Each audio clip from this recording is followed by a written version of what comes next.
I graduated from the University of Sydney and have degrees in medicine and surgery. I'm one of 4 brothers that graduated in medicine.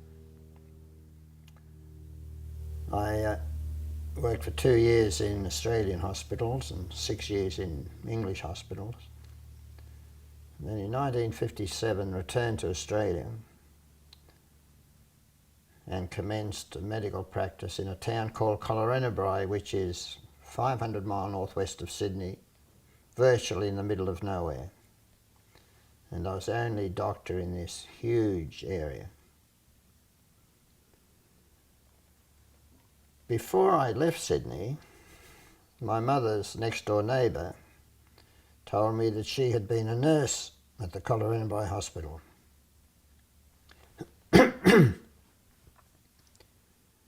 And she told me that I would lose a lot of babies there. I thought she was crazy, because I knew everything about medicine. I knew everything about babies. And I wouldn't lose any children. But I did. I lost a lot. In that tiny town of Collarenebri, where there were perhaps 750 people in the town, another 200 Aborigines camped just on the edge of the town. And depending on where you drew the line around the district, maybe another 500 or so people in the surrounding areas. I lost 3 European babies in one 24-hour period. Aboriginal babies died just like flies. But these deaths were unusual. Some could be classified as a sudden infant death syndrome, according to the criteria of the time. They would be found dead in their cribs, and I would do autopsies and find virtually nothing. Some babies went into a strange state of shock from which they could not be resuscitated, and they would die, and once again the autopsies would show nothing. Others suddenly became unconscious. They would die, autopsies, nothing. Others were excessively irritable, sometimes to the extent where it was possible that they had meningitis, but tests showed that they didn't have meningitis. And they would die. And autopsies, other tests would show nothing. When I reviewed the statistics, which was easy to do because the courthouse kept all the records of births, deaths and marriages, and counted up the number of babies that were born in a year, and then counted up the numbers that died in these strange ways, it appeared that Collarenebri had the highest infant mortality rate in the world. And this included figures that I got from Africa and rural India. I couldn't believe it. So I toured around this vast area and spoke to every doctor within perhaps 300 miles. They all denied that they had this problem. I spoke to the only professor of paediatrics in Sydney at the time. He was unaware that anyone else had this problem. I spoke to state and Commonwealth health departments. They told me that I was Robinson Crusoe. On one infamous occasion, when I was almost crying at the feet of Sydney's leading paediatrician, begging him to investigate and provide me with some information, He looked at me for a few seconds and said, "Dr. Kalokerinos, you're not really suitable to be practicing medicine in a remote area." He said, "You're overstressed." And then he went on to suggest that perhaps I should see a psychiatrist. In actual fact, I found out later that this problem with infant deaths, particularly Aboriginal infant deaths, was right across Australia. In fact, it was far, far worse in some parts of Australia than it was in Collarenebri. Now, this is a very, very important issue. Something can be very obvious. I mean, what could be more obvious than a dead kid? Can be extremely serious,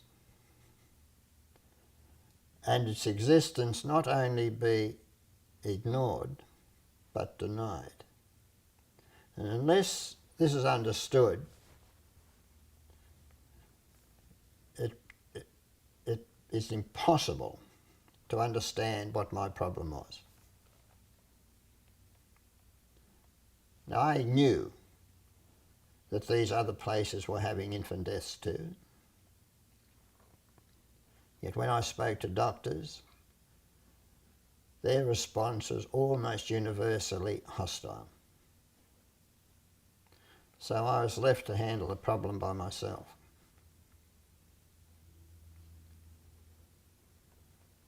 As the years went by, and a whole lot of coffins were taken out to the cemetery, tiny coffins,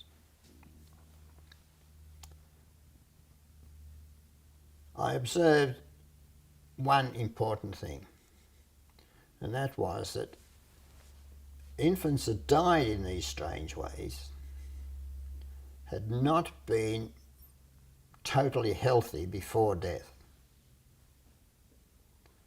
They had all gone through a period since birth almost, shortly after birth, of having multiple minor infections. The most outstanding one was acute otitis media, acute sore ears. One attack after the other, requiring treatment. Or recurrent colds, mild gastrointestinal disturbances, bit of diarrhea but not very much. Not the sort of things that you would be particularly concerned about. But they're almost never free of some sort of a problem.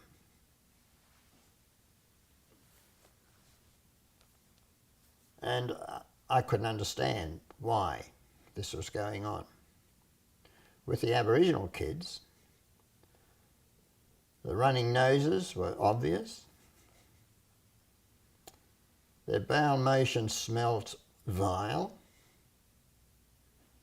And the nurses who had to change their nappies would screw up their noses.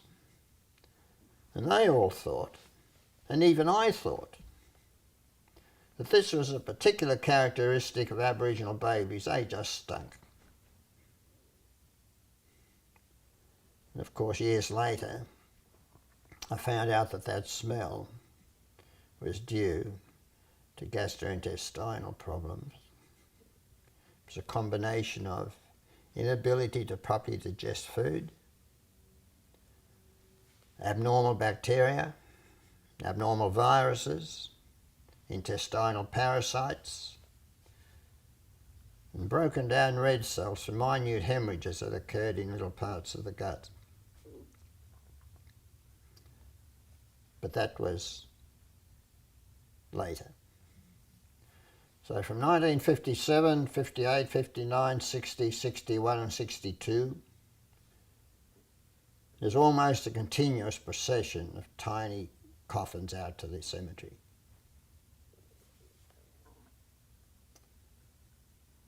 And 1962 was when I realised that it was multiple minor infections that preceded the death. And this coincided with the arrival in the base hospital in a town called Tamworth, which was our centre, 250 miles away, of the first specialist physician. He's a bright young man by the name of Douglas Harbison. And it immediately became obvious to me that he was a man with extreme talents. So I thought, well, I'll send him one of these kids that's going through the stage of multiple minor infections and see what he thinks. So I just picked one of the kids out of the hat, more or less.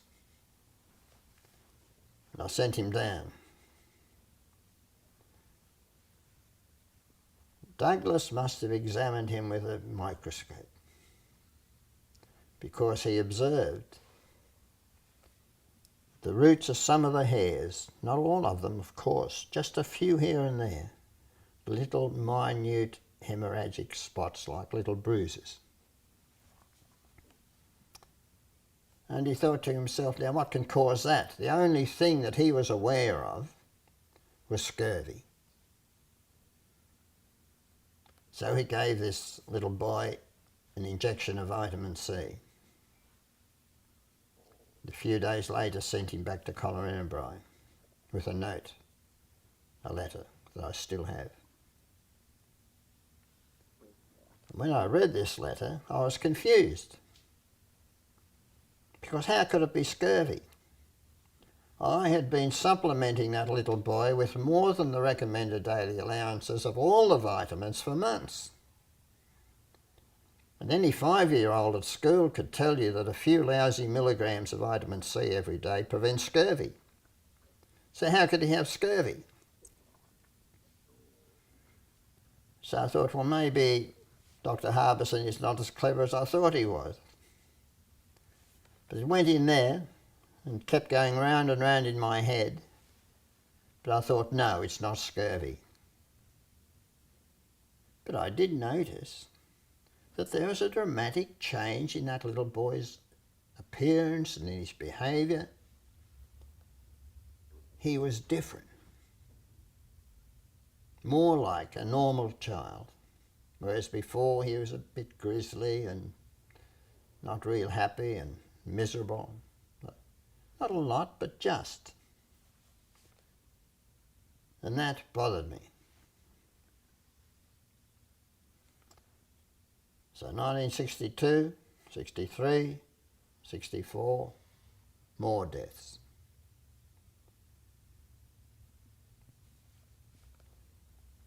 I did notice in a few that before they died, they had a degree of liver tenderness and liver pain. I'd feel gently over the liver and they would react. It hurt. I sent specimens of these livers and other tissues down to the government laboratories in Sydney. And the reports came back suggesting that everything was okay. But there were minor changes in some of these livers, minor fatty changes. They call it steatosis, which I think is a Greek word for fat. And when I asked the authorities what that signified, they said, oh, it's okay, it's normal, it's nothing. I said, but it's only these kids that die that show that, not the others. And they said, it's nothing. I couldn't accept it. But I was never given an explanation. I sent blood samples away for checking. And the reports came back iron deficiency anemia. So I rang the top specialist in Sydney and asked his advice, and he said they need iron. So I fed iron to these kids, made them worse, not better. Didn't improve their anemias, and it was only a slight anemia. So I rang up this top specialist again, and he said they probably have to have it by injection. So I started to give these kids iron injections, and I had to stop very quickly. I got some alarming responses. I sent bowel motions down to the laboratories, expecting to get reports back that they're abnormal organisms and parasites and so on. The reports came back, they were all clear. I prepared those samples according to instructions. I sent them down to the laboratories according to instructions. And although I was mystified and concerned, it appeared that there were no gastrointestinal problems present. But I was wrong. Years later, I found out that although I was told that the method of transportation was correct, in fact it wasn't. So by the time the specimens got down to Sydney, any abnormal wogs in them and all the parasites had been destroyed. I didn't find that out until years later.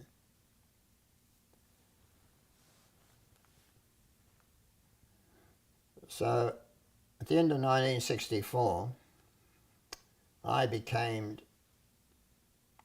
virtually totally disillusioned. I was getting nowhere. I was getting no cooperation. As far as I was concerned, a junior nurse could have been doing the work that I was doing.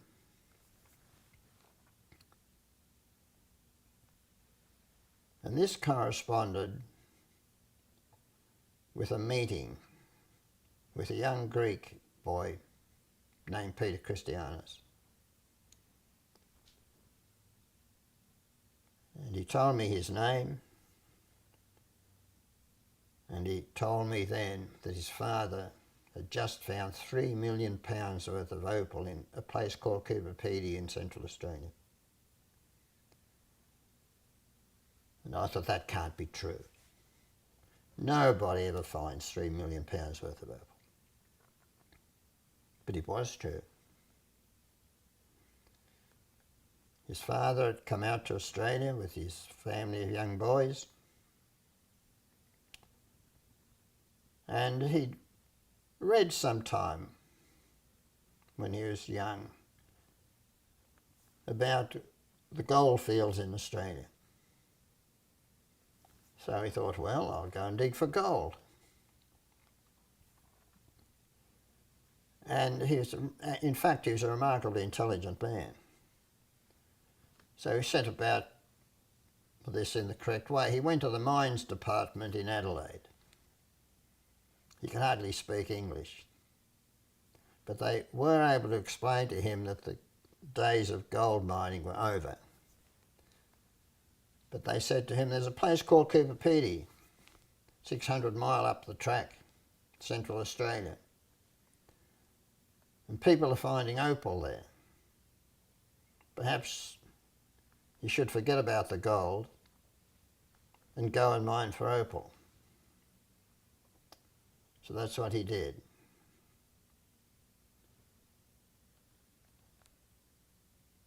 After he was there for a little while, he found £2,000 worth of opal. I think it was £20,000 worth of opal. Just good luck. And then a new field was discovered, the famous 8 Mile field, Collarenebri. And there's a rush to peg claims. And he joined the rush. And he pegged one particular claim. It was only a little area of ground surrounded by other claims, going right under the Alice Springs Road. But he didn't understand mining. He started a shaft, and it went down through a type of rock which is known never to contain opal. I mean, you may as well go and try and find opal in the middle of the Atlantic Ocean, because it just doesn't produce opal. But he didn't know that. And he couldn't speak English. He was only Greek on the field. But one of the Australian miners tried to advise him. They said to him, look, you're wasting your time here, that's not opal bearing. But he didn't trust him, so he kept on going. And after he got down, I think it was about 45 feet, I can't remember exactly, he started to make a horizontal drive. Nothing. So he came back in the opposite direction and made a drive the other way. Nothing. So he came back to where he started and made a third drive in the shape of a T with the others. And after going just a few feet, he struck a fault in the rocks. And in that fault there was 2,000 pounds worth of opal, just in an area, say 6 foot by 6 foot. But he kept on going, and there was nothing. So an Australian miner came down to advise him, and he told him that maybe the level of opal was just above his head. He said to him, have a look up in the roof. So on this famous day they brought down the roof, literally. On the first day, they found a 12-gallon bucket full of opal. Go into an opal dealer and see how much it costs to buy a tiny stone that you can hardly see. And imagine you've got a 12-gallon bucket full. There wasn't even 10 ounces of dirt in that bucket. It came out clean with just a very thin orange skin. It was a huge find. Now one of his sons, Peter, who I met, was a bit of a playboy, so his father temporarily disinherited him. And Peter said to his father, I don't care, I'll go and find my own. So he came over to New South Wales to the town of Lightning Ridge, which was just a short distance from Collarenebri, where the famous black opal is found. But he didn't find anything. But he teamed up with a young Greek boy in the town of Collarenebri, whose father was my father's next door neighbour in Greece, just a sheer coincidence, Bill Petrohelis. And Peter Christianos talked Bill into going to Cooper with him to look for opal. So off they went. They worked for 3 months and found nothing. And Bill became disillusioned and returned to Collarenebri. But his father and I more or less made him go back against his wishes. And to make sure that he went back, his father drove him in the family car all those thousands of miles. And eventually they arrived in Cooper and found out where Peter Christianos was living and drove out to the field, and Peter recognised the car. And when he saw it, he came running towards him, waving his arms and yelling, "We found it, we found it." He had found something quite extraordinary. 6 levels, one on top of the other, separated by 6 to 8 feet, of the most magnificent quality opal that anyone has ever seen. It wasn't black opal, which is the most precious, that only occurs at Lightning Ridge, but it was crystal, which has to be seen to be understood. He didn't dig out pieces the size of house bricks like his father did. but he dug out pieces the size of a packet of cigarettes, and a lot of it. He didn't dig out a 12-gallon bucket full every day like his father did, but he dug out a plastic bucket full almost every day. It still remains perhaps as the best quality opal that's ever been found in Coober Pedy. So of course I saw all these riches. Opal in those days was sold in a very simple way. It would be stacked up in heaps according to its quality on the table. An opal buyer would turn up, and if he agreed on the price,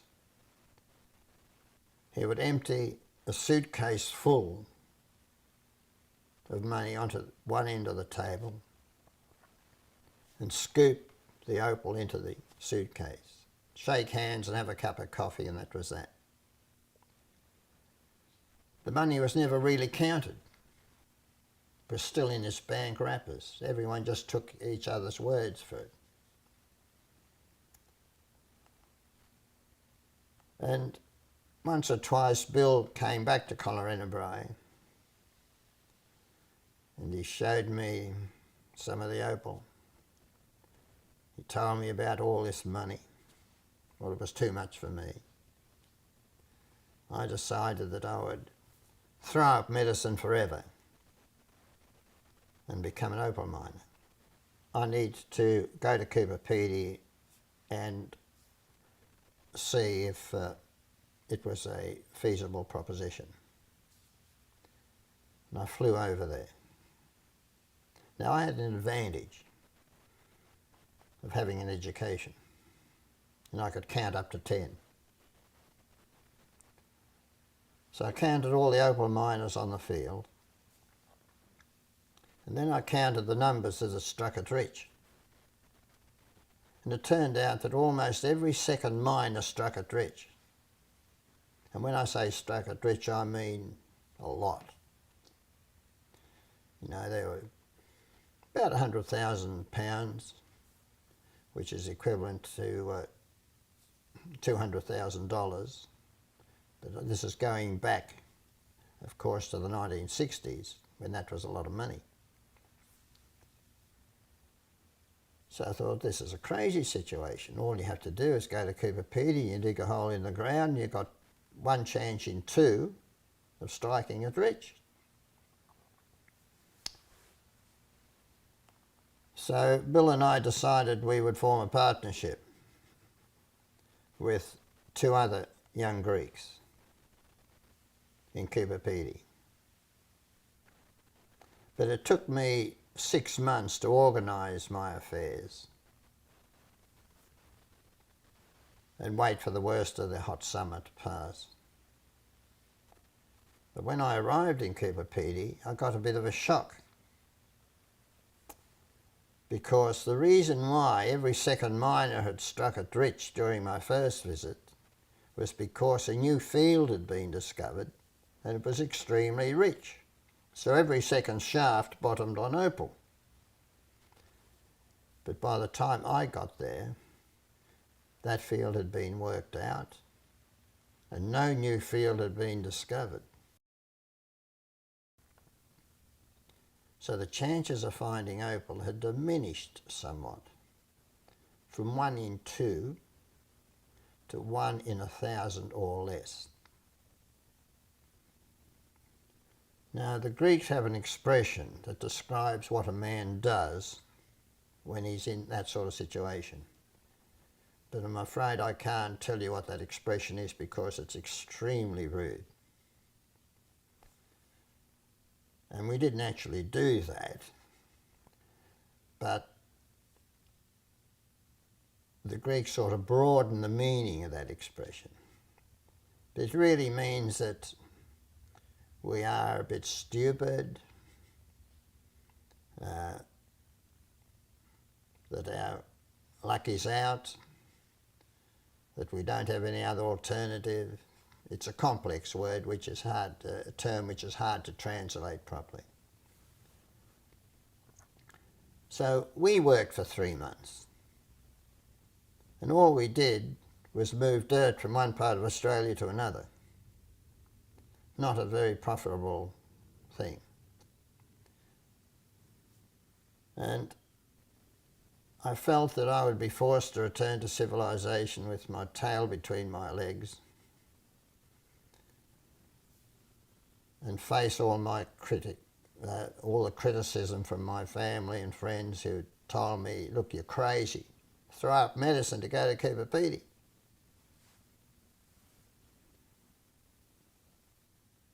But I was stuck. I had to stay there. Well, one day we were mining a long way from anybody else in a more or less virgin area. And I was in charge at the top with the winch. And the boys were down below digging the shaft and the tunnel. And away in the distance I saw a man walking, which was unusual. And when he got closer, I recognised him because he was the only other Greek on the field that came from the same island as my father and Bill Petrohilis' father. His name was Jack Casamatis. He had nothing on above his waist except a bandolier with shotgun cartridges in it, and he had the shotgun slung across his shoulders. Of course, I knew him well. He was a man of about 60. So we greeted each other, and he said, "How are you going?" And I said, "Well, there's nothing." He said, "I've got two propositions for you. 2 propositions. He said, you can think about them and make up your mind." So I called the boys that were working down below to come up, and we sat down and had some coffee together. And Jack offered us 2 alternatives. He had been working at a place called the 6 Mile with a team of young Greeks. And they had found some opal, but it had run out. And the young Greeks got a little bit fed up with it. But Jack persuaded them to go down the shaft just one more time. Well, they went down and walked into the tunnel that they had dug, but they were afraid because the roof was dangerous. It looked as if the whole roof was going to fall on top of them. And they were afraid. They didn't have an electric light. They just had carbide lamps. And they quickly shone the carbide lamps across the face of the rocks and didn't see anything. And they decided it would be safer if they got the hell out of it. So they came back up onto the surface, and old Jack said, "Well, did you find anything?" And they said, "No, it's too dangerous, there's nothing there where you're going." And Jack said, "Well, I'm not going, you can go." So the young boys left and Jack was left by himself, and he couldn't work by himself. So his first proposition was that we become partners together. But his second proposition was eventually shown to be the most important one. The year before, the Greek had walked out into an area where there was nothing, a virgin area, and had started to sink a shaft. And he got down about 20-25 feet and he was broke. He had no money. He had to abandon it and go home to Port Pirie and get a job. Well, one night he had a vivid dream that under that shaft there was a fortune in opal. And when he woke up in the morning, he told his wife about it, and she said, "That's funny, I had the same dream." And he was so impressed with this coincidence that he wrote a letter to Jack Casamatis. He wrote it in Greek.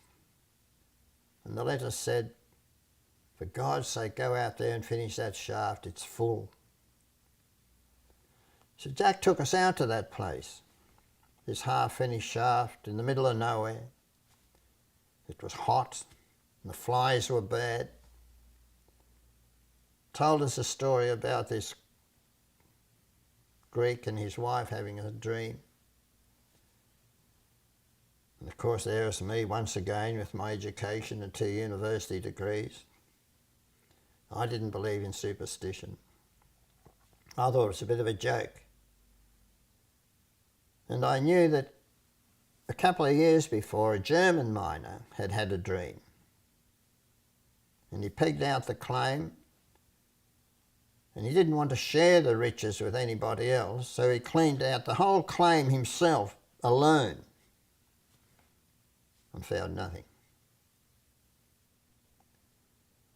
So we didn't think very much about this particular site, and we decided to go into partnership with Jack Casamatis. We were lucky. We found a reasonable quantity of opal. But what we had left behind was something unbelievable.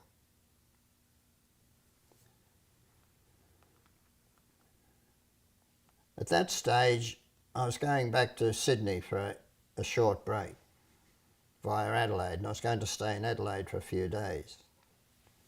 And a Cypriot Greek came to me and he said, "I believe you're going to Adelaide." And I said, "Yes." And he said, "You come with me to my niece's wedding, and I'll introduce you to a very nice Cypriot girl, and she's got a lot of money. And if you like it, I can arrange things, and you can marry her." And I thought, well, that sounds quite reasonable. But when I got to Adelaide, I was in a hurry to go to Sydney to see my mother. And I thought, well, damn the wedding, you know. So I caught the first plane to Sydney. At the wedding, another Greek who had just pegged the claim over that dream shaft was looking for me.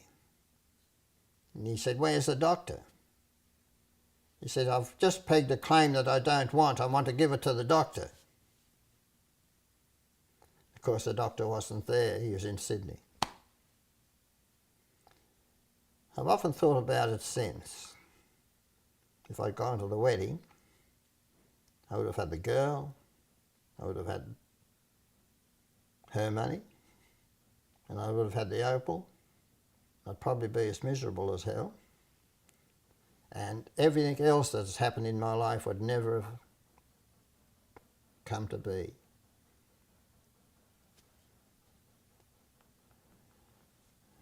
So after a week in Sydney, I came back to Cooper Pedy, and a series of shafts had been dug around that dream site. And one of the shafts bottomed on just one little patch of opal. It was what we call a pocket.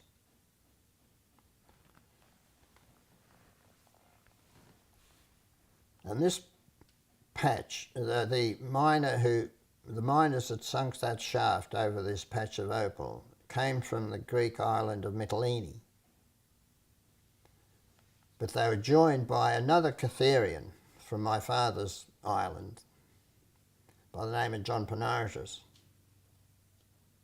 And they weren't miners. In fact, if you went down their shaft, you couldn't see daylight. If you looked up, it was so crooked.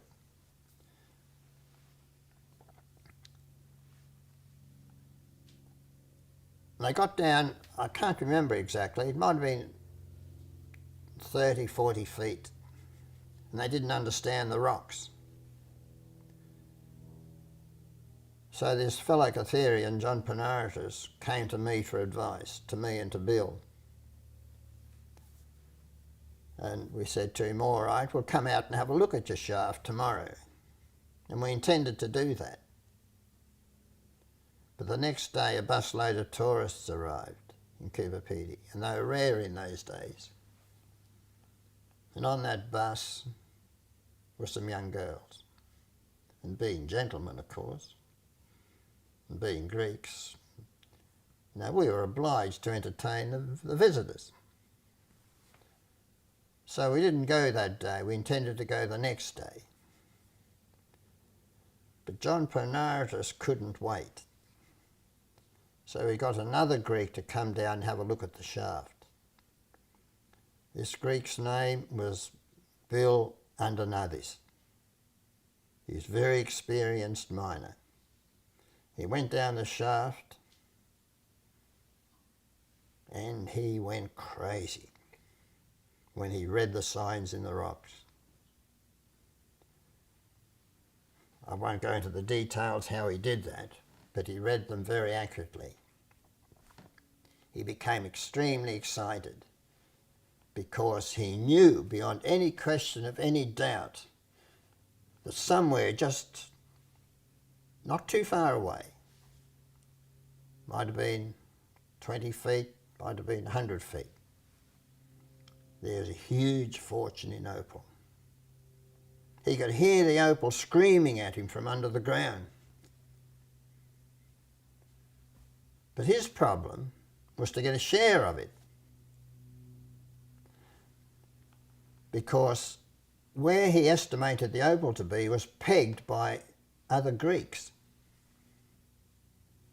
And he couldn't tell them where the opal was, because they would want it for themselves. But he worked out a very clever strategy. He said to John Pronaritus, listen, he said, the opal's not in your claim. He says, it's just up there. He said, you make me a partner, and we will pretend after a while that this area is no good, and we'll go and we'll dig a hole right down the other end of your claim, and everyone will say, Bill Undernadis is such an experienced miner, this place can't be much good. He said, the people who own those claims just up there probably won't find the opal, because the opal was literally right under their boundaries. And miners don't sink shafts right on the boundary because the dirt is hard to get rid of, and it tends to spill over into the next door claim, and that's a no-no. He said eventually they will get fed up and leave it. And when they abandon their claims, we'll grab them and we'll have the opal. But John Pronaritus thought that Bill Undernadis thought that the opal was in John's claim and was only telling him that in order to get a share of it, so he wouldn't agree. And Bill Undernadis went stark raving mad, Nelly. What could he do? Well, that's when one of my partners came into the story.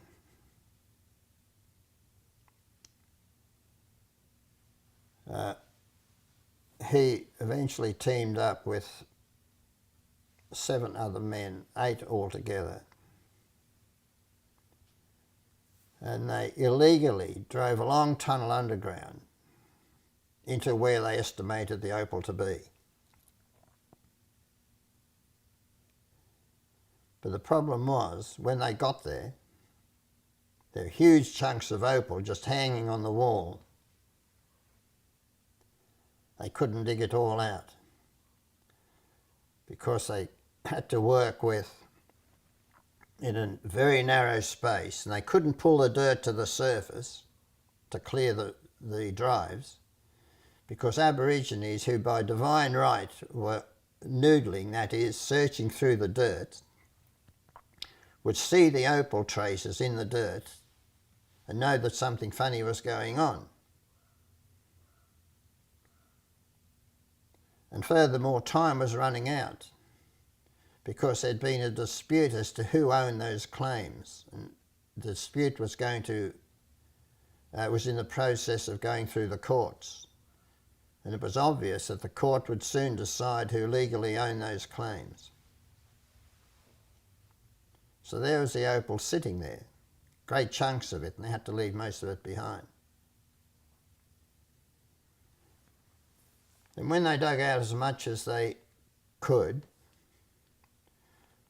they drilled dozens of holes and filled the holes with gelignite. And they lit the fuses. But whereas they all helped drill the holes and lay the gelignite, only one man could light them, and he was my partner, one of my partners. And when they went all off, there were so many sticks of gelignite you couldn't possibly count them, and everyone thought there's no chance of getting down there now, it's all blown up.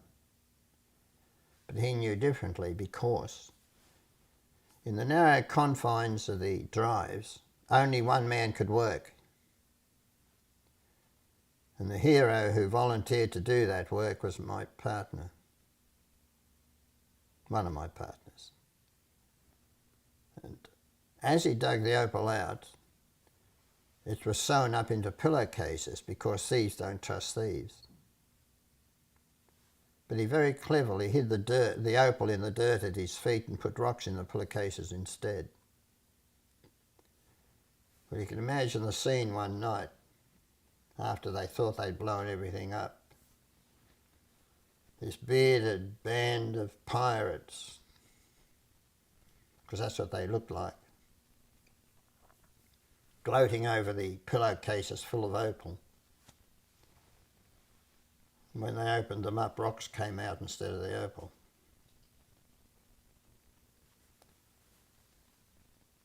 They got a shock. One of the thieves was so disturbed that he ran over to where I was camped. I saw him coming, and I guessed that they were up to no good. I switched on the tape recorder and stuck it under the bed. He told me exactly how they worked, what they had done. The whole story went down on tape. This was in the days before Watergate, of course. And it was very quiet out in the desert. And I was afraid that he would hear the tape recorder going around.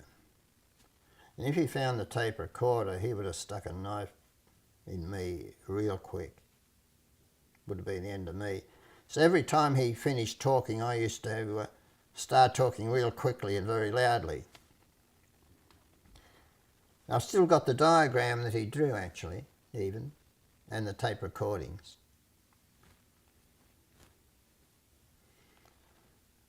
Now, they had worked out that if they were caught, the only penalty would be very, very light, because the only charges that could be laid would be illegal mining.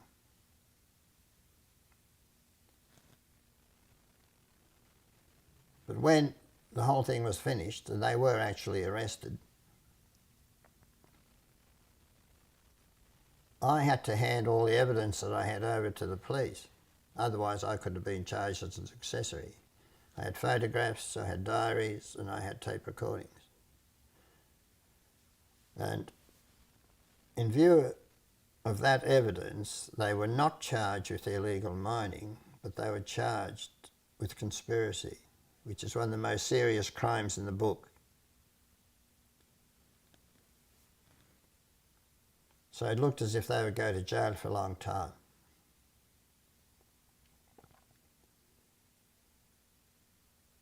But the night that they were charged, the detective came to see me, and he said to me, "We're letting them out of jail in the morning.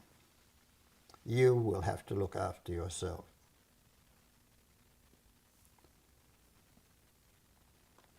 So they came and saw me. And they said, "Why did you do it?"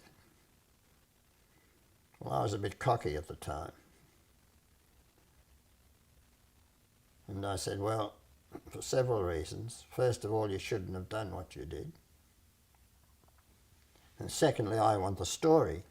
I said, while you blokes are stewing in jail, I'll be living it up in Honolulu on the proceeds of the book I'm going to write about you all. Well, it was a red rag to a bull. Because a few days later, I was at the top of our shaft pulling dirt out with the winch while the boys were working below. And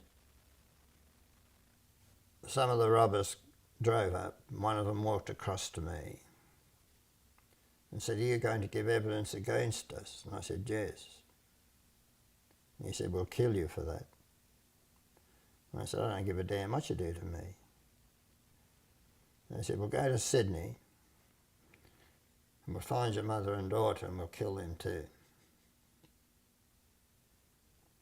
Well, I lost my temper. I walked across to the shed that we sort of lived in. I couldn't find my rifle. But I found Bill Petrielis' shotgun, double barrel. I loaded both barrels, cocked it, walked back to this bastard,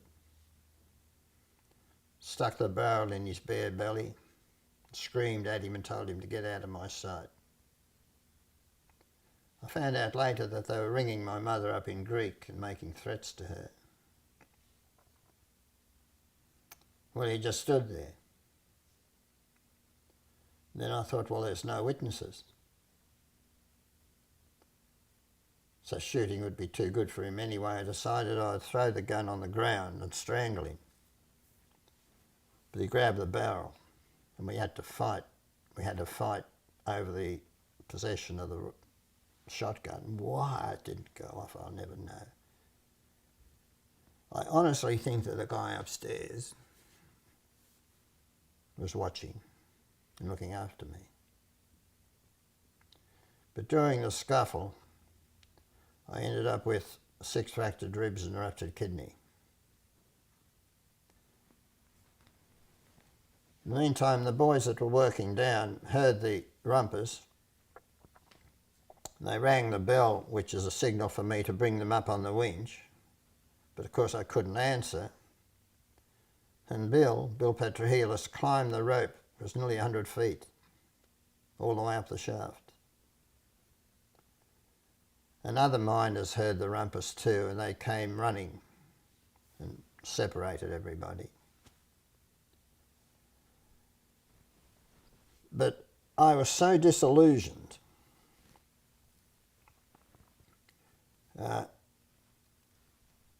for various reasons that I just fled. I got into my vehicle, it was night time by then, and just drove out into nothing. No roads, no nothing. Eventually I went to sleep. And when I woke up in the morning, I found I was quite near a camp of Aborigines, and this is why I spent so much time telling you this story. Of course it was an adventure, of course I was foolish, you know. But you'll understand why in a few minutes. Because when I woke up in the morning, I found I was quite near a group of Aborigines, and in those days they were still more or less semi-tribalised, not quite as civilised in inverted commas as they are today. And they more or less psychologically looked after me for a few days until I came to my senses. I didn't live with them. I couldn't. Because in those days they never washed. That was one reason. You get up close to them and they used to smell like rotten onions. Now, I'm not running them down, I'm just saying, you know, that's what it was like. But in the sort of psychological state that I was in, I did realise for the first time in my life that they were very beautiful people. I always used to think of them as being drunk, hopeless. But out there, for some reason or other, The impression that I got with them was entirely different. And one woman in particular, who I will never forget, said something to me as we were talking. And I can't repeat it exactly as she repeated it to me because her English was very poor. But what she said amounted to this. Before white men came, our children never got sick and never died. So that night I lay under the stars and I started to think. And for some reason or other I kept thinking about that little boy that Dr. Harbison had given an injection of vitamin C to. And I thought, I had no reason to think for it really, no real reason. I hadn't read about it, no one had told me about it. But I thought maybe when these kids get sick, if you give them vitamin C by mouth, they can't absorb it. Maybe when they get sick, if you give them an injection, they get a level in the bloodstream which does something which an oral dose won't do. I said, maybe the answer to all these problems that I've got is to give them injections of vitamin C when they're sick, together with standard treatments. The more I thought about it, the more convinced I became that it had to be. Because I could still see the expression on that little boy who I sent to Doug Harbison. I remember what he was like before I sent him. I remember what he was like a few days later when he got back, and the difference was, to me, very obvious. It had to be. Couldn't have been anything else. So I decided I would go back into medicine and try it out. But my problem was to find a place where I could really get access to Aboriginal kids. So I was in Sydney staying with my mother. The telephone rang. It was a board member from the Collarenebri District Hospital. And he said, I believe that you're back in civilization and looking for something to do. He said, would you consider coming back? Wow. It was like offering me $1 million on a plate. I went back. I drove through the town, pulled up outside the doctor's residence, carried my bags inside and put them on the floor, and the telephone rang.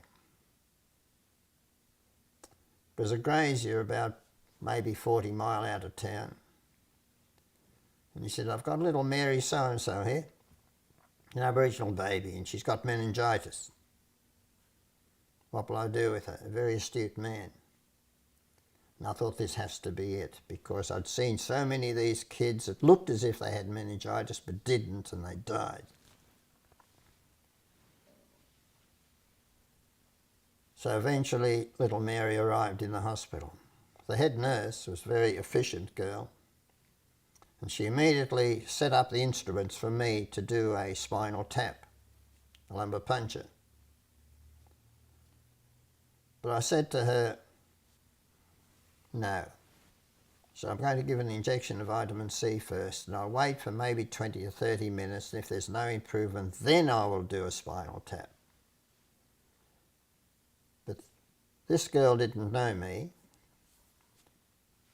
and I suppose quite rightly she thought that I was stark raving mad. And she decided, for Mary's benefit, she should take little Mary out of my custody to a proper doctor 100 mile away. Well, we actually fought for possession of Mary. It was a tug of war. She was on one end and I was on the other. It might sound a bit funny now, but it was quite serious at the time. And being a man at the time and being stronger, I won.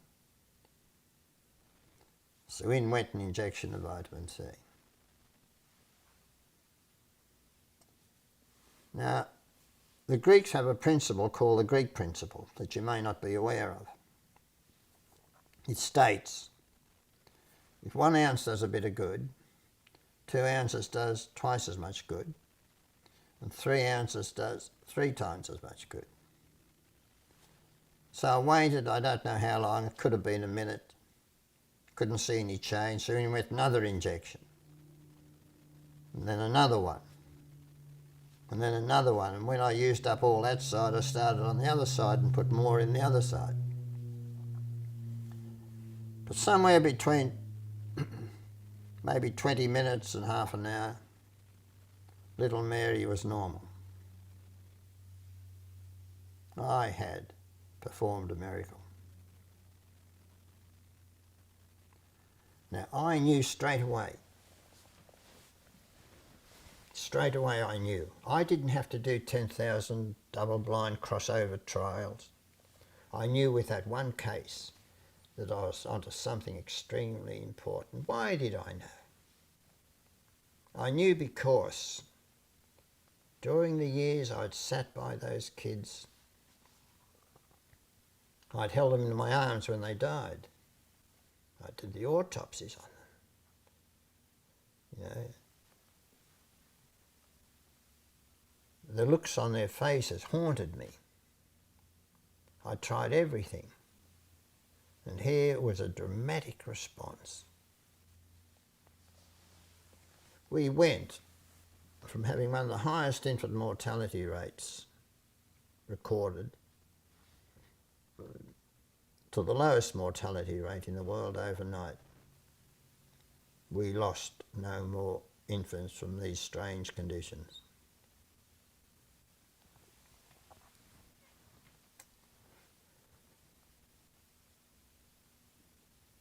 I didn't have to wait long before I was able to see the effects of the vitamin C injections for a whole series of conditions which previously baffled me. I'm not talking about true meningitis, I'm not talking about gastroenteritis in the accepted sense and so forth. I'm talking about these mysterious deaths. One day a little Aboriginal boy walked into my office. He was grinning from ear to ear, he was quite happy. But when I examined him, his gums looked suspicious, and I thought he could possibly have early scurvy. So I admitted him to hospital. But at the time I had just received the equipment that allowed me to estimate the amount of vitamin C in urine specimens. And I wanted to get a specimen of urine from him before I gave him an injection. So I left instructions with the hospital staff that he wasn't to be given the injection until he passed a specimen of urine. Well, 2 hours went by, and the little bastard wouldn't oblige. And he suddenly became unconscious. And I was called urgently to go and see him. I've got a photograph of him lying on the bed. He looks as if he's asleep, but he's unconscious. So in went an injection. It took a little while to work, but he recovered 100%. And from there on, I had to learn.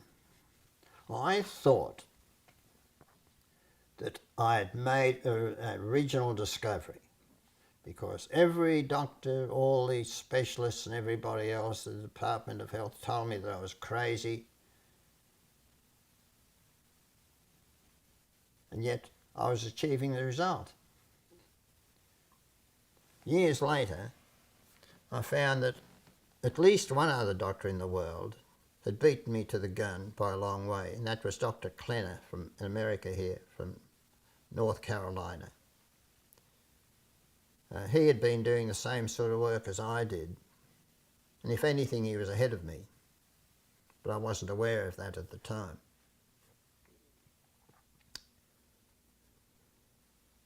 Now, you would have thought that in view of these dramatic responses that I got, and the fact that there were no more deaths for many, many years,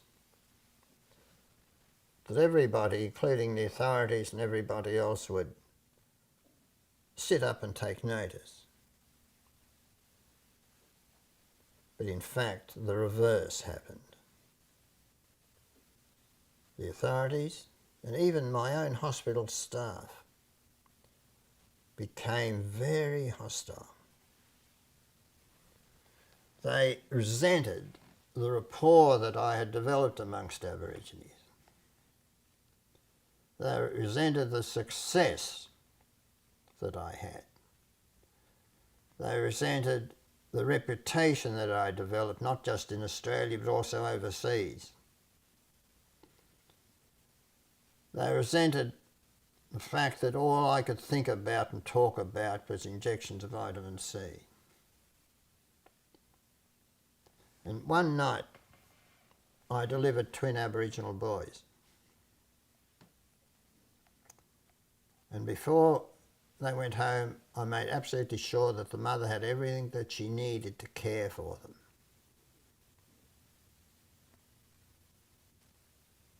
Unknown to me, she followed the old Aboriginal tradition. The twins must be allowed to die. She took them home, put them on the dirt floor of the shed in which she lived, and left them there. She brought them back into hospital one night at 10 o'clock when they were so far gone that she thought that nothing, not even Dr. Kalokerinos, could save them. Now, I lived right next door to the hospital. Between my place and the hospital there were 3 telephone lines. From my bedroom I could hear the conversations that were going on in the hospital wards. Nobody rang me to tell me that they were there. I didn't see them until I did routine rounds next morning. And I've got the photographs that demonstrate how ill they were. They looked like Belsen victims. So I said to the head nurse, I'm going to resuscitate them. She said, what do you want to do that for? Nobody wants them. I'll never forget her exact words. I said, that's not for you and me to decide. I'm going to resuscitate them. She said, all right. She said, they got brain damage. I said, no, that's not brain damage, that's dehydration. I'm going to resuscitate them. She said, well, you can bloody well do it yourself. She stormed out of the ward and she took the entire trained staff of that hospital with her. And I was left alone to hunt through the cupboards and everything and find the equipment that I needed and resuscitate those infants by themselves. At that stage, I made just one mistake. I looked up at the door as I was resuscitating those 2 kids, and I saw the mother's face. And I said to her, we will see who has the most powerful magic, you or me. Worst thing I could have said. But I said it. Well, they recovered. Now, the law at the time in Australia was rather strange. The mother wasn't charged with neglecting them, but the babies were charged as being neglected. And a few days before the court hearing was due, I heard on the grapevine that for political reasons, the mother was going to get custody. So I rang up someone very powerful in Canberra and I said, I know you cannot interfere with a state court hearing, but if the mother gets custody of one or both of those children and either one or both dies, I'll plaster it across every television screen in the world. The next day, at the end of the court hearing, the judge turned around to me and he said, Dr. Kalokerinos, you seem to know all about this. I'll make you their guardian. So there was Archie Kalokerinos, single at the time, loaded with Aboriginal twin babies. So I contacted some senior tribal elders that I knew in the Northern Territory and said, what the hell do I do? They said, it's easy. You keep them for 2 years, and if they survive, the community has to accept them. So just in case it wasn't 2 calendar years, that it had something to do with the phases of the moon or whatever, I kept them for just a little bit longer, And we held a big birthday party and sent them back. So who are those little boys? What are their names? Kevin and Norman. Kevin and Norman Warrybone. You ever see them? Yes. One is a teetotaler, very athletic, fit. The other is athletic and fit, but he drinks a little bit and gets into brawls. And about 2 years ago, I received a phone call from him. He was in jail and wanted me to go and see him. This is a long story. The authorities did everything they possibly could to stop me from seeing him. They moved him from one jail to another. But apparently he'd been arrested for brawling and he had his face smashed up very badly. They took him to hospital and he had screws and wires and plates and that put into his face. Then sent back to jail without any follow-up. And he actually had developed osteomyelitis of the jaw. And they wouldn't take any notice of him. His face was all swollen up. He was running a fever. He couldn't open his mouth. And it was all he could do to talk to me on the phone. But eventually, after a few days of... I got to the stage actually where I thought I was going to have to ring the Prime Minister. But they did allow me to go and see him, and I took with me forms for pathology, for x-rays, and so on, and a prescription pad. And they said, "You're not allowed to take those into jail." And I said, "Well, I'm taking them. And if you try and stop me, there'll be a fight." I said, "Someone's going to get hurt." I said, "It might be me, but it might be you too." There's no way I would have handed those forms over. And I really meant it. There would have been a fight. When I saw him, I was absolutely horrified. I was able to get him into hospital and get some proper attention. But he ended up in jail, of course. While the trial was due to be held in a town about 100 miles away from where I was living. And I agreed to give evidence on his behalf.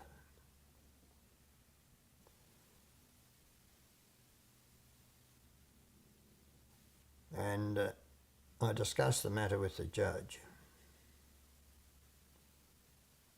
And the judge was obviously moved by what I told him in court.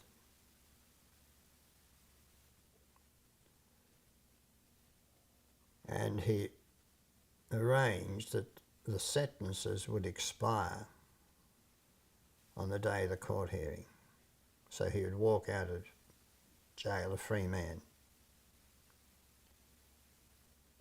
But when he started to walk out of the dock, he was grabbed by 3 huge policemen and he resisted violently. In fact, I thought they were going to wreck the courthouse. He struggled violently. I don't know who was the most shocked, him or me. The authorities had deliberately hidden from the judge and me and everybody else the fact that there was some trivial extra charge that they deliberately had not told anyone about. And he had to go back into jail for a while until that matter was sorted out. This is just an example of bastardry of the highest order. And that was the last time I saw him.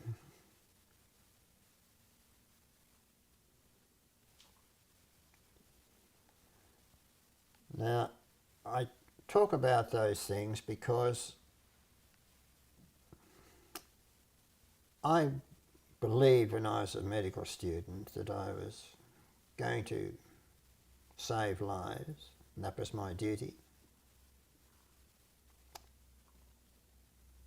In my office at home I have 2 copies of the Hippocratic Oath. One is in English that I can read. The other is in Greek. And to me that's very precious. But you would think the doctors and authorities and governments have an oath which is directly opposite to what Hippocrates intended. All that is really needed is a little bit of compassion and a willingness to sit down, look at the problem intelligently, see what our resources are, and what new resources we need. And that should be all that's necessary, but it doesn't work out that way. It all ends up in a fight. If you fight, you're in trouble. If you don't fight, it means you just walk away from the problem and leave the nightmare behind you. Now this is crazy. You know, we're supposed to be civilized. But it just isn't the way that things work. And I'm afraid I would be talking to you for a long, long time if I just listed without going into details, the sort of problems that I've had to face over the years. And it's not just me, of course. Other doctors like me have faced the same things. Now don't get me wrong, because almost every day I see things that fills me with absolute admiration for the work that many of my colleagues do. There's no question about that. They have skills which I admire and respect. But that doesn't excuse those doctors and those bureaucrats and those governments who refuse to look at the real issues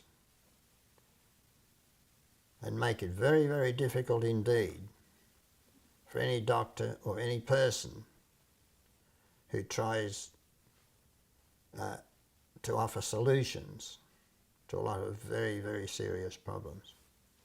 Has anyone picked up on your theory of vitamin C deficiency as being connected to sudden infant death syndrome, shaken baby syndrome, the kind of deaths that you were encountering in Australia back in the 60s, 50s and 60s? Has anyone picked up on that and is using it, with you? Yes. Tell me about that. But not enough. First of all, I should explain that there's a relationship between two very important disease problems. I call them disease problems: the sudden infant death syndrome and the shaken baby syndrome. Now, I was fortunate because on one trip to America many years ago now, I was approached by a man, Dr. Robert Reisinger, a veterinarian. And he made it his business to approach me. And he stuck to me like glue. He wouldn't let go. He wouldn't let me out of his sight. He insisted on coming everywhere with me except to the toilet. And he had been experimenting with animals. And he found the toxins produced by certain bacteria in the body, mainly the gut, which are called endotoxins, resulted in sudden death in these animals. And these sudden deaths were exactly the same as the sudden infant death syndrome in humans. So he had developed this hypothesis, if you call it, or theory, that these toxins were responsible for the sudden infant death syndrome. Now, suddenly, when he told me that, I understood for the first time why the injections of vitamin C were so dramatic in their effects. See? the causes of the pathology with these children, the sudden shock, the sudden unconsciousness, the sudden infant death, the basic cause was endotoxin produced in the body, mainly in the gut, from organisms in the gut. And when it gets loose, all hell gets loose with it. And one of a series of different things can happen. The endotoxin, if the liver can't handle it, after it's absorbed from the gut, gets loose in the bloodstream. It's taken to the brain where it has very specific effects. And one effect is to destroy the respiratory centre in the brain. So they stop breathing. At the same time, it affects the way that blood coagulates. So if you look carefully and study the pathologies in these sudden infant death cases, you will find coagulation disorders of a marked degree.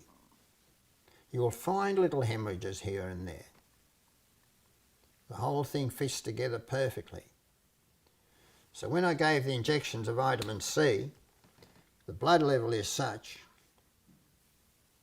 that it instantly, almost instantly, detoxifies endotoxin. It's as simple as that. Nothing more complicated about it. And that is why so many of these infants who die from the sudden infant death syndrome have had colds, infections, sore ears, result in endotoxin, and they're just found dead in their cribs. Sometimes, however, the endotoxin doesn't work quite so quickly on the respiratory centre in the brain, but it affects the brain, it seeps through into the brain tissue, very rapidly destroys the brain tissue. You get rapid swelling of the brain, water comes in from the circulation because the circulation is disturbed, the brain swells, they call it cerebral edema. When that happens, they just stop breathing again. The endotoxin has a specific effect on bleeding and coagulation factors. And you get hemorrhages. You might get them in the eyes, you get them in the brain, the membrane surrounding the brain, or you get bruises and hemorrhages in other parts of the body.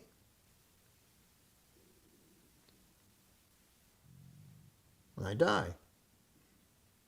If things are a little bit slower, the endotoxin chews up vitamin C like nobody's business. So although they're having vitamin C by mouth, it's not enough. So they develop a secondary deficiency of vitamin C. So they get a type of scurvy bone changes. And these scurvy bone changes, unless one is aware of their presence, can be easily mistaken and are easily mistaken for trauma-induced fractures. These changes are found in the growing portion, the areas of bone that are most rapidly growing. And these areas happen to be the front of the ribs, the back of the ribs, under that thin layer of tissue that covers the bones. They call it the periosteum. You x-ray them and they look like fractures. To make matters worse, it occurs in one bone today, the next week in another bone, and the week after in another bone. So the radiologists think that that's evidence for multiple acts of trauma, inflicted trauma over a period of time. To make matters worse, the endotoxin itself affects those growing parts of the bones too. Has a direct effect, so you get a double effect. And to make matters even worse still, this problem can occur in very young babies. So the old classical descriptions of scurvy that only occurs in infants after the age of 6 months no longer applies, because you get these changes in very, very young infants. And that explains the nature of the shaken baby syndrome. And that is certainly one thing that I can claim I have actually discovered. I've been able to fit those pieces together. Just over a week ago we won that famous case in Orlando involving Alanuco, who was charged with murdering his baby. They offered him a deal. Originally, they said, plead guilty to a lesser charge and you'll get off lightly. Plead innocent and you go to jail forever and ever. He said, well, I didn't kill my son. I'm not going to plead guilty. They found him guilty and he was sentenced to life plus 10 years. What in the hell that means, I don't know. Perhaps they keep his body in jail for 10 years.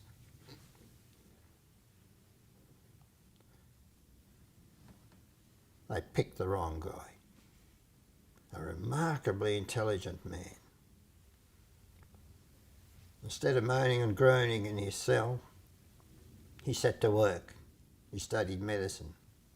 He studied all the complex factors involved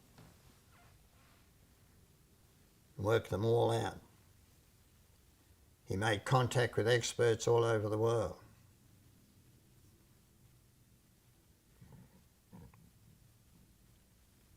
After 7 years in jail, they granted him a hearing. It wasn't a new trial, a hearing. The various witnesses for the defence clearly demonstrated the fact that endotoxin and vitamin C, increased utilisation of vitamin C causing a deficiency, played critical roles in causing hemorrhages, including hemorrhages in the eye and the brain, and these scurvy type bone changes that look like fractures. They clearly demonstrated that if you administered vaccines to infants that were going through these phases, that the effects could be absolutely dramatic and tragic. I have never in all my life heard anything like those defence witnesses, one after the other. They were brilliant. I sat there and honestly I thank God that such people exist. Alanuco was freed.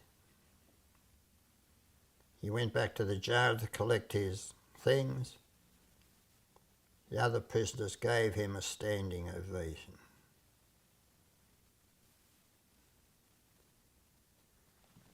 I think Alanuco has done more than I have done to alert people, to collect people with knowledge around him. He deserves a medal. In fact, he deserves 10 medals. And I find it extremely encouraging because for the first time we've won a shaken baby case for the right reasons. And I hope it's going to be a lesson for everybody. I'm not going to say that it's impossible to shake a baby to death. I know it can be done.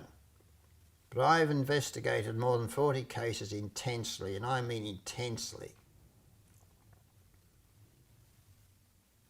And in every case there are real grounds to know, not believe, but to know that the person concerned, person charged, did not inflict the injuries that appeared. There's an alternative explanation. Endotoxin production, increased utilisation of vitamin C, disturbance in bleeding coagulation factors causing the hemorrhages, scurvy-like changes in the bone due to an increased utilisation of vitamin C plus a direct effect of the endotoxin. And the case notes and the case histories have all the factors that build up to that. Unfortunately, in every case, the autopsies have been very rough. In fact, in many of the cases, not just one or two, there have been deliberate misrepresentations. For example, extreme example is with Alan Nuko. The doctor who did the autopsy described at length how he examined the baby's heart visually and under the microscope. There's only one problem: the heart didn't exist. It had been taken out of the body before he got hold of it for a transplant. Now he's in real trouble, but not enough trouble. He should be in jail. He put Alan Nuko in jail for life plus 10 years. He's still wandering around free. That should not be allowed. You mentioned a connection between Alan Nuko's baby had a vaccination before it died, and you have mentioned in your books the connection between vitamin C deficiencies and immunizations. Can you talk about that a little bit? Yes. Many years ago I was asked by an Australian politician who had just been appointed to a post where he had some responsibility for Aboriginal health in the Northern Territory. And he said to me, "We've got a problem." He said, "The infant mortality rate doubled last year and looks as if it's going to double this year. We don't understand why. Can you help?" And then he said, "In the endeavour to improve health, we've stepped up the immunisation campaigns." Well, it didn't click straight away. And I only thought of it afterwards. I was about to come to America, and I discussed the issue with a lot of very good doctors, and I couldn't figure out why. But I should say this, that later when I got hold of the statistics, it wasn't really a doubling of the death rate, but it was a very high increase. So I returned to Sydney from America, still rather mystified and unable to offer a solution. And I thought, well, I'll go to Alice Springs and I'll have another look around in the hope that I'll think of something. But the afternoon before I was due to catch the plane to Alice Springs, I had a meeting with my brother, who was a medical student at the time, and he had two fellow medical students with him. And in great detail, I went through every factor that I could think of that could make a child sick and end in a death. And I knew that vaccines could do that. And I mentioned it. But the important point still didn't hit. I got into my car and I drove towards the city where I was staying at a hotel, and halfway it hit me. You see, I'd been told in an endeavour to improve health we've stepped up immunisation campaigns. They were in fact immunising sick kids. And if a child is sick, it depends on how you define sick, I know. But even a mild illness, and I'll tell you how it works. If you have one type of endotoxin, it has a certain effect. If you have another type, that has a certain effect. If you have the two together, you don't double the effect. It increases enormously. It has what we call a synergistic effect. And this can be sudden, or it can set in motion a series of abnormal events that ends in a death. Now, all this is science, it's well established. So the lesson is, you should not vaccinate sick infants because vaccines contain endotoxin, even the newer brands that are supposed to be better. If you must absolutely insist on vaccinating, then all infants should be supplemented beforehand with vitamin C.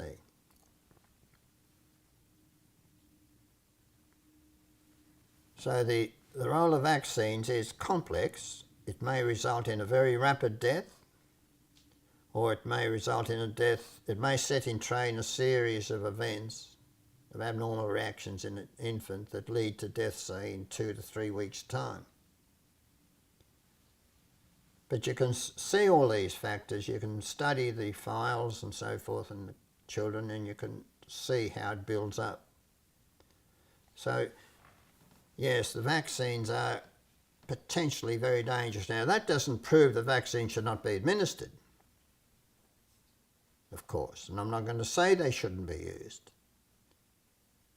But on the other hand, there are problems, serious problems, that are not being properly addressed. Oh, so a vaccine, the endotoxin in a vaccine, then serves to diminish the vitamin C, which is already diminished in a child that's already is ill. Is that how that works? Yes, it's really a very complex process, but basically that is true. That is what happens. And children that are sick, what other children do you think are a little more vulnerable to vaccines? Are there other? Yes. Well, that's easy to answer. It's Indigenous people generally, like Australian Aborigines, and I believe you would have the same problem with the Indians, the same problem with the Inuit people. I have to be a little bit careful because obviously I haven't worked intensely with such communities. But I'm told, for example, that there's a high rate of otitis media sore ears amongst the Inuits. Yeah, that's important. And I'll tell you why. The incidence of otitis media, even amongst Caucasians, has increased dramatically in the past 30 or 40 years. In 1 year, might have been 10, 20 years ago, when I made a search, 25% of the antibiotics that were used in the United States of America were used to treat kids with otitis media. And that includes old people and people having operations. Huge problem. When I was a boy, acute sore ears were rare. Admittedly, when they did occur, it could have been bad because you didn't have antibiotics and you can develop abscesses and so forth. But they were rare. Nowadays, extremely common. Something has happened. I'm not quite sure exactly what it is, but something has happened to make it far more common. Now, I found that if I got a child or an infant with acute otitis media and gave them a combined injection of vitamin C plus an antibiotic, and that I could dramatically fix them bang like that, usually just with one injection.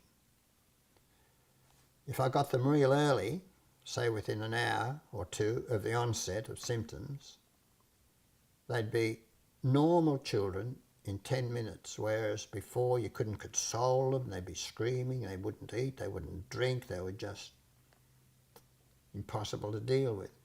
Now that's dramatic. If it had been going on for a bit longer, it takes the vitamin C a bit longer to work. Now obviously the vitamin C is not killing the bacteria or the viruses that are initiating the problem, because the action is too fast. What it's doing is neutralising endotoxin, and there's no doubt whatsoever that the initial onset of acute otitis media is not directly due to a virus or a bacteria, although these things can exist. But very often, if you take a little bit of the fluid from behind the eardrum and culture it, there's no viruses to be found or no bacteria to be found. In acute otitis media, I'm talking about. But there's endotoxin. And the vitamin C just neutralises the injection just like that. It's as quick as that. Absolutely dramatic. And so perhaps it's the main use for injections of vitamin C in kids. Should be. Now, my understanding, my feeling is that this isn't used. I mean, we don't inject vitamin C in America. Not only don't inject it, but there's doctors are told that it's dangerous. Dangerous. Yeah. I thought it was completely. I thought we could get rid of anything we don't use and. Well, this idea that it's dangerous has sort of developed over quite a few years. And of course it isn't dangerous. I mean, obviously the things have to be done right. And if you're driving a motor car, you don't drive through a red light or over a cliff or into the middle of the Pacific Ocean. I mean, there's certain things you do, but common sense. And the same with administering vitamin C. But as a single addition to standard treatments, particularly it's obvious in children,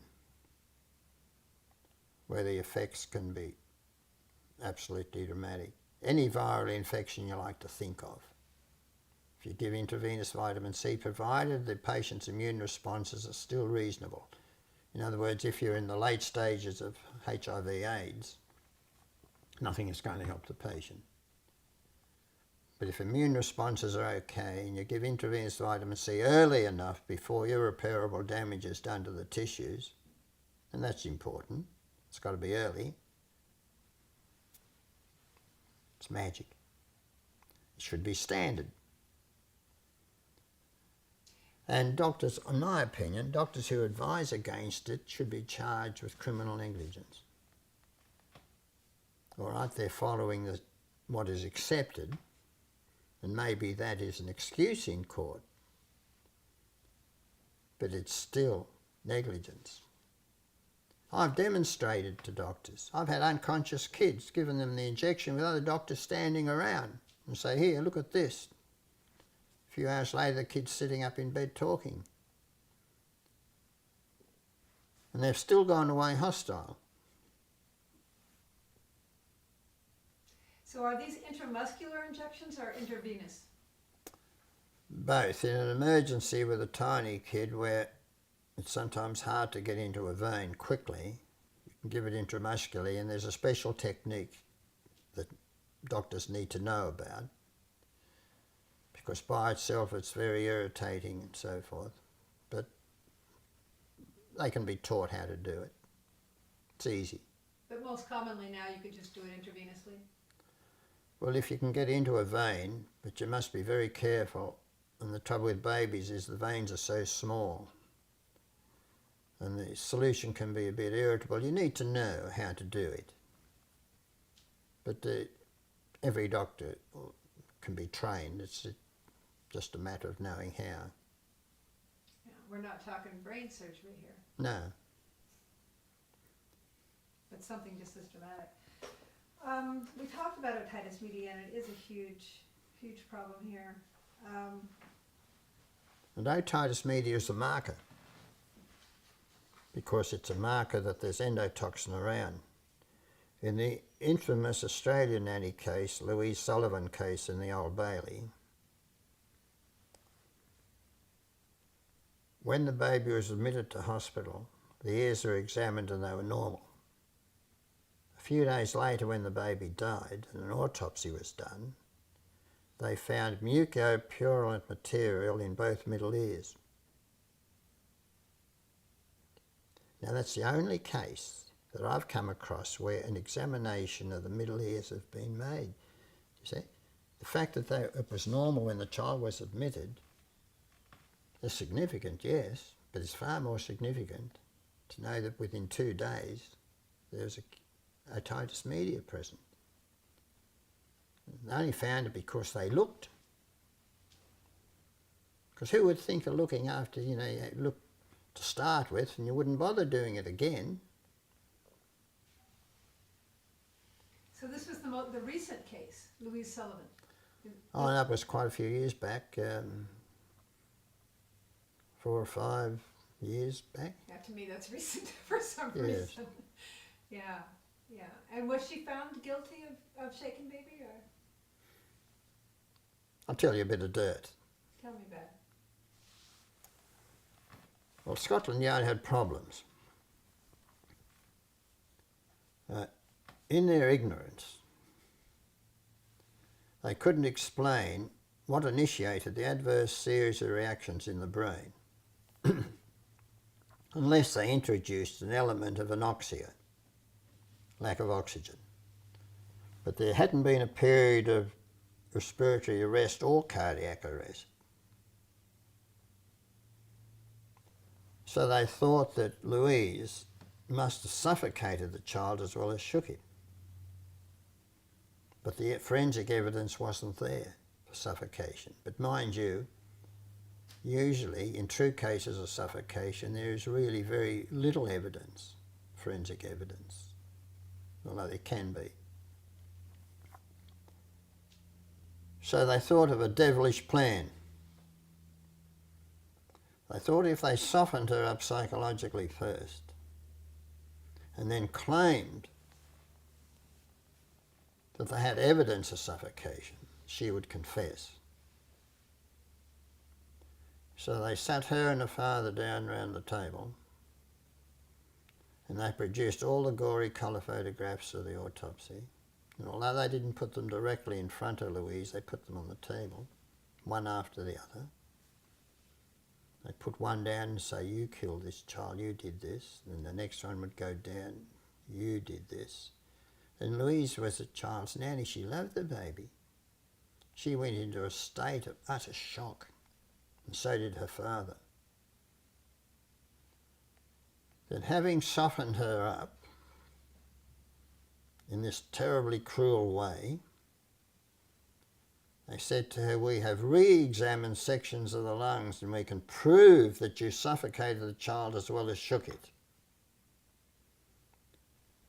Prove guilty to a lesser charge of manslaughter and you'll get off lightly. This is not their exact words, but it was something like this. Plead innocent and we'll charge you with murder and you go to jail for a long time. Well, by then she was just totally a wreck. I spent about an hour with them on the phone,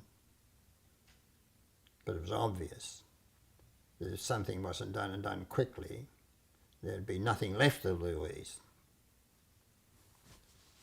So they agreed to a charge of manslaughter and she was allowed to come home.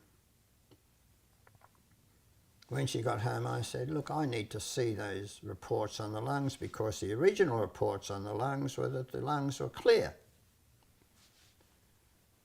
Well, 20 minutes later, they were faxed through to my home in Tamworth, and the report said quite clearly the lungs are normal, there's no evidence of anoxia. And it took me a while to figure out why Scotland Yard behaved as they did, but as I said, there's no doubt about it. They thought that she did suffocate the child. And they didn't have the evidence. They'd soften her up first, say they had the evidence, and she would confess. Dirty tricks. Sleep apnea. And if you could talk about that a little bit and the connection between the deficiency of vitamin C. To understand the nature of sudden infant death syndrome, and then later, of course, the shaken baby syndrome, it's necessary to know a little about what is called endotoxin. In actual fact, endotoxin is produced by particular types of bacteria that normally inhabit the gut. And the endotoxin is actually stored in the walls of the bacteria. And routinely, just tiny amounts escape into the environment.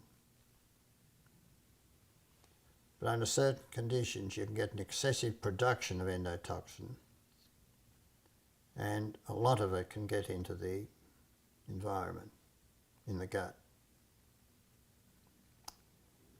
And under these conditions, it damages the gut wall and seeps through into the bloodstream, is carried first to the liver. And if all is well with the liver, and if the liver can cope, it will detoxify the endotoxin, and none will escape into the general circulation. But if the amount of endotoxin is excessive, or if the liver can't cope, then some of it will get into the general circulation. Now, what happens then can vary a lot. It's important to realise first that this endotoxemia, as it is called, can occur without there being any bacteria in the body outside the gut. In other words, there's no septicemia or bacteremia.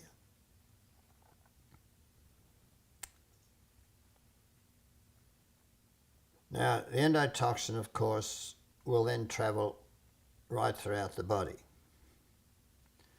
But it tends to specifically target parts of the brain for special reasons. The brain is very carefully protected from substances that can injure it by what is called a blood-brain barrier. The main part of the blood-brain barrier is the linings of the tiny blood vessels supplying blood to the brain. In most other parts of the body, these the lining cells of the blood vessels, called the endothelia, or the endothelium linings, have gaps between them. And even white blood cells and red blood cells can sometimes find their way through. But in the brain, we have what are called tight junctions. The cells are very closely packed one against the other and won't allow most substances to seep through into the brain tissue. But there's a lot of energy required because nutrients have to get into the brain, and these cells allow the absorption through them of these nutrients. They actually go through the cells and are passed on to the brain, but the brain is very selective what it will allow to enter its tissue. But the amount of energy required for that is huge. And this is why the brain has the biggest concentration of vitamin C than any other organs, because vitamin C helps the energy processes work efficiently.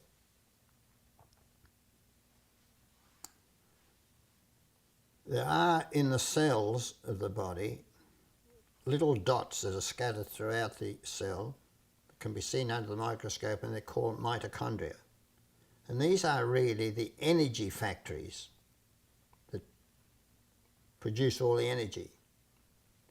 And because those endothelial lining cells in the brain have to work so hard, they have approximately 5 times more mitochondria than equivalent cells elsewhere in the body.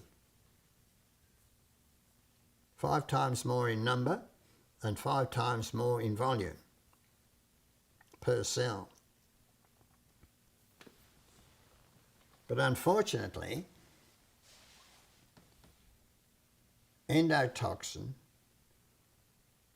can damage those cells much more readily than it can damage any other cells, because those cells are particularly susceptible to toxins. So the blood-brain barrier breaks down, the endotoxin breaks down the blood-brain barrier. and can do it very, very quickly. And then it either seeps through into the brain tissue or sets in train a series of biochemical reactions that disturb the brain tissue. The result can be, if it happens quickly, that the respiratory centre in the brain, which is a very active centre, can be primarily targeted and it just stops functioning. There's no breathing, child dies. Or you might just get little bits of endotoxin going through and respirations may cease for short periods, so-called apnea periods. But then vitamin C comes in and a whole lot of other things and neutralises the endotoxin and the child starts breathing again. And that is responsible for the fact that infants can have many periods of apnea and still survive. Now, next, if things get out of hand, the endotoxin gets into the brain tissue itself. It damages the brain tissue and it may affect only parts of the brain tissue, not the whole lot at once.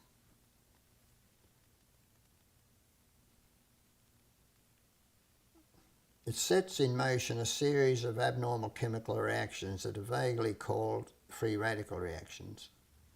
And this creates more disturbances and goes around in circles and gets worse and worse each time it goes around.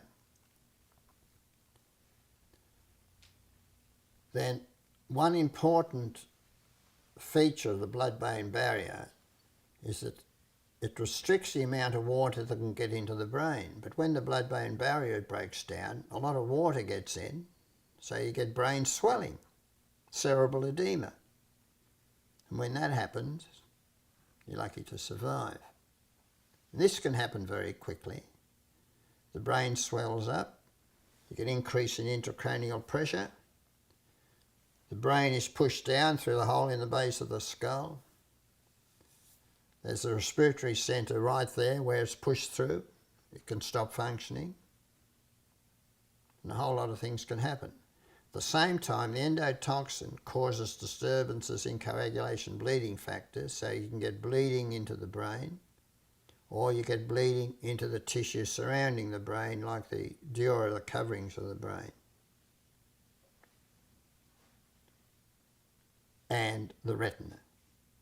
The retina is part of the brain. It's an extension of the brain. And it is damaged in the same way as other parts of the brain by the endotoxin or the chemical reactions that occur following the introduction of endotoxin. So you get retinal hemorrhages. At the same time, you might get changes in the rapidly growing portions of the bones caused by endotoxin, plus the fact that endotoxin causes an increased utilisation of vitamin C. So you get two things responsible for the bone changes: vitamin C deficiency due to excessive utilisation and a direct effect of endotoxin on the growing portions of the bones too.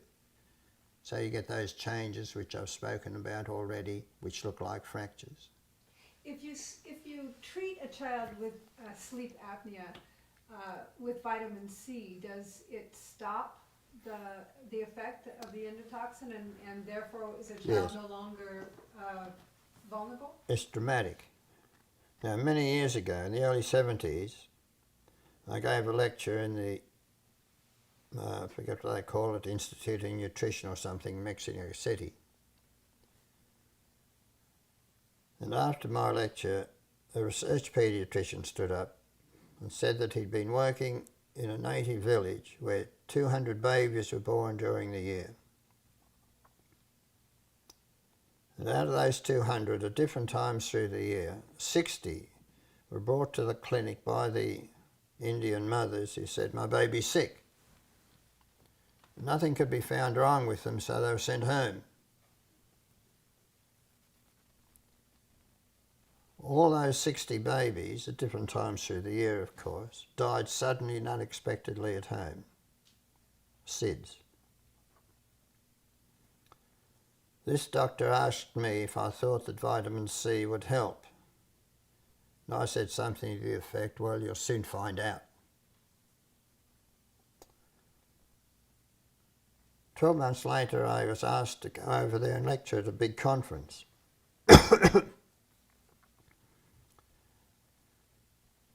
The head of the conference and the Nutritional Institute attended my lecture. His wife chaired my lecture. And she announced, after I finished talking, that they had taken notice of what I had told them the year before, and they were setting up a program to supplement expectant mothers and newborn babies with vitamin C to see if they could cut down the incidence of SIDS, which was extremely high in Mexico. Well, I was elated because I knew what the result would be. But I waited for a year or so, I can't remember how long, heard nothing. I wrote letters which were never answered. I sent telegrams which were never answered. No one would talk to me. My late brother James, who was a radiologist, was going to America, and he decided he would come to Mexico and see if he could find out what was going on. He rang up and they put him through to the boss. An appointment was made. But when he got there, they wouldn't see him. So I was left frustrated and wondering what was going on. Years later, when I was able to get on the internet,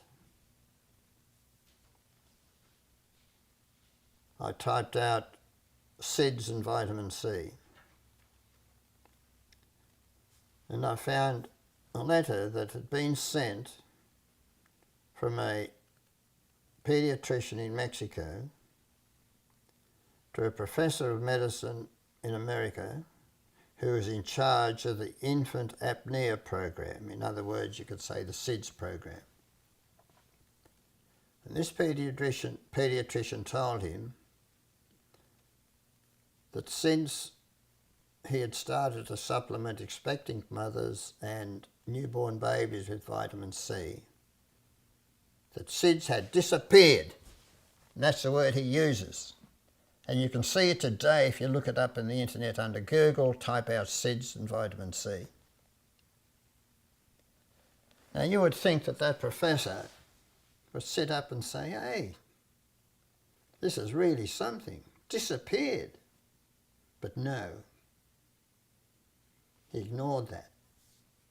And he says something like, well, I think it's almost his exact words, and you can find it on the internet. He said, "I know of no data to support this." No what? No data, no information, in other words, to support this. Was that the fellow that had been doing the research No. in the native village? No. I assume that the doctor who wrote to him probably was the man, but I have no way of finding out. You can still find this on the internet, but since I first found it, it's all been changed because the original internet included quite a lengthy description of what a terrible fellow Archie Kalokerinos was. And that has been sort of diluted a bit when you look it up, but I've got the full version in my biography. Now, I find this very disturbing. Very, very disturbing.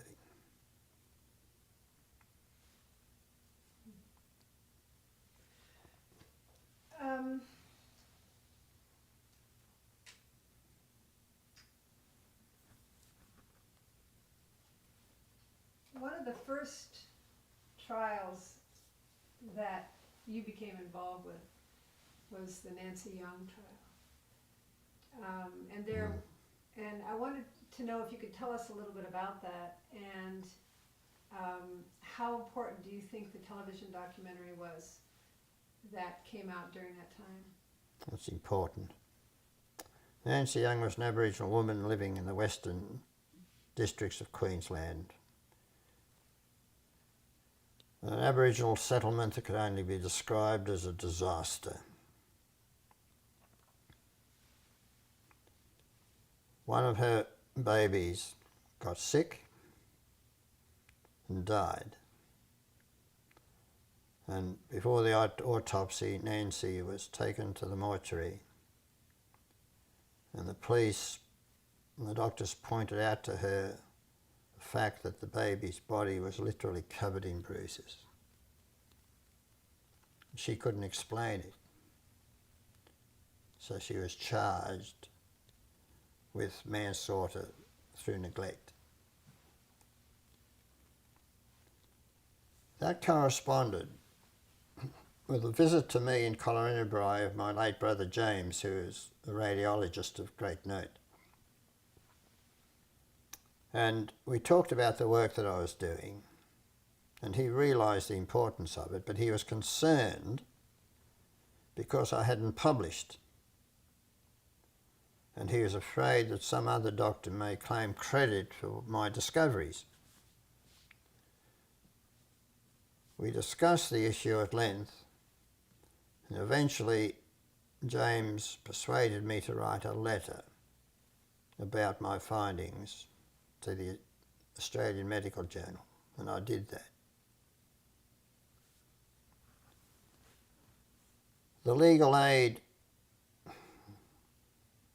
lawyer who was asked to defend Nancy Young was a man of rare calibre, because somehow or other he got hold of and he read the letter that I'd written in the Australian Medical Journal, and he rang me up. And I found that Evelyn Young, Nancy's baby, had been fed on a diet that consisted mainly of a formula milk, wasn't a formula, a dried milk called sunshine milk. Now, it was never intended to be a baby food. It had no supplements of vitamins, including vitamin C. But a lot of people used it without problems. And then Evelyn, the baby, suffered from a series of illnesses. And it was obvious to me that those bruises that Evelyn exhibited after death were due to scurvy. So I decided that that should be the basis of the defence. But I knew that I was just Archie Kalokerinos, and no one would take any notice of me. So I approached the only professor of paediatrics in Sydney, who I knew well. And I must give him his credit. He was a man of great achievements. And he agreed with me that it was scurvy, and agreed to give evidence in her defence. Well, I was ecstatic. But a few hours later, when I got back to the hotel where I was staying, I received a phone call from him. And he said, "I've just been told that this matter is highly political. I can't afford to get involved." So I was left to defend Nancy by myself. But I took one precaution. I rang the Australian Broadcasting Commission and asked them to cover the trial.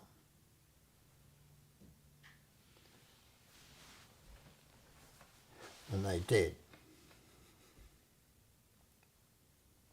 They sent up a man that I will never forget, the late Frank Bennett.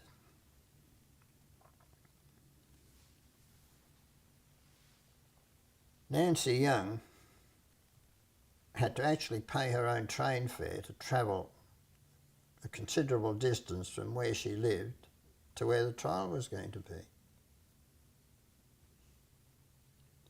And when I arrived in the town of Roma, where the trial was to be held, I was greeted by the defending lawyer who said, "We haven't got a chance. The judge is prejudiced and the jury is prejudiced." I couldn't believe it. I said, "No, it can't be, can't be." He says, "Well, they are."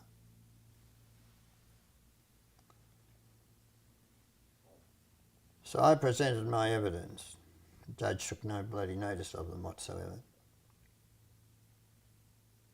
And Frank Bennett sat up at the back. He wasn't allowed to record the actual trial. Nancy Young was found guilty. She's thrown into jail. But she wasn't thrown into any old jail. She was sent to Boggo Road Jail where her mother died while she was serving a sentence for the murder of the man with whom she was living.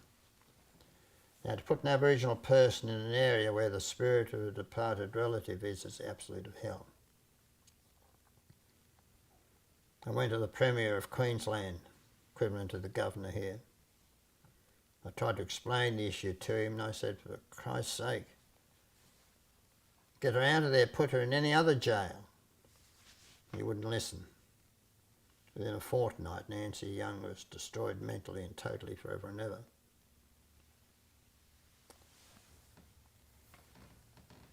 But the night after the trial, or 2 nights after the trial, Frank Bennett presented 10 minutes on national television.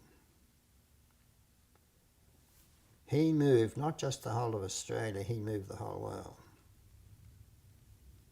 It was an incredible feat. There's an enormous public outcry.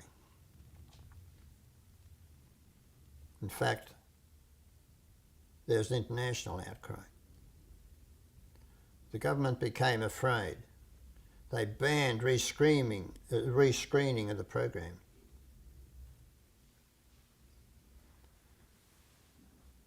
An appeal was launched, and we lost. But by then, I think the Australian public, and the international public too, were so angry that they would have almost created a revolution.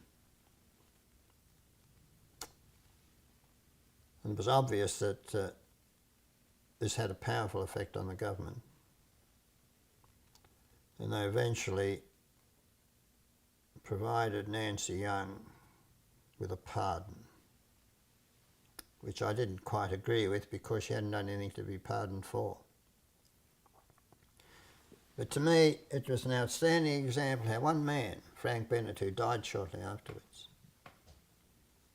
with his remarkable presentation, just 10 minutes, moved the whole world. And I'll never forget it.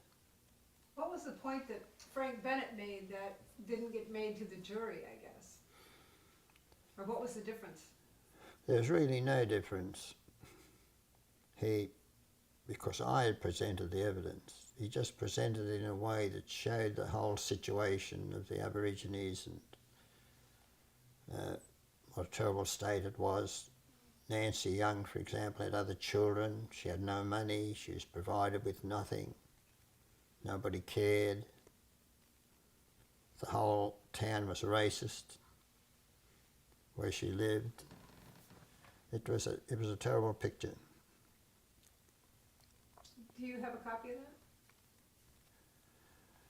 No, video recordings weren't really available then. The ABC, the Australian Broadcasting Commission, must still have it. Whether they would release it or not is a question that depends. If it gets up too high in the hierarchy of the ABC, they will clamp down on it. straight away, and I'm sure they won't agree to its release. But you could try. You'd have to work out a way of getting it without going through the big boys. And there's a Four Corners program, another program from the ABC that followed it as well, which was quite remarkable. And the Australian lawyer, although I think at the time he might have been still a law student, was Geoffrey Robinson. Do you know him? He's now a big shot in England, quite a remarkable man. He hosted those programs on television, can't think of the name of them now, to do with law. Very famous, well-known man. Okay, good.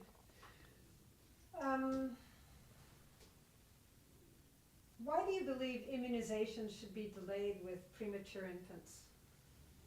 Because the fact is, an observation, a clinical observation on my part, that they tended to react more severely than mature infants.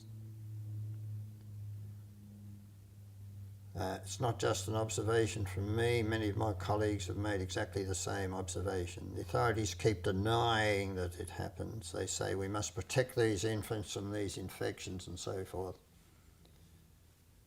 But it's a killer. It shouldn't be done.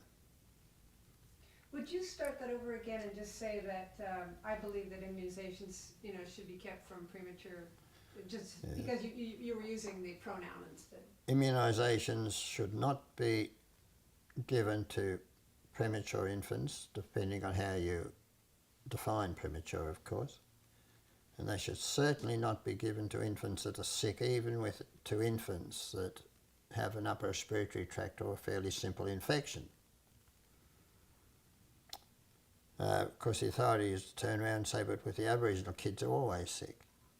And I say, well, supplement them first with vitamin C and zinc and so on first, and then immunise them. But of course, they don't do that, but they should. I don't want to overstate the role played by vaccines, but the fact is this, that there's a very clear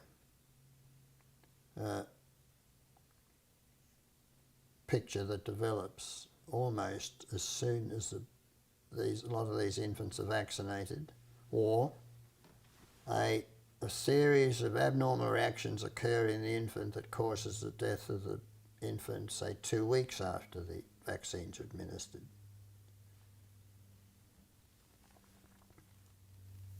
And either you should delay or you should supplement first. Now, I worked all this out early in the piece, and I was going to Melbourne to lecture to doctors about it, amongst other things. And the doctor who relieved me was a postgraduate research student from the University of Sydney. Now, I shouldn't jump to conclusions because I may be wrong, but I have reasons to believe that before he left Sydney, he told his colleagues that he was coming to Collarenebri to relieve Archie Kalokerinos, and they said, oh, that nut, don't take any notice of him. Before I left, I explained to him that he should not vaccinate sick Aboriginal kids. The moment I left town, he went around, and I'll use the exact words that he spoke to some of the citizens of Collarenebri. Pardon my language. He said, Archie Kalokerinos is all bullshit, and his theories are all bullshit, and I have no intention of carrying out his methods of practice. He saw a little Aboriginal kid, infant, and just off the top of my head I can't remember which one comes first, but I think this is the one that had an upper respiratory tract infection.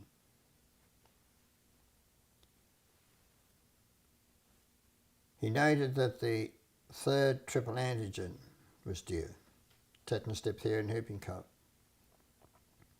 So he'd been well and truly indoctrinated, of course, and he thought that had nothing to do with it.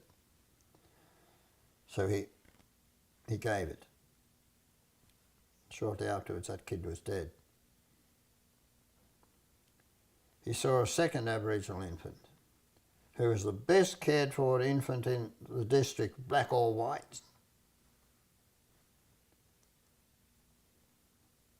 And this one had diarrhoea, or it was the other way round, I think. And he must have thought to himself, well, of course, the vaccine had nothing to do with it, first death and so on. So once again, disobeying my wishes, he vaccinated that child. I came back from Melbourne expecting to find him still there with a list of what he had done and so forth. But he had shot through, as we say in Australia. He'd left the town in a hurry. This child was dying in the bed as I turned up. And the Aborigines were going to lynch him. They would have. I had gone 2 years then without a single Aboriginal infant death, a record, and I came back to find 2 dead. Now, I don't feel really good about that. Just this stubbornness and indoctrination. It wasn't a coincidence, of course.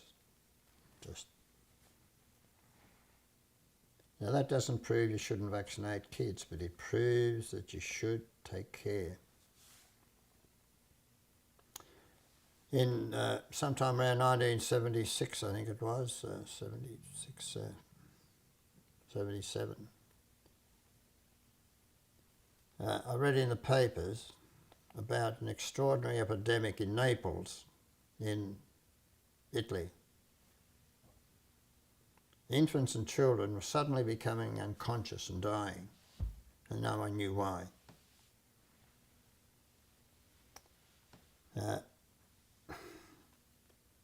I thought, now, that is just like these Aboriginal kids. They should have vitamin C, and they should take care with the vaccines. And I made contact first with a famous politician in Australia who is of Italian extract. And we tried to, I think we did, we actually wrote to the Pope. We wrote to he made contact with the authorities in Italy, but no one would listen or answer. But it so happened that a very important person, I bet not mention his name, owed me a favour. And this person had influence with one of the main television stations in Sydney. So they arranged to take me to Naples.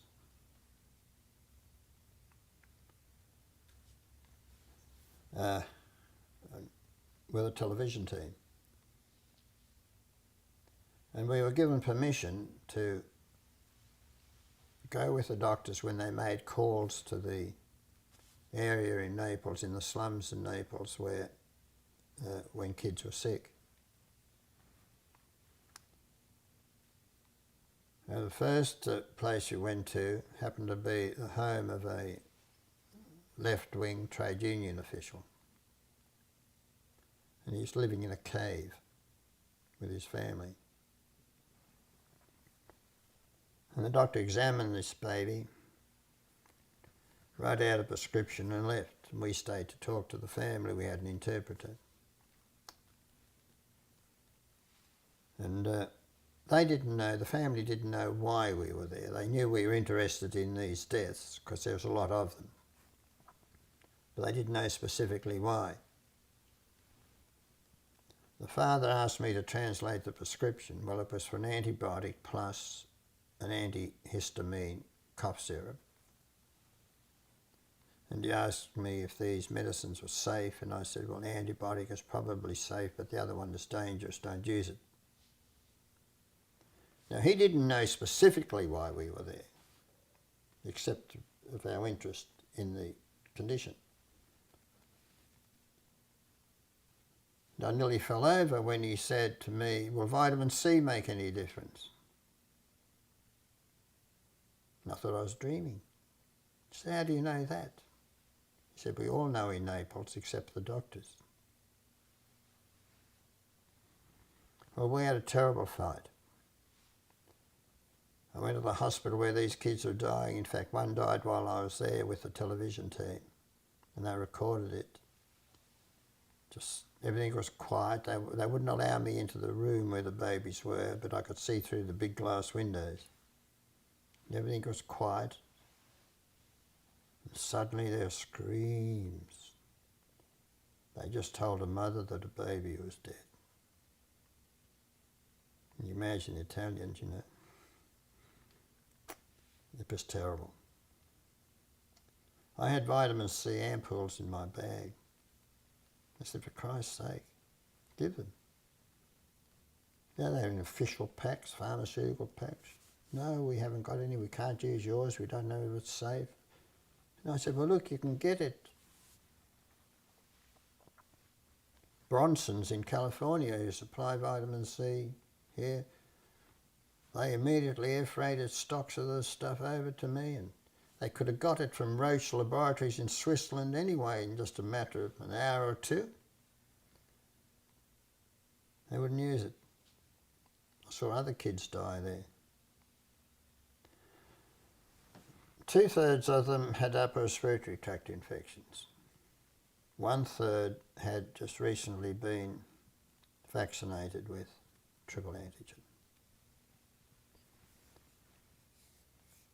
They never officially told me anything about what happened, but I know they used vitamin C. Someone showed me newspaper cuttings. And the epidemic came to an end. They used to have these epidemics regularly every so often. Now they don't.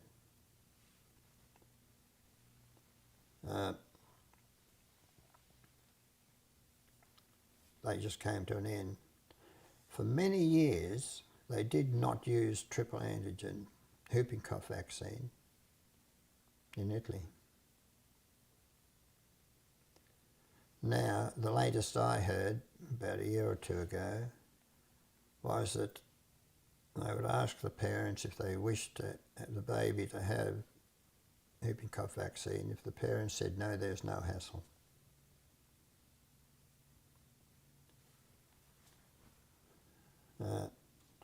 So you see, it's not just Australia and the Aborigines.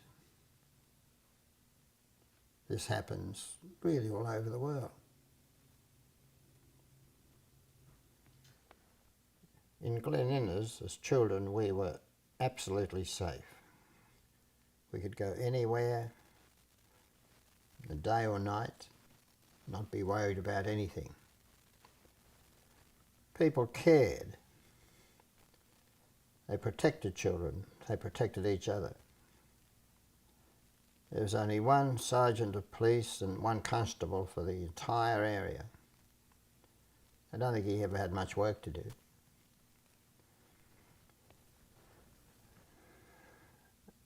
Nowadays, you can hardly even walk around the block without some element of fear.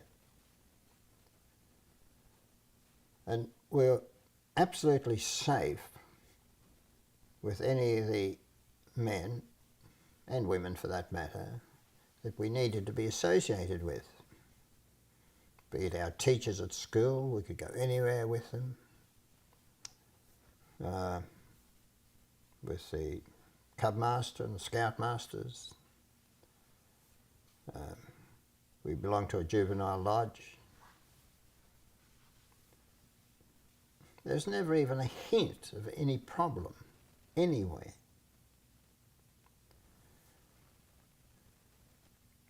And if anyone was in trouble, the whole town rallied around them to help.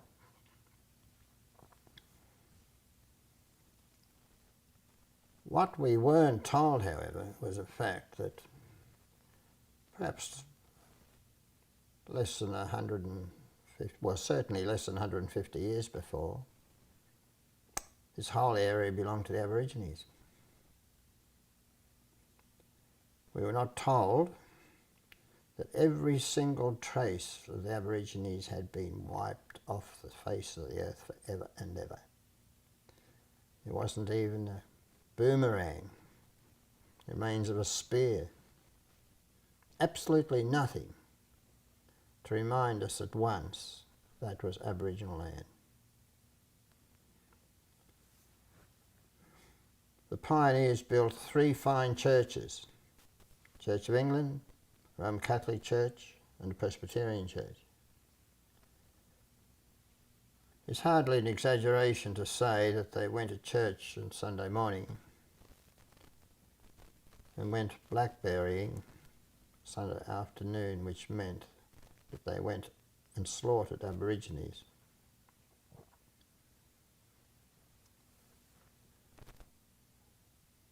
And I find that quite extraordinary.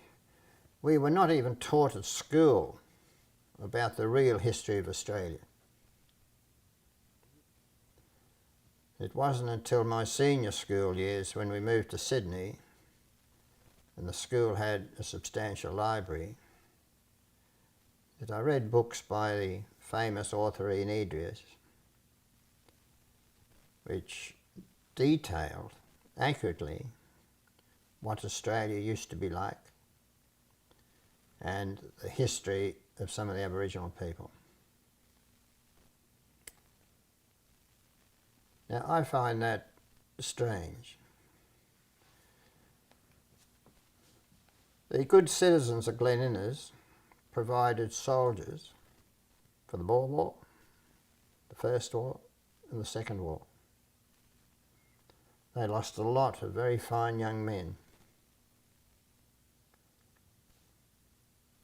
And I think a large part of the reason why they went to war was not just because of patriotism, but because they sincerely believed that the world would be a better place. And yet their grandparents and great-grandparents were guilty of genocide. And to me that's a very important thing, really. People can change, and do change.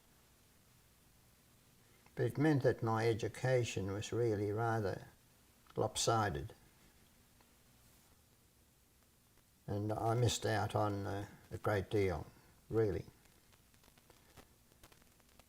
And I was fortunate that a few authors at least had documented some of the things that went on.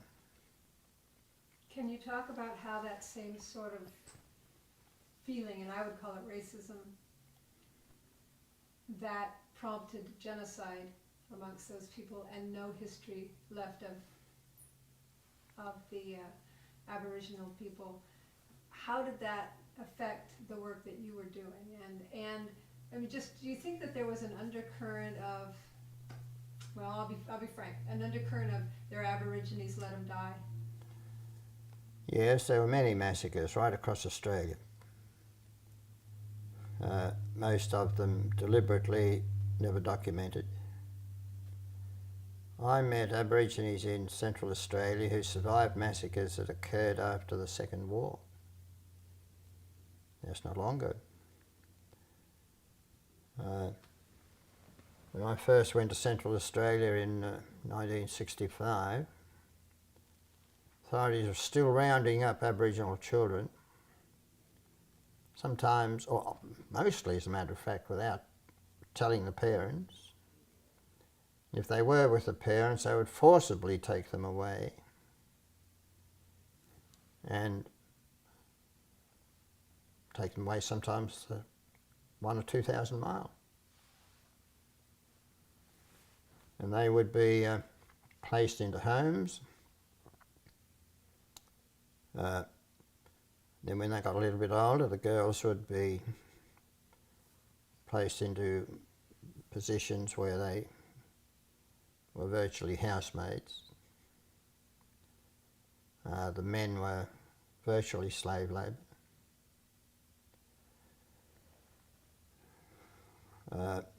Why that was done is difficult to explain. I think that the authorities sincerely believed that it was better for the Aborigines to take them away from their communities and turn them into white people. And they call these children that were taken away the stolen generations. Some of them were treated very badly, indeed many of them. Everything from physical abuse to sexual abuse. And the man who produced the film about my life work a couple of years ago produced a magnificent film about 3 Aboriginal children who were taken away, I think 1,000 miles or so, I can't remember the distance, and placed in custody. And they ran away. And the older of the girls, who was still probably just a teenager, maybe, not even a teenager, it worked out that if she followed a fence which was built from the north to the south of Australia to keep rabbits out of one area, it was a continuous fence, she knew that she would get home. So these 3 children followed that fence all the way home. But when they got home, they were taken away again. So they repeated the performance. It's a very moving story. But it was a very cruel thing to do. Massacres, just awful. Not far from where we lived for a long time, in the town of Bingara, where I practiced for 10 years, just a few miles up the road, there was the infamous Mile Creek. And a group of white men rode long distances, killing Aborigines as they went.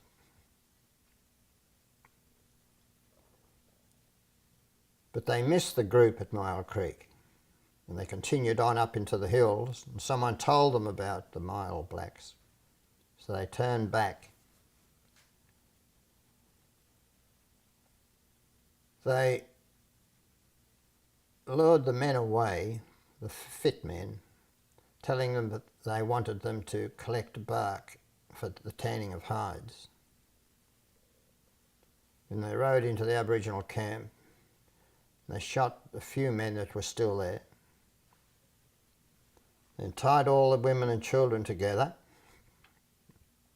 the ropes around their necks,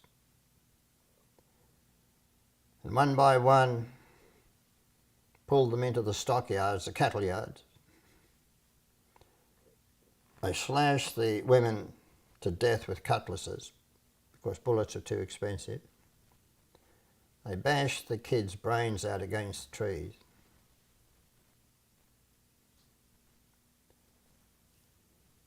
That was the infamous Mile Creek Massacre.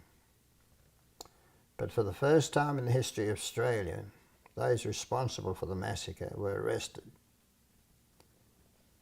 And 6 of them were eventually hanged. But mostly, those responsible for massacres got off scot-free. A lot of these white people thought that the only good place to live in was one that was totally free from Aborigines.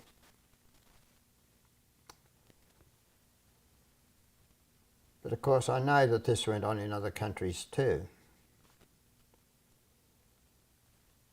But it's hard to imagine why they found it was necessary to do that.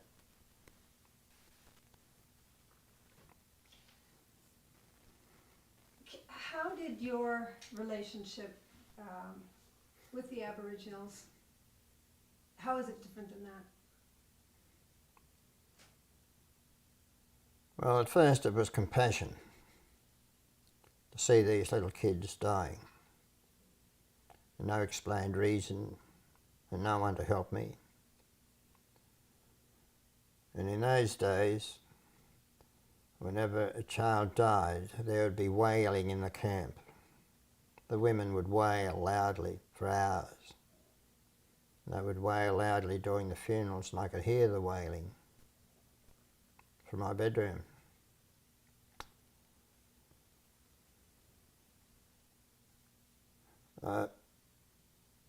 I felt a natural compassion, which was only human. I don't think that I can claim to be very different to anybody else really. But I actually had to place my hands on them. There's a degree of racism too. There are several veterans of the First War there who were Aborigines who fought in France.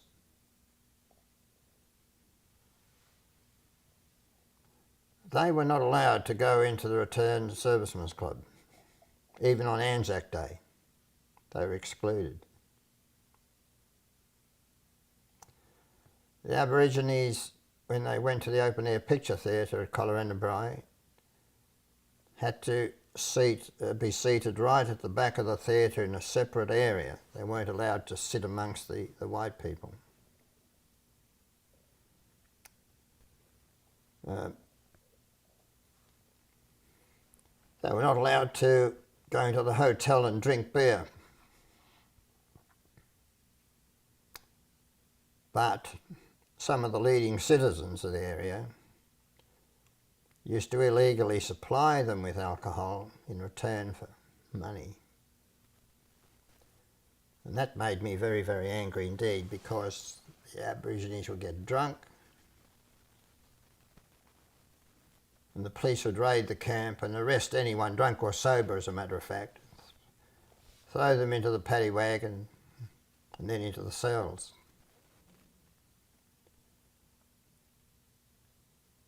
And I complained about this because I told the sergeant that for every Aborigine who is arrested for being drunk, then a white supplier of alcohol should also be arrested. But I was told that they couldn't do that because they could never get a witness. Well, one morning, at 8:30 in the morning, I saw a white man sell alcohol to an Aborigine man just a few yards away from a group of Aboriginal school kids. And I was absolutely furious. So I went round to the sergeant and I said, "You've got your witness." He didn't act. But at the time, the police were paid extra according to the number of prisoners they had in the cells. They were paid as lock-up keepers.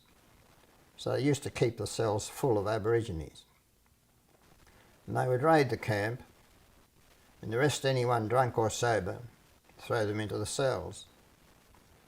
One evening they pulled a particular man out of bed, and he was a teetotaler. He never drank. Threw him into the cell, and he complained that he wasn't well, and they ignored him. And an hour or two later found him dead. Now I was called around to see him, because I was the only doctor in the area. I did an autopsy on him, and he'd had a coronary occlusion. So I wrote out my report.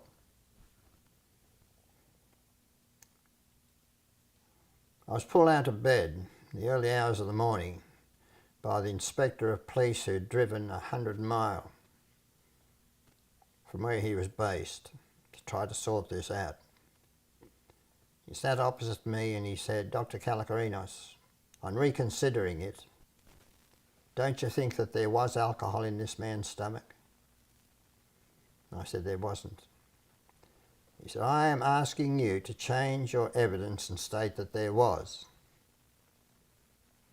I got very angry. I refused. He said, "You know, Dr. Kalokerinos, we can make life pretty hard for you around here." And I got so angry, I actually picked him up and threw him out physically. And that little act of mercy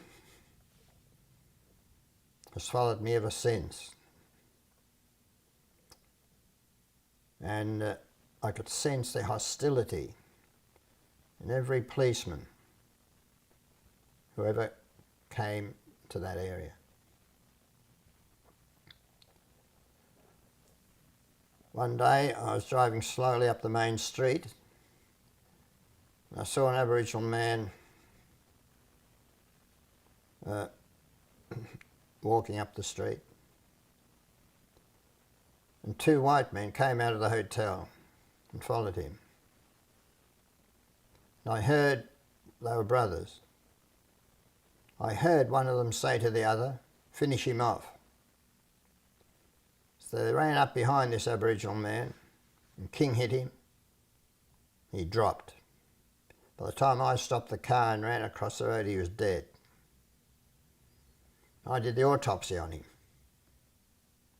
He had a broken neck, blood going up into his brain.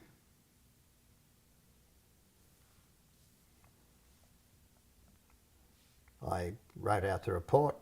I was the only doctor there, of course.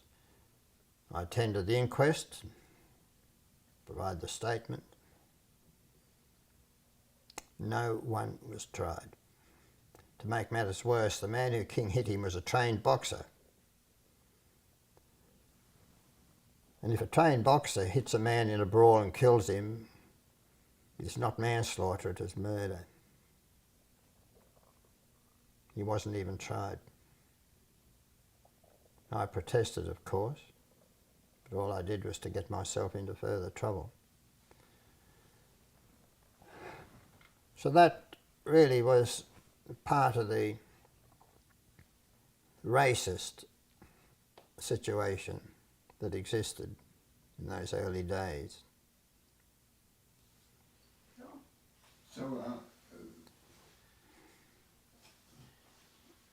do you think that affected your work when you started telling the bureaucracy there in Australia to give these children vitamin C? Do you think that their reluctance to do so was racism?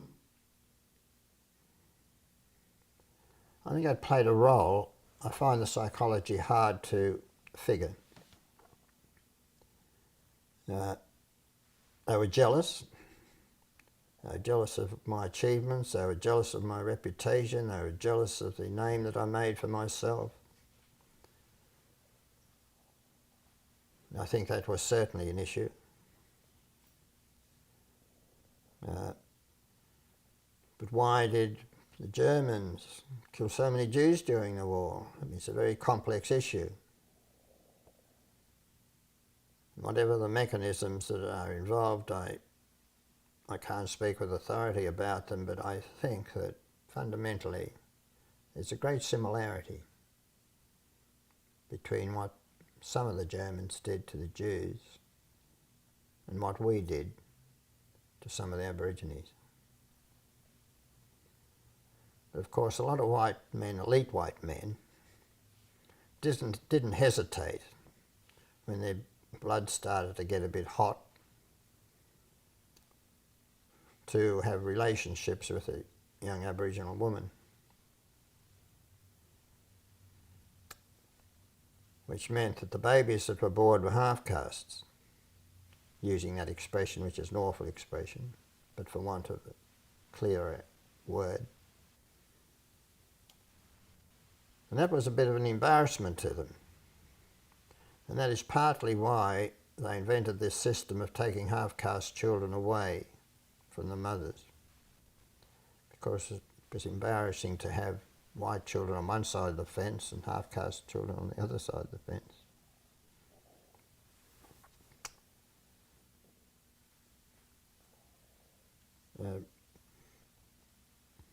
But the worst thing was not so much the attitude of the authorities and people in general, but was the attitude of my colleagues.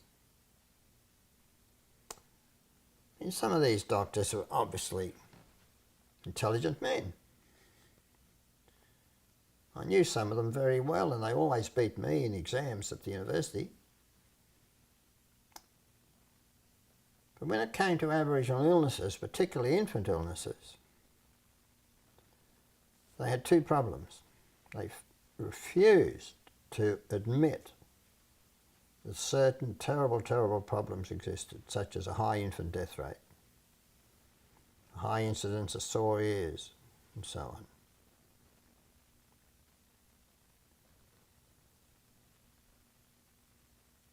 And they refused to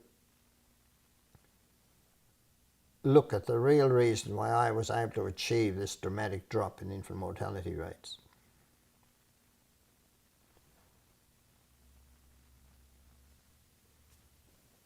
Now, I went to towns,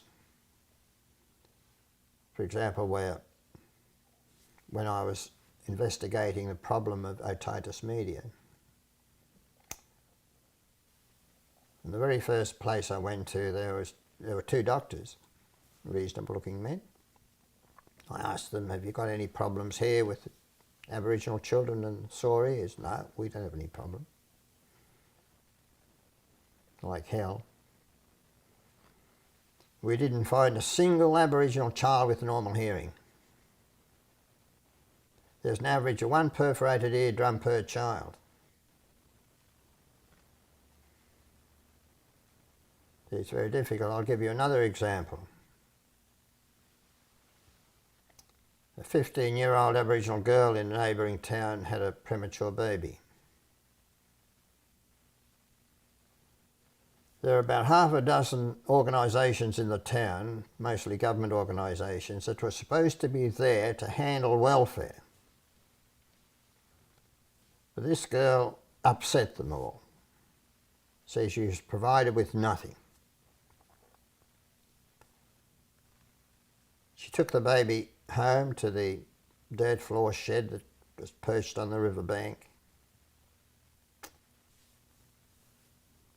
And it's little wonder, it was winter time, that the baby got sick.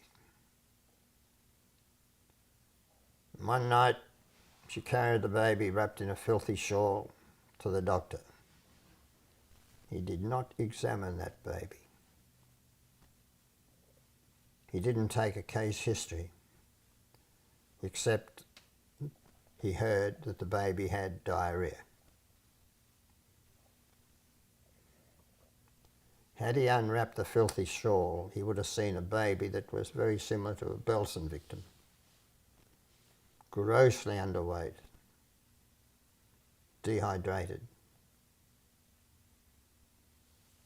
He wrote out a prescription for an antibiotic and an anti-diarrhea mixture, which is dangerous.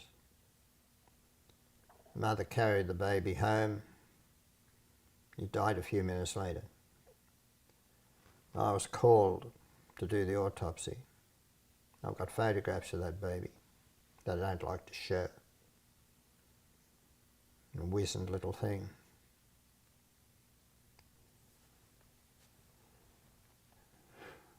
Now, that doctor was never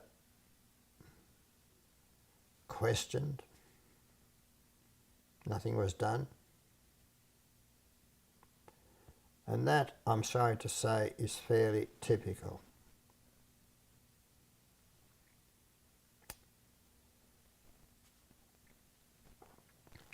So, I must say that life became very, very difficult for me and very stressful indeed.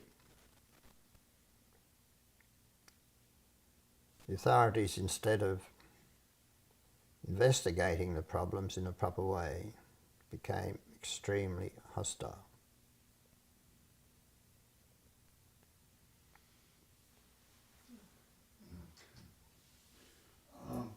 Now we'll get on to a little bit more fun subject, because it seems like you and Glenn, what was his last name? Dittman? Dittman? Dittman. Had a pretty good partnership or relationship. So what can you tell us about Glenn? Well, Glenn was one of the leaders of a medical organisation, that consisted of a great variety of medical skills. They weren't all specialists, for example, in ear, nose and throat, or just specialists in diseases of the big right toe. And there's a lot of skills amongst them. And the idea was that they should combine together to investigate medical problems. And they first looked at the overuse of antibiotics, but it was such a complex issue that they couldn't find a way around it. And then they heard about me, so they sent Glenn Detman up to Collarenebri with a team. And the idea was really not to investigate what I did, but to demonstrate to me that I was wrong. But they were open-minded enough to realise that I was right. And Glenn in particular became a very strong convert and a great helper indeed. For example, Glenn actually was married twice. He's married first to his wife Nancy, and his second marriage was to his beloved Nikon microscope.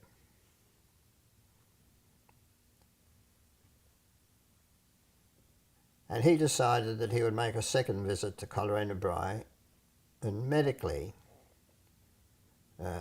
investigate what I was doing.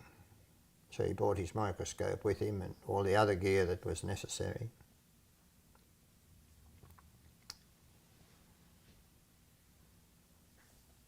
The first thing he wanted to do was to examine feces, bowel motions of these children. So we sent the message around the Aboriginal community and the white community that we needed samples of feces. Well, we got samples of feces in beer bottles and buckets, and we got it in. Believe it or not, there's one sample in a perfume bottle. How in the hell they managed to squeeze it through that tiny hole in the top of a perfume bottle, I wouldn't know. But I still remember how Glenn prepared the first slide, because I told him that he was wasting his time looking for parasites because I'd sent specimens over the years down to the government laboratories and all the reports were negative. He said, well, we'll find out. Prepared the first slide, he put under the microscope, he went like that, and he said, have a look. And it was loaded. That was an important issue, very important issue. He did all sorts of tests, and the more he investigated, the more convinced he became that I was right.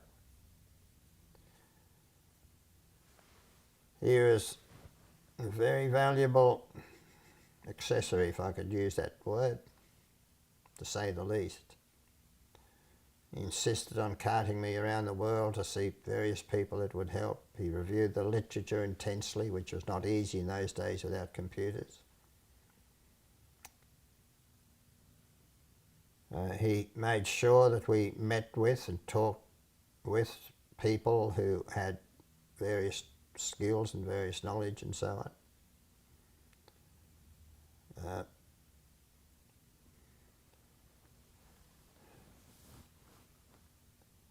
And I think without him, we would, well, there's no doubt about it, we would never have made much progress.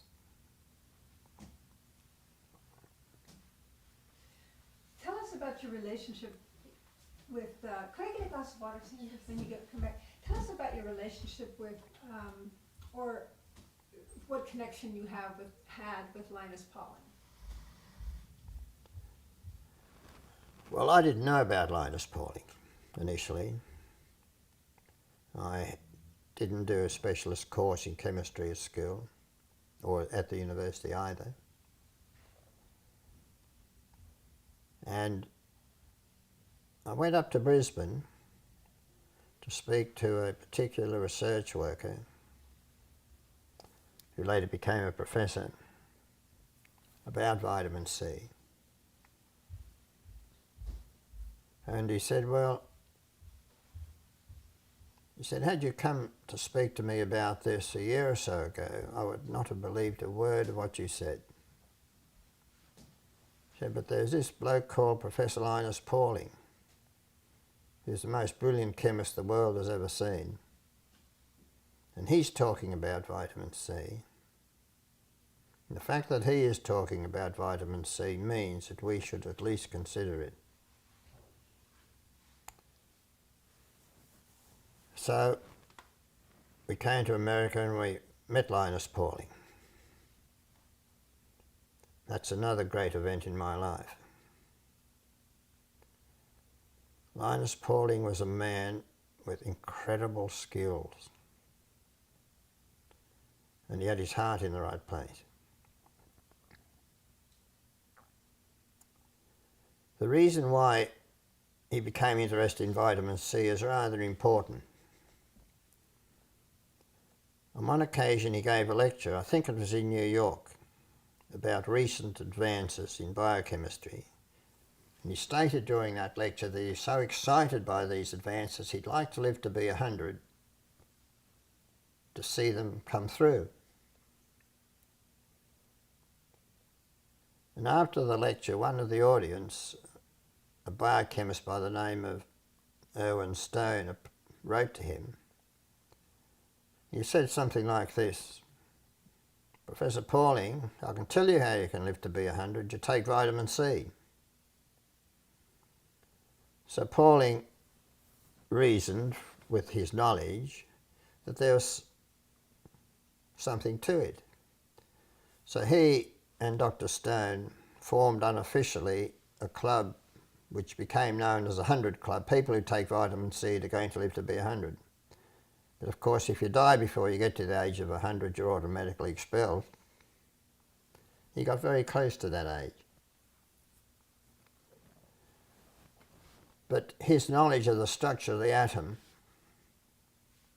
and the nature of the chemical bond was enormously useful because it explained a lot about the way that vitamin C worked. He also knew a lot about the atom bomb. He worked with Einstein, who was a friend of his, on the nature of the chemical bond. And that's why he became opposed to the atom bomb. He spoke out against it. He knew what harm it would do. So he was labelled as a communist. He wasn't, of course. And at one stage he was about to go to Cambridge in England to see those famous X-ray diffraction photographs that were shown to Watson and Crick.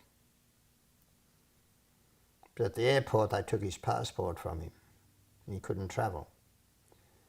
He was within a cat's whisker of discovering the double helix.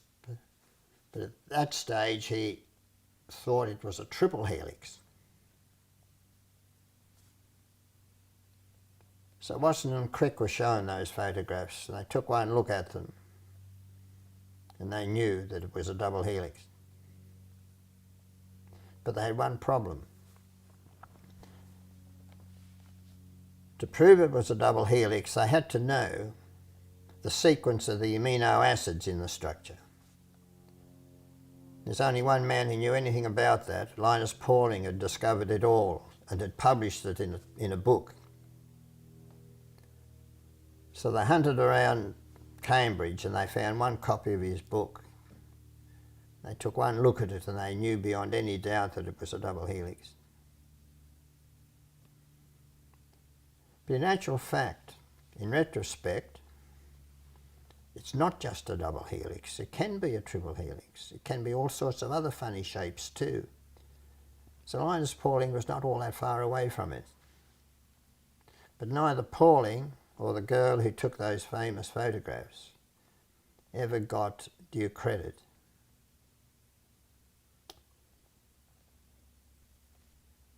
To me, Pauling was almost like a father. He would do anything for me, almost. And he wrote the foreword for one of my books. I spent a whole day with him not long before he died. And he showed me the important work that he'd done, tried to explain it. I found it difficult to understand. But how he ever figured out all that, I wouldn't know. The big lesson that he taught me, though, was to think. He said that his major discoveries were found simply because he thought a lot. He'd go to bed thinking. And this is what I learned to do. And by doing that, I was able to find answers or partial answers to some really difficult problems.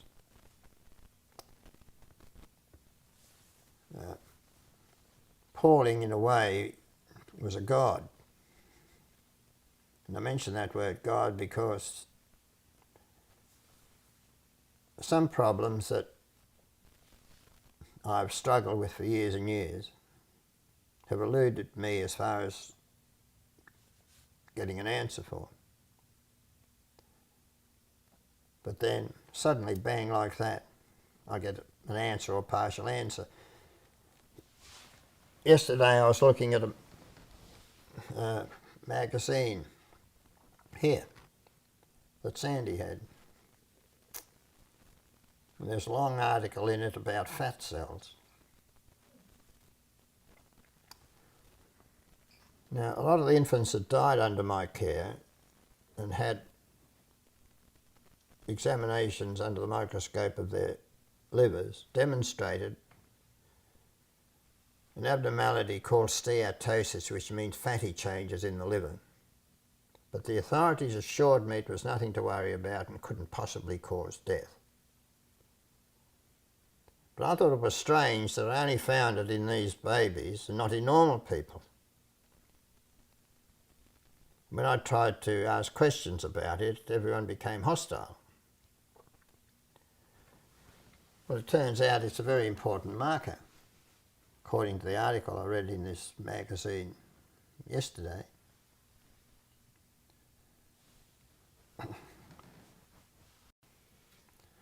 Now, under certain conditions, fat cells in the body release particular types of fatty acids, which are stored in the liver. And that is steatosis, or fatty changes in the liver. But these fatty acids are toxic to certain tissues, including heart muscle. Extremely important issue.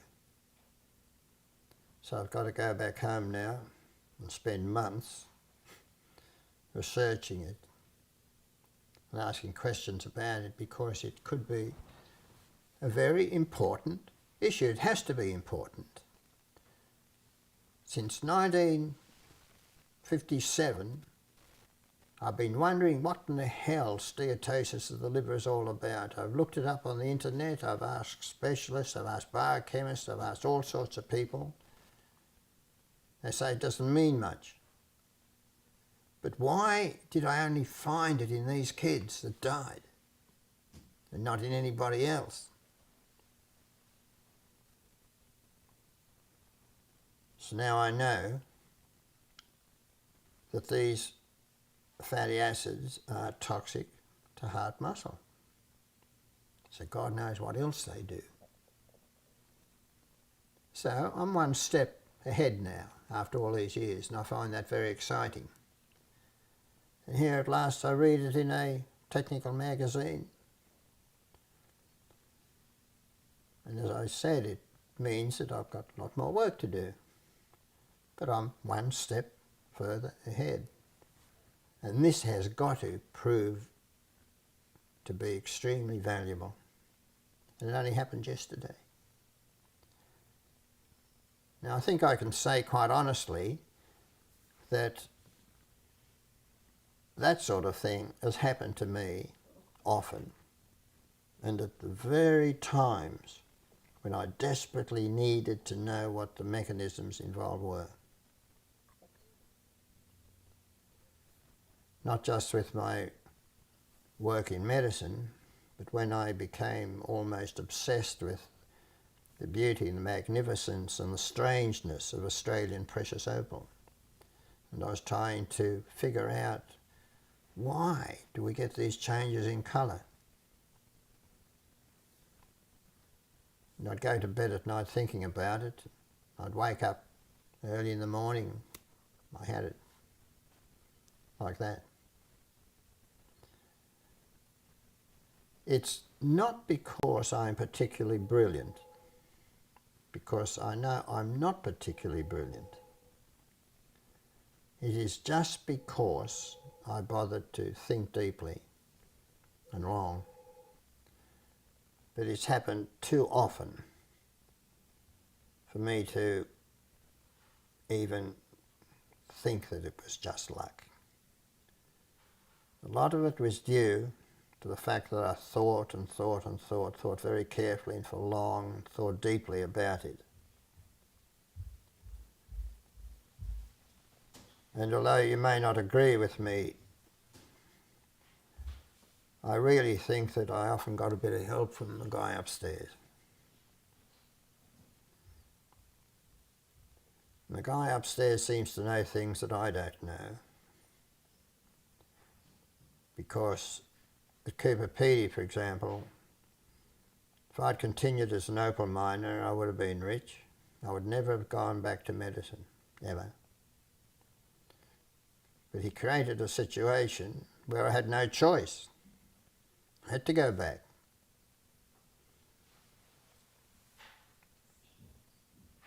And I went back willingly in the finish, of course. But every time I've tried to deviate from the way that the guy upstairs really wants me to go, I've been pulled back kicking and screaming all the way. You see, if that particular miner who wanted me to have his claim, he's going to give me that claim in Cooper Pedy, I would have been one of the richest Greeks in Australia. Never have gone into medicine. So I don't really know. I think I've been, you might call it, blessed in many ways. The only problem is there's a hell of a lot of problems still ahead of me. I'm obviously not going to solve them all. A lot of problems that we've been able to solve, I've simply have been answered because of the people that I mix with. You've already mentioned Glenn Detman, for example. And I could think of many people. I've talked about Dr. Harbison, who first put me onto scurvy. I could think of Dr. Robert Reisinger in America here, the veterinarian who first alerted me to the existence of endotoxin. So all these people have played very important roles, and they deserve as much credit as anything that I will ever receive. But I have been fortunate in that I've been able to connect all these things together. Is Doug Harbison still alive? Yes. Maybe we get to talk to him sometime. While we're on people, tell us a little bit more about Glenn. He was a real fighter too, wasn't he? I mean, in terms of going up against the establishment. He certainly was. He would never take no for an answer. But he would investigate and investigate deeply. He had enormous experience as a microbiologist. He knew how to use a microscope, he knew all about germs and so forth. So that he was able to work things out in a way that I could never have succeeded. I think, I'm quite certain if I didn't have him to help me, that I'd very much doubt if we would have ever got anywhere. And now I have the pleasure of working with his son, who has a PhD in biochemistry from Monash University, and we work very close together. And I don't know what I would do without him. I ring him up nearly every day, and we discuss biochemistry and some of the complex issues, and we work very well together. Excellent. Well, Yeah, we'll have to go film him, I think. yes. Yeah. Okay. Boy, if you don't mind, y'all just tell me if I'm getting too far afield here, but I just feel that there's a lot of these things that are kind of scientific terms that we or the audience needs to have a understanding of. And so you don't have to go into a lot of detail on this, but just some of these things we've already, endotoxins, I think we already have a good understanding of. Just if you could describe scurvy, just tell us what scurvy is and why you think the role of vitamin C in terms of scurvy is. Acute infantile scurvy. Yeah. Well, scurvy, particularly infantile scurvy, is a dirty word. Can't think of a better way to describe it, because it is not a specific disease. It is not just a deficiency of vitamin C.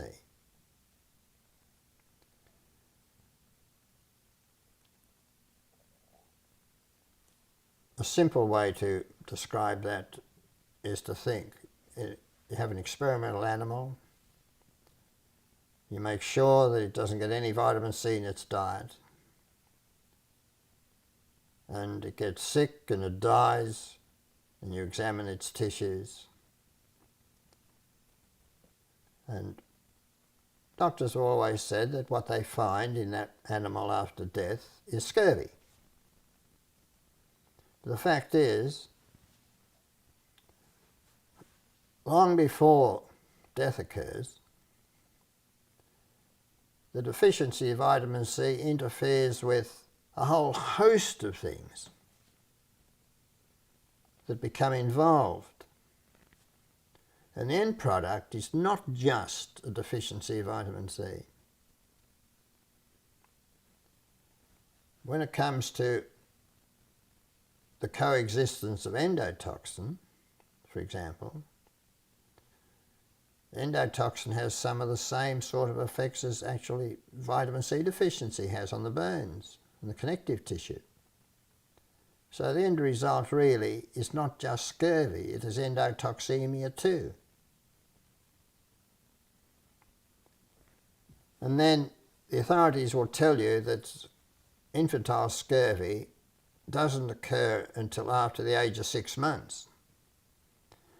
Now that was largely the case years ago, before the introduction of antibiotics, vaccines, pollution of the environment, and the growing of food under less than ideal conditions. Failure to breastfeed, and also cigarette smoking. So now, what is called scurvy can occur at a much earlier date. In fact, in experimental animals, you can get scurvy in the fetus before it is born. So this whole concept of classical scurvy as described by the original authors 60 years ago or so doesn't really apply. And many of my colleagues, including Dr. Ian Detman, would prefer never to use the word scurvy. But it's ingrained. And we more or less have to use it. So I repeat, it's not really just a deficiency of vitamin C. A whole lot of other factors come into it all along the line. And so it seems like I, as a layman, and perhaps this is something that has to be understood by people in the film, is it, I can't really draw the lines between scurvy and shaken baby syndrome and SIDS. I mean, they all seem to have kind of the same, be similar. Can you tell us a little bit about that? Well, they have common roots.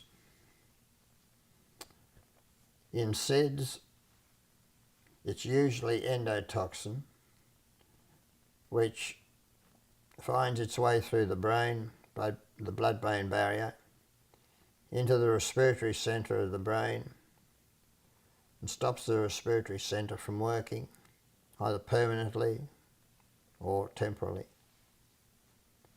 And that has to be the mechanism in most cases of SIDS. I can't prove it beyond any doubt, but it's the only thing that fits. And it's the only thing that fits because otherwise, why does vitamin C have such a dramatic effect? As proven by that doctor in Mexico that I spoke about this morning. It can't really be anything else. Admittedly, the biochemical pathways involved might be quite complex. I'm sure they are. But the effect is extremely rapid and dramatic. So, whether it's the direct effect of the endotoxin or whether it's the effect of what they call mediators that are initiated by endotoxin, because the endotoxin might set in train one series of events which leads to more events and so on. They call that a cascade. But you may as well say that it's really the endotoxin that does it. And I should also stress that although I talk a lot about endotoxin, any bacterial toxin, apart from endotoxin, can have the same effect. So that is SIDS. Except, no, there's one further thing. One Australian researcher went to the trouble to investigate SIDS cases. And he found two important things. First, that a very high proportion of them had toxic strains of bacteria in their gut. A very significant number. And those are the ones that produce a lot of endotoxin. Secondly, he found in the blood very high amounts of a fibrin degradation product called D-dimer. In other words, there's a severe coagulation disorder in these infants, and that is why sometimes you do find hemorrhages a bit in some cases that are considered to be SIDS.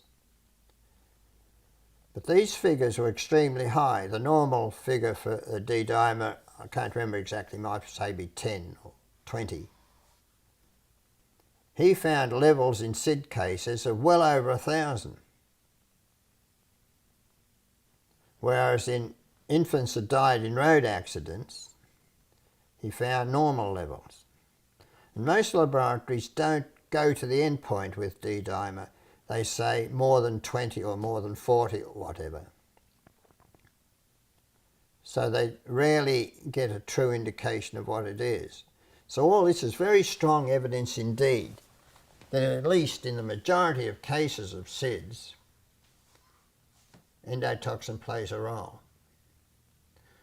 And then of course you can go back and think, well, what causes all the endotoxin to be let loose? And that involves infections and antibiotics and failure to properly breastfeed and a whole lot of things, of course. They all play important roles. But the end result is endotoxin. So that's one pathway, and it ends up in a SIDS death. But sometimes things are a bit slower. And the respiratory centre is not affected so dramatically. And endotoxin can seep through into the brain. You can get brain swelling. You can get brain hemorrhages. You can get hemorrhages in any part of the body because the endotoxin, together with an increased utilisation of vitamin C, causes severe disturbances in the way that the blood clots. the same time, so that's why you get hemorrhages in the retinas, in the brain, in the membrane surrounding the brain, sometimes hemorrhages elsewhere. And you get all sorts of other disturbances too, which are sometimes found. At the same time, the endotoxin, together with the increased utilisation of vitamin C, affects the growing portions of some bones. But it doesn't affect every bone equally at once. It might start in one bone and next week it might appear in another bone and so forth. And when you x-ray these babies, it looks as if they've been traumatised on more than one occasion, because they look like fractures that are at different ages. All this can be demonstrated quite clearly. Each step can be demonstrated from knowledge that we have that is available in the medical literature, and I mean the real medical literature, not in the Sunday papers. And there's masses of it. In fact, there's too much of it.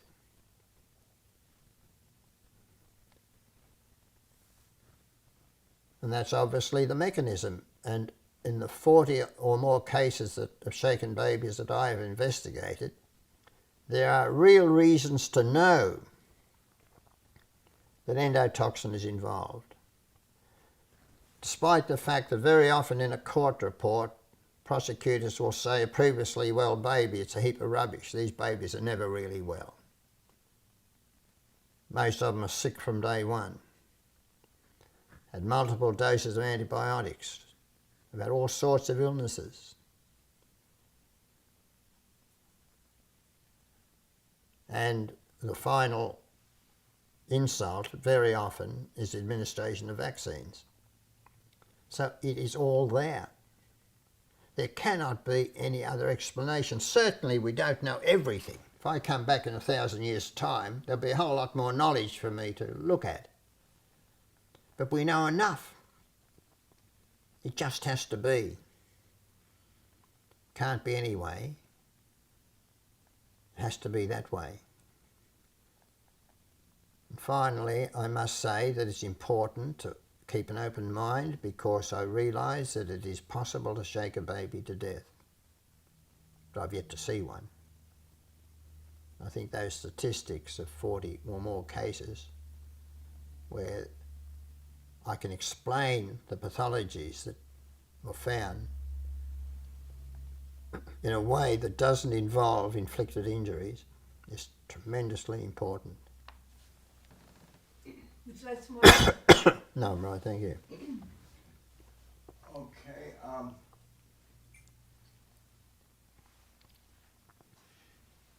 why in the world will it just seems like such an easy test to run to find out if injections of vitamin C will save babies' lives or not.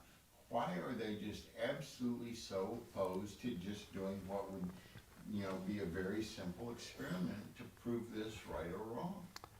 A lot of doctors believe that such doses of vitamin C will kill a child. That's absolute rubbish. I've given huge doses to infants and to adults by injection. No problems at all. They are indoctrinated, a lot of doctors. They don't understand. They don't understand the mechanisms. You can look, for example, at the role that vitamin C could play in the treatment and to a certain extent the prevention of exposure to atomic radiation. Now, atomic radiation is really not that much different to the radiation that is given to patients with cancer. They have radiotherapy. It's the same thing. And I have treated, I wouldn't know how many patients that have been on or receiving radiation treatment for cancer. There's heaps of doctors throughout the world that have given intravenous vitamin C for patients that are having radiation treatment for cancer. The literature is quite plain.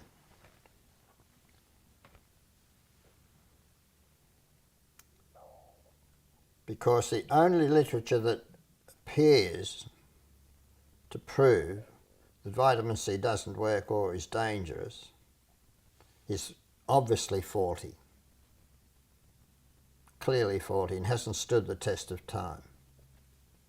What has stood the test of time is that vitamin C, when given, say, the treatment of cancer, either alone or in conjunction with radiotherapy or chemotherapy, has a very clear and distinct anti-cancer effect.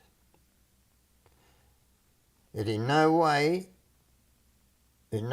reduces the beneficial effects of chemotherapy or radiation. In fact, it aids the anti-cancer effect.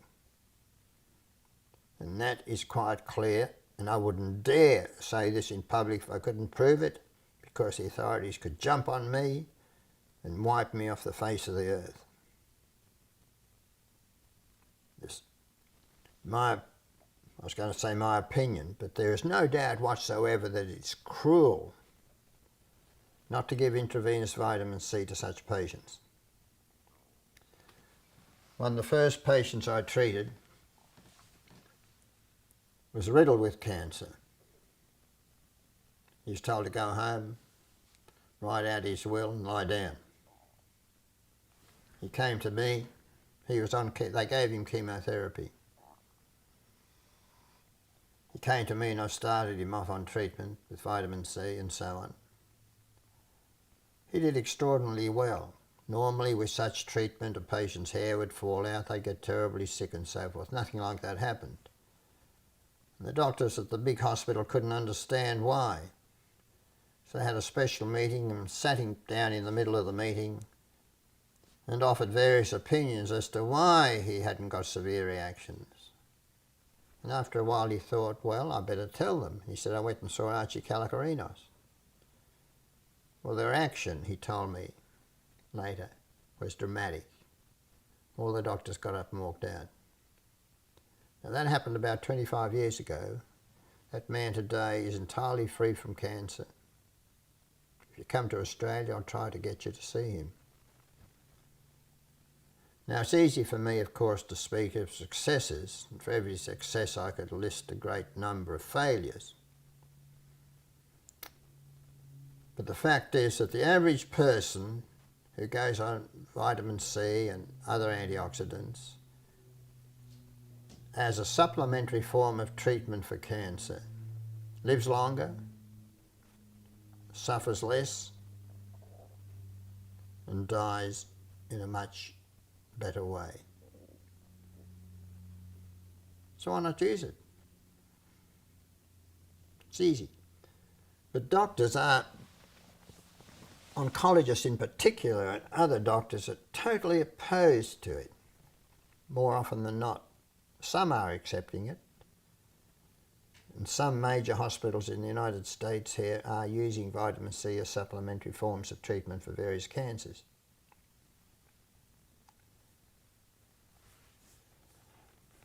I'll give you another example which is very personal and disturbs me greatly. My late brother James, who was a radiologist, was my right hand. He's a great supporter and he's a brilliant diagnostician.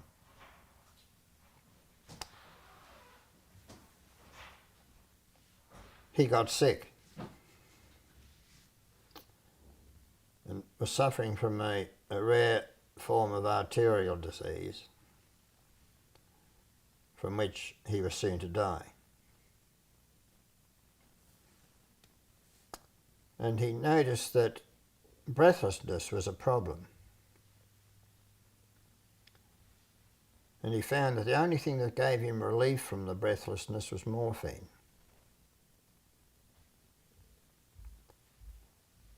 So I came down to see him, and he was terribly ill. My mother hadn't been told that he was so ill, and although I tried to soften the blow when I took her to see him, it must have been a terrible shock to her.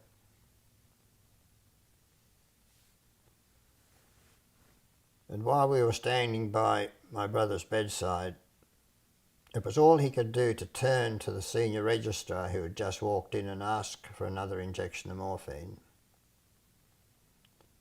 And this girl snapped at him and said, "No, you've already had enough," and turned on her heels and started to walk out.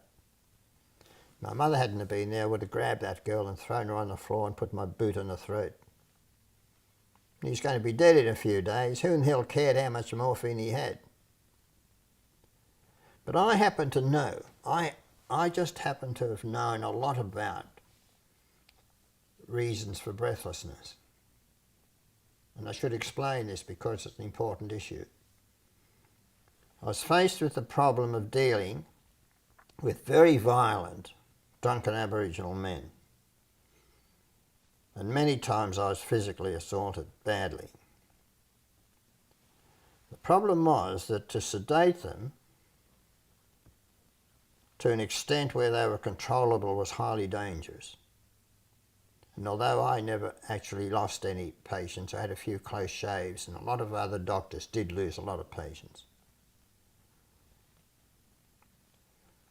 Now, I had observed with sick kids that were irritable and cross and so forth, and couldn't be consoled. If I gave them an injection of vitamin C, that very often they quickly became calm, cool and collected. So I thought, it was just a thought, and I was desperate. I thought, well, if an injection of vitamin C calms these kids, I wonder what an injection of vitamin C would do to these alcoholics. So being a Greek, I mixed up a very rich mixture indeed of vitamin C. I got a great big needle, in it went, bang, straight up the vein. Within seconds, the patient became unconscious. So I stopped the infusion. But the state of unconsciousness resembled exactly an overdose of morphine, with the pinpoint pupils, everything exactly like an overdose of morphine. Well, I knew straight away that I was onto something really red hot. This was an incredible observation. I found if I sped the infusion up, they'd go back into this morphine-like state. If I stopped it, they would recover very quickly, but if I gave the infusion at a moderate rate, I got rapid detoxification and calming.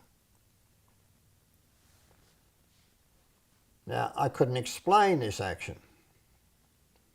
I wrote a letter which I sent to every major medical journal in the world with one short sentence describing the observation, another short sentence asking if anyone else had experienced it, and a final sentence asking if anyone could explain it.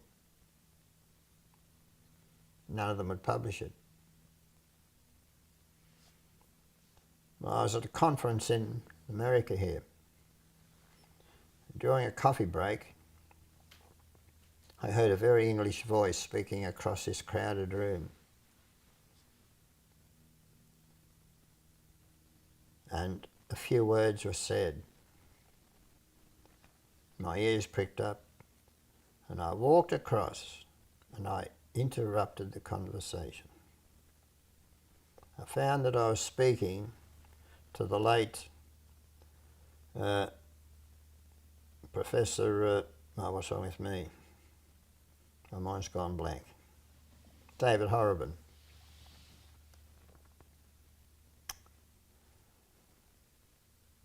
And I told him about my observation.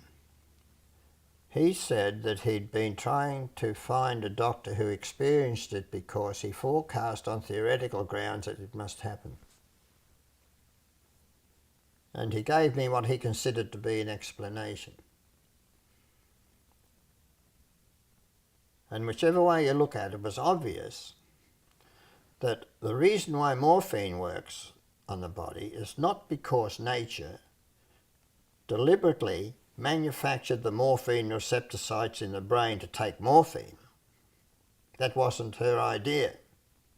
Those receptor sites are there to accept morphine-like substances called endorphins that we produce in our body ourselves. It keeps us cool, calm and collected. And it just so happens that the key that fits the lock matches exactly the key that morphine has in its structure. So at least I had some sort of understanding.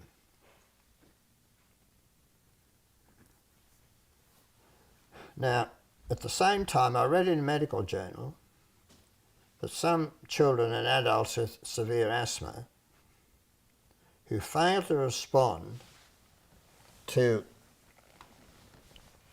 standard treatments and whose blood gases were not severely disturbed, in other words, the levels of oxygen in their blood was reasonable, found that morphine gave them relief from the breathlessness. And that was an important thing that I read in the journal. I still don't know how I come to read it, but I did. So it was very, very obvious that what I was doing with the vitamin C had some effect on the morphine receptor sites, and I got a reaction as if it was morphine. And if morphine relieved the breathlessness when the blood gases were fairly normal in asthmatics, then there was something very important going on. Now my brother had found that he was getting more and more breathless the whole time.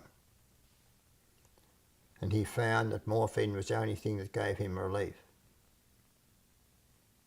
And that's why he kept asking for more and more morphine, because pain is one thing that many people can learn to tolerate to a large degree, but being breathless, that is intolerable.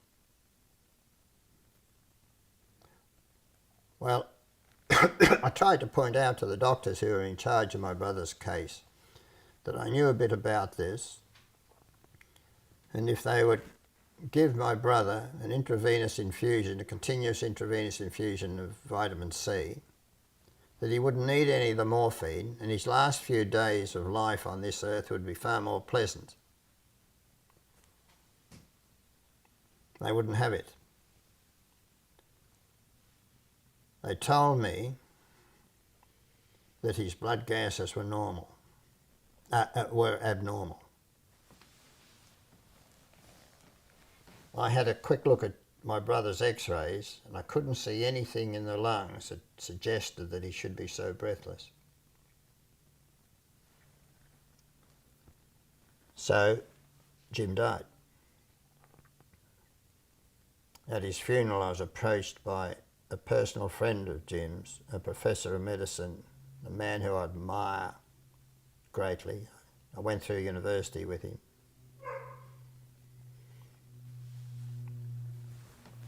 And he said to me, it's the funny thing about Jim.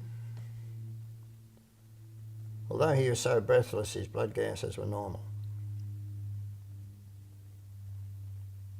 Well, that really made my blood boil. I'm not talking about him because this particular professor, he didn't have clinical responsibility for Jim. He was just a visitor. But those bastards knew all the time that my brother's blood gases were normal, but they were telling me that his breathlessness was due to fibrosis in his lungs, when it wasn't.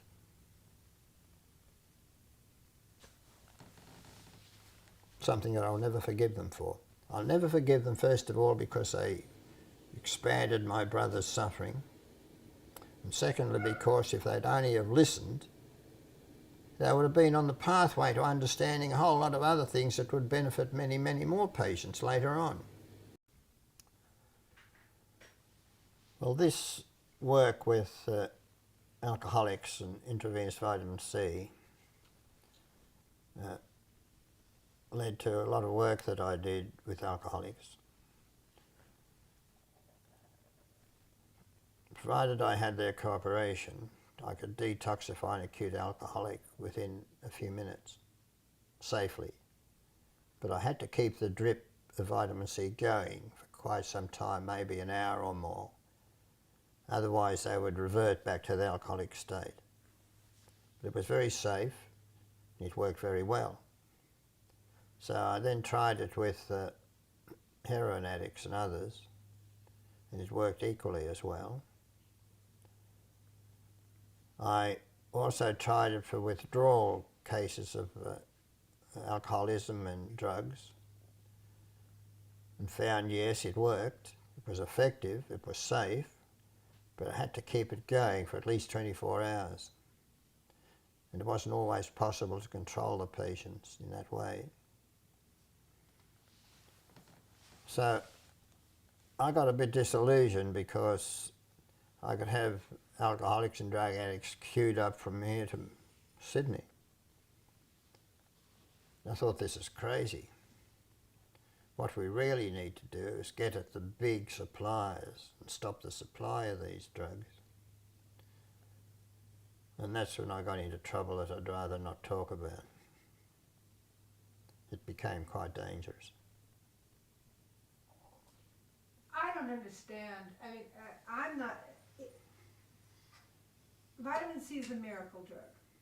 We can cure alcoholism, drug addiction, sudden infant death syndrome, shaken baby syndrome, toxic shock syndrome.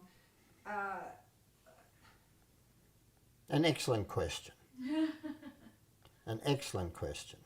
I'll tell you why it's a miracle drug. You look at water, it has a simple formula, 2 atoms of hydrogen, 1 of oxygen. There's hardly a process that goes on in the body that doesn't involve water in some sort of way. That simple compound. Take water away from the body, nothing works. Everything's dependent on water, you may as well say. It's a unique molecule. It has to be small so it can work fast and get in there and do its job. Well, vitamin C is a relatively small molecule too. And it's specially designed as one of nature's miracle compounds. It can get in there and do its job fast and effectively. And it, in the same way that water does thousands of different things in the body, then vitamin C takes part in, well, I wouldn't like to put a figure on it, but a huge number of reactions. Nature uses it for all sorts of purposes. It's specially designed. It's a unique molecule.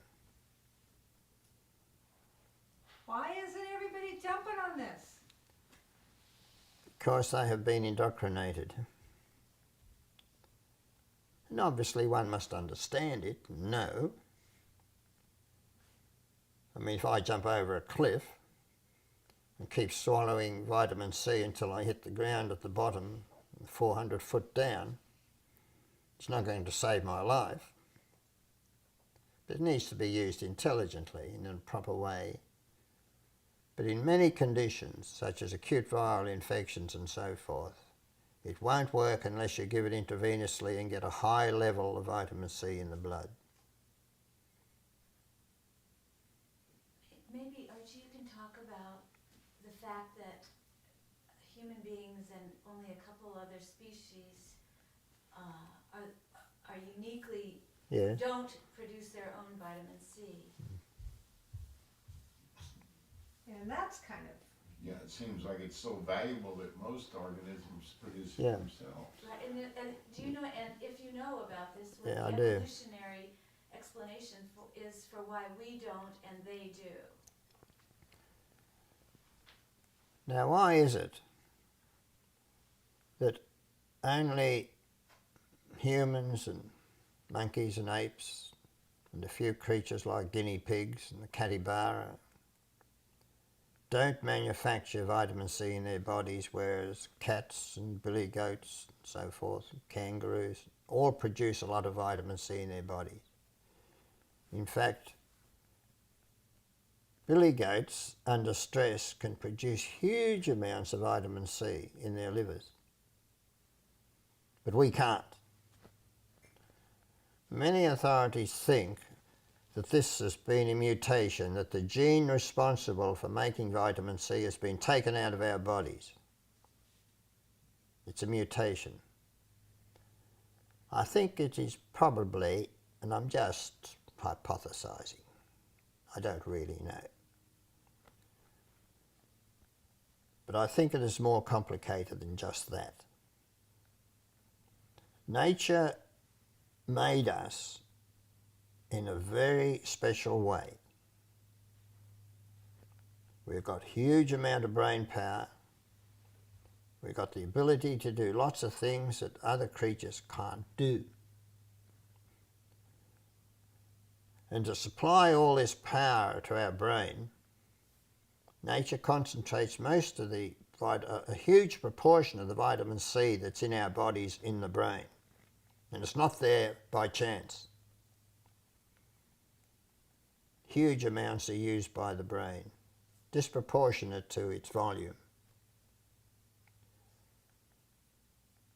And I think the reason why, there are several reasons why nature decreed that we should not manufacture vitamin C in our own bodies.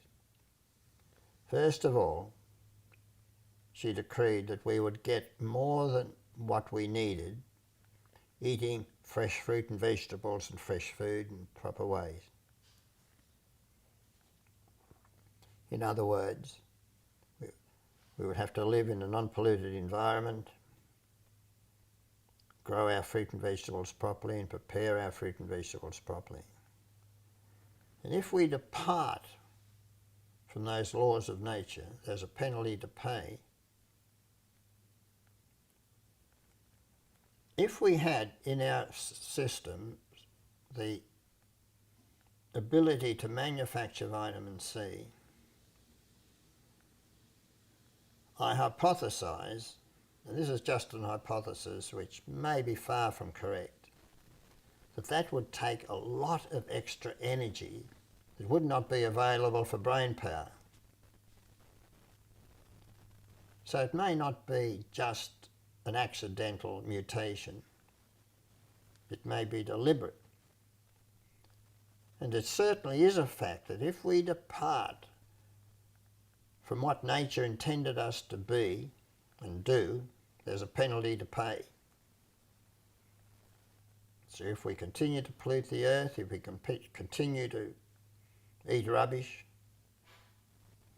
affects our genes, we pass that defect on to our children, on our grandchildren, it gets worse each generation. In other words, we're going to end up destroying ourselves, and we're in the process of doing that right now. And I think that's a very important issue. Kalokerinos, you did a lot of work with Fred Hollows. Are we still? Yeah. Oh, okay. With Fred Hollows, could you please explain what Fred Hollows did and his role in eye problems with the Aborigines and the significance of that? Yes, Professor Fred Hollows, Yes. who is Professor of Ophthalmology at the University of New South Wales in Sydney, and an extraordinary man who probably taught me more about important aspects of medicine than anybody else. He became involved in Aboriginal affairs in an indirect sort of a way. But either one or two Aborigines who had serious eye problems and who lived in the Northern Territory, who for some reason or other were brought to Sydney, and he saw them, became emotionally attached to them, and he went up to the Northern Territory and very quickly became deeply involved in Aboriginal health.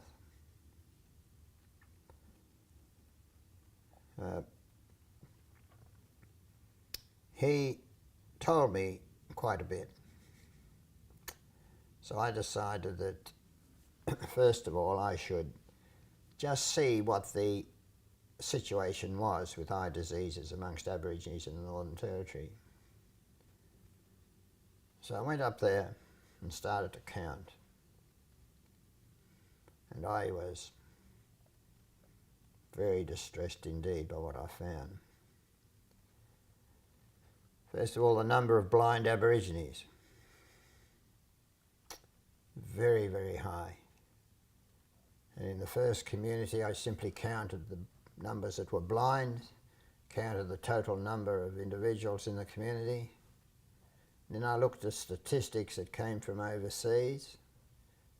And according to that obviously limited survey, we had in that community the highest incidence of blindness in the world. So I went down to Canberra and gave evidence before the Senate Committee of Inquiry.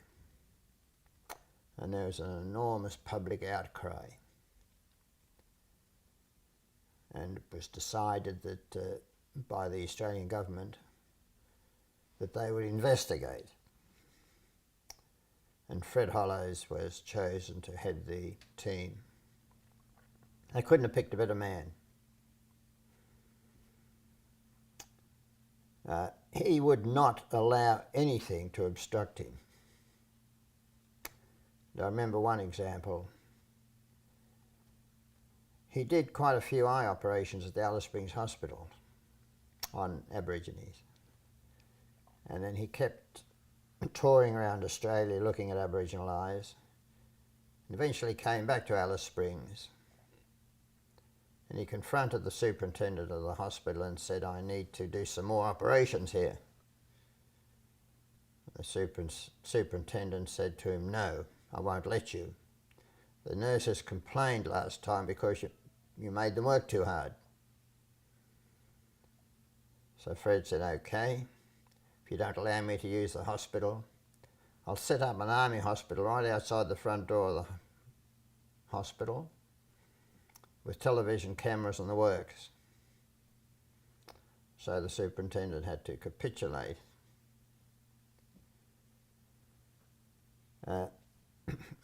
When I started, I really knew very little about eye diseases. And Fred Hollows taught me everything that was important. We became friends, of course. He was married to a girl, Gabby, who had talents equal to his.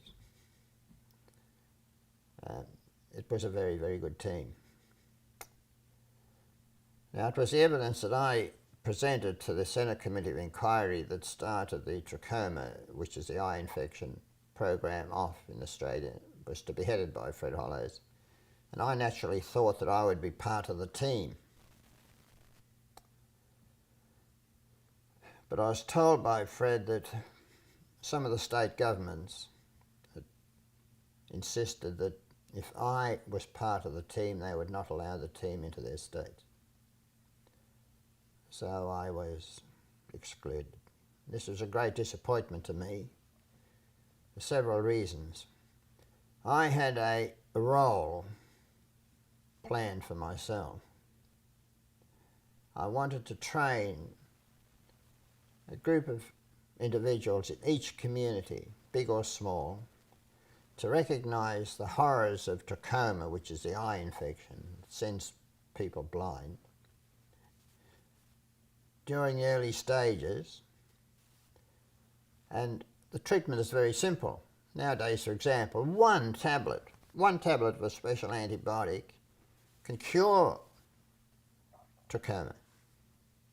There's an ongoing problem with hygiene and so forth, but generally speaking, that is true.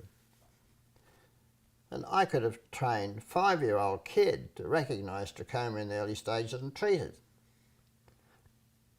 So my idea was that when the program was finished, that every community would have a group of people that could recognise the disease and treat it themselves, so that they would no longer need any specialised service. Because at the time, in the Northern Territory, which did have the highest incidence of blindness in the world, there's one eye specialist.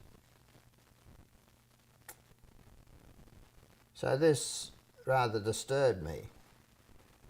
I was also disturbed because the team were not just going to look at eyes, they were going to examine every ear in children in Australia, in Aboriginal children in Australia. And this would have revealed some very important information, because the incidence of otitis media, or sore ears in children, is a very important guide to a whole lot of things that can happen, including the sudden infant death syndrome, their immune responses to illnesses and so forth. And I was just not allowed to do it. Pushed right out. Could you describe trachoma and the symptoms and what actually causes it, and what was Professor Hollow's fix for it? Trachoma is an infection that really hits the eyelids first, and it's painful.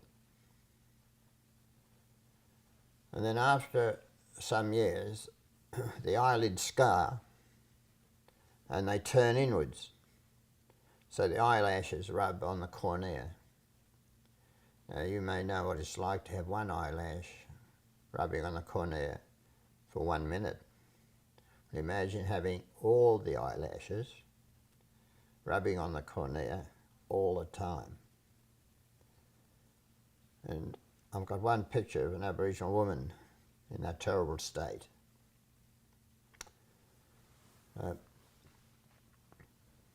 During one of my trips to the Northern Territory, I had a meeting when I arrived in Alice Springs with the authorities. And I was notorious for causing trouble everywhere I went. But I only caused this trouble because I could not tolerate unnecessary suffering and the attitude of the authorities.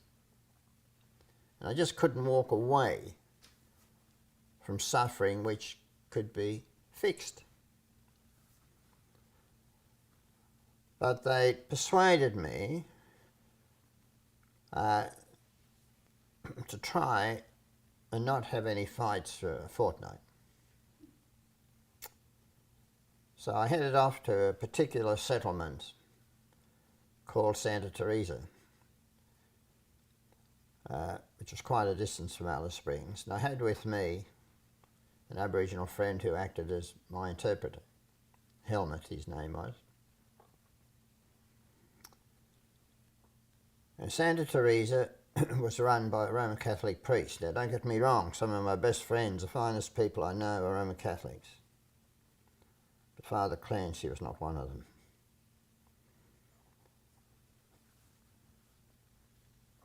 Normally, I would just go into a community, I'd introduce myself and tell the people what I wanted to do, and I had Helmut, my interpreter, who acted as who introduced me. And I would just examine the people, whatever I needed to do. But because I had promised that there would be no fights, I first of all went to Father Clancy and told him what I was there for. And he said, well, he said, I won't let you see anybody. And I said, why? And he said, what can you do that's not already being done? He said, if the sisters find anybody with an eye problem, they send the individual into Alice Springs, where he's seen by the specialist when he comes down from Darwin. I said, you've got to be joking. I said, one eye specialist for the whole of the Northern Territory? So when he comes down to Alice Springs, he's hardly got time to see any Aborigine, let alone an Aborigine from Santa Teresa. I said, my plan is to import teams of specialists on a rotating basis. I said, I can get them from Adelaide, Melbourne, Sydney, if necessary from overseas. They will all be volunteers. It will cost very, very little. The problem will be solved. He wouldn't agree. Well, I had two alternatives, but I'd promised, you see, being a Boy Scout, I had to leave. On the drive back to Alice Springs, I was trying to explain to Helmut some of the features of the Roman Catholic religion, because he was brought up in a Lutheran mission. I don't know if I should say this, but I'm going to. And when I got to the part where Roman Catholic priests don't marry, Helmut looked at me. He said, "Do you mean they don't get married?" I better not use the words that he used. I said, "No, they don't." And then he started to laugh, and he laughed, and he laughed, because that explained to him why Father Clancy was such a bastard.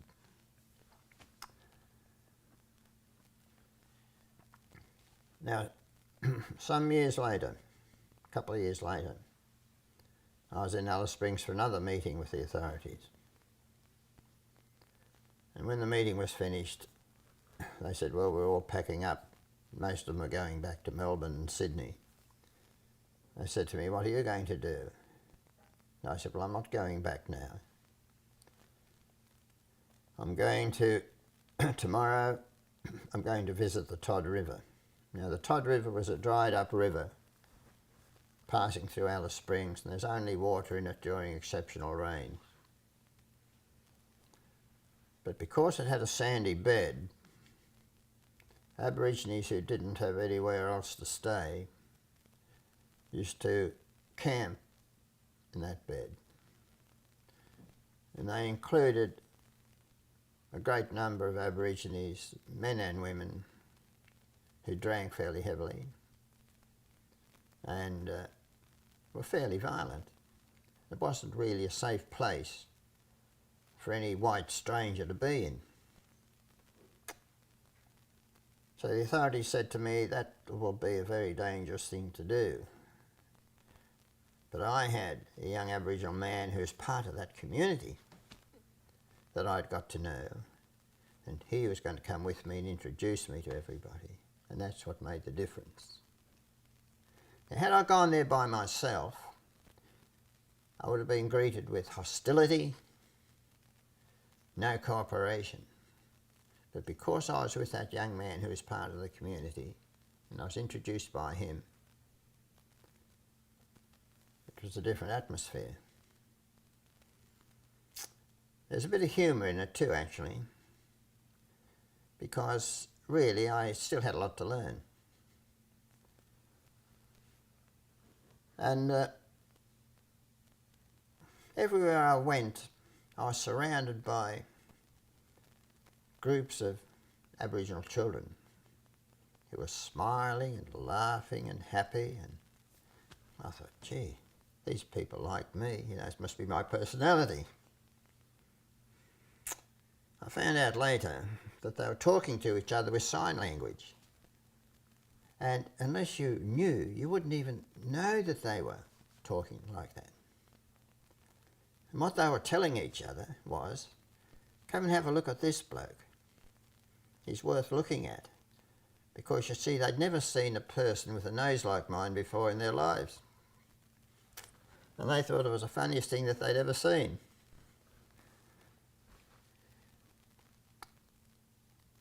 But at the very end of that walk, which was about a mile or so, my Aboriginal guide said to me, come and meet my mother. And it was a terrible sight. This poor woman sitting in the dirt. She had a broken arm in a dirty plaster, and I got a photograph of her that I'm going to show. And in her hand is a dirty rag. and she was never more than a few seconds away from dabbing her eyes because of the pain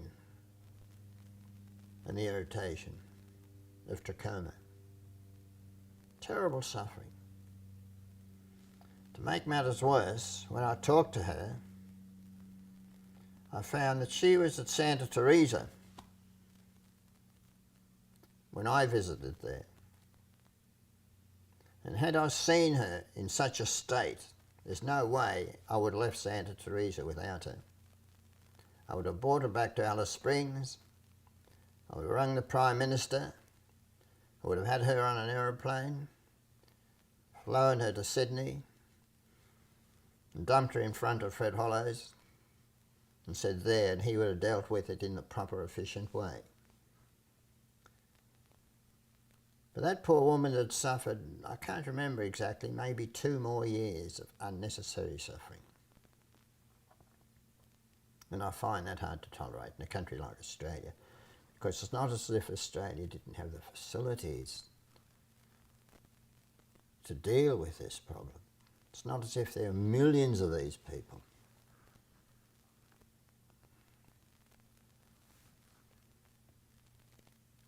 Unfortunately, I should say first of all that the results of the ear examinations in the children was very important. They found a very, very high incidence, extraordinarily high incidence of ear problems, otitis media and ruptured eardrums and so on. A few years, or some years later, actually, Fred Hollows died. And there was no proper follow-up. And there's nearly as much trachoma now in the Northern Territory and elsewhere as there was before Fred Hollows began his work, and I find that very disturbing. Because you remember I said that part of my plan was to train individuals in each community. So it leaves me even today with rather some bitterness. One more time, what causes trachoma? It's a special organism, a special type of organism, like a germ, that does it.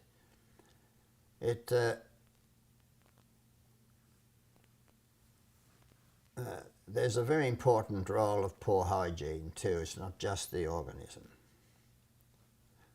but it can be very easily treated and should be treated. Is it caused by flies, or is that not the same thing? Flies spread it, and flies are attracted to these eyes. You see these poor Aboriginal kids in particular, and their face are covered with flies in their eyes. I've removed maggots from ears, from noses, and believe it or not, even from eyes. In fact, I used to have a competition with a few of the doctors that came with me once or twice to see who could find the most maggots in an ear. Not nice. And strangely, when I was in Kipapedia as a minor, I did come across that problem, but I didn't know what it was. As I was working on the top of the shaft with the winch, hauling dirt to the surface, Aborigines, by divine right actually almost, used to go through the dirt that was pulled up to see if they could find little chips of opal that they could sell. And everyone used to allow them to do that. And they'd have women and children with them. And one day I saw this little boy, and he was in a mess. I hadn't seen anything like it before. His face was covered in flies, his nose was running, and I could see the maggots. And I couldn't help it. I stopped the winch, and just automatically reached out for him so I could get a closer look at his eyes. But I made a mistake, you see. I didn't ask for permission or anything, and the mother thought that I was going to hurt him. And she hit me very heavily indeed, with an iron bar. And I was very disturbed by it because obviously this little fellow needed treatment. Well, a few days later, one of the miners brought an injured dog to me for treatment. The dog had a fractured leg, badly misplaced, compound fracture. And I operated on the back of a truck, sewed up the wounds, put on a bandage and plaster. I had some plaster with me. But I had to give the dog an anaesthetic. And I was fortunate because as soon as I finished the operation, the dog woke up within seconds, which was a coincidence, not skill. Sort of stood on his 3 legs, walked around quite happily. Now, I hadn't noticed that some of the Aborigines came and witnessed this operation. And shortly afterwards, I saw this boy being escorted by his mother, and she was pushing him towards me. And she wanted me to look at him. So I was able to clean the maggots out. An extraordinary event, really. I remember it very well. Incredibly extraordinary. Sandy? Okay, can you discuss breastfeeding and its importance and its role in prevention and all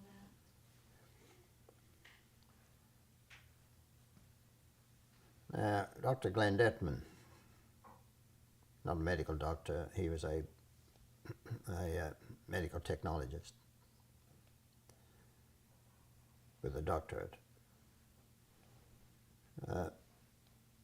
demonstrated to me that there were parasites in all these kids. Their gut was full of them, and abnormal organisms. So I had to learn a little bit about the gut. It didn't take me long to find out. It's very, very important. The moment a baby is born, unless there are extraordinary complications, that baby should be taken straight from the birth canal and put on the breast. Now you ask anybody who breeds pigs, if the piglets are born, and there's one more piglet than there is tits, and one piglet misses out on being immediately breastfed, and the chances of that piglet surviving diminish enormously. There's something special, colostrum and so forth, in breast milk, which is very important. If they get that immediate colostrum into their system, the gut becomes inhabited, of course it's sterile when they're born, becomes inhabited very quickly with very useful and very important types of bacteria.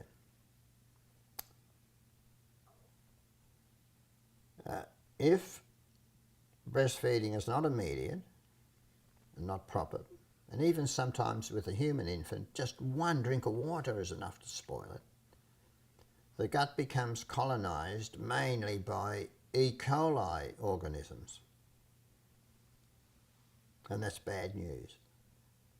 the chances of that infant surviving diminish, the chances of it developing gastrointestinal disturbances right throughout its life are increased, the chances of all sorts of infections and problems are increased. Now, this is all known, but still not universally practiced, which is quite incredible. Even things like allergies are reduced if breastfeeding is carried out properly. And this is the first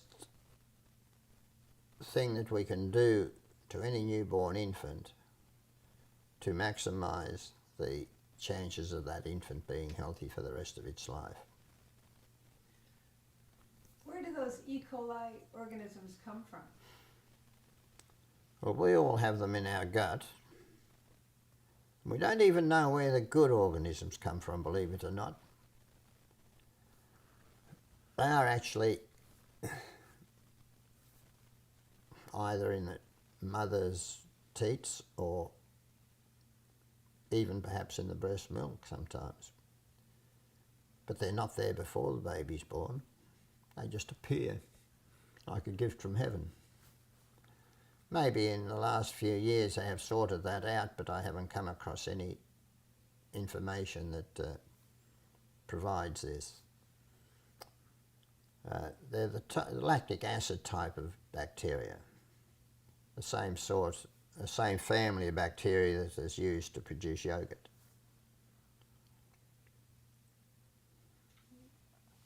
Another thing related to that, it's my understanding that children who are breastfed, not merely at the beginning, but continuously have a lower rate of otitis media.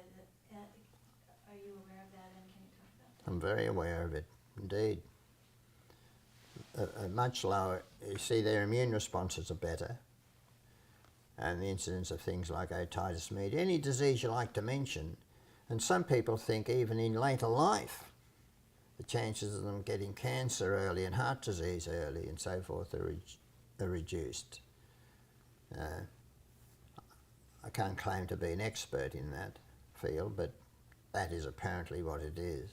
Archie, maybe talk about one problem with breastfeeding, that sometimes there isn't enough vitamin C in the breast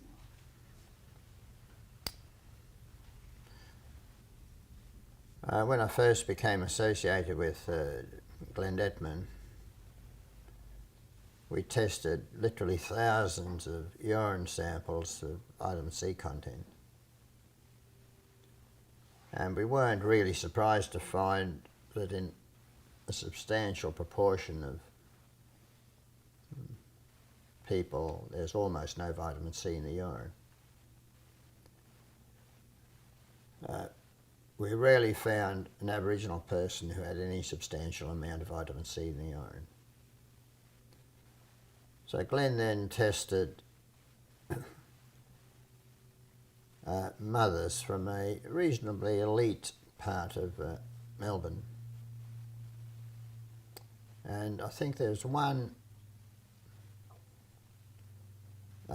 woman out of 25 who had virtually no vitamin C in the breast milk. And these were elite women, not lower class poor people. And when we went out into the community amongst lower class, using that expression which is awful, but lower class women, we found an increasing number with virtually no measurable amount of vitamin C in the breast milk. So even a baby that is breastfed may not be getting sufficient supplies of vitamin C. And I think that is a very important issue. Even milk that is formula milk, which has extra amounts of vitamin C in it, may not provide enough for some infants, because it's one thing to swallow vitamin C, But then some infants need a lot more than others, and you get the odd one who needs a tremendous amount.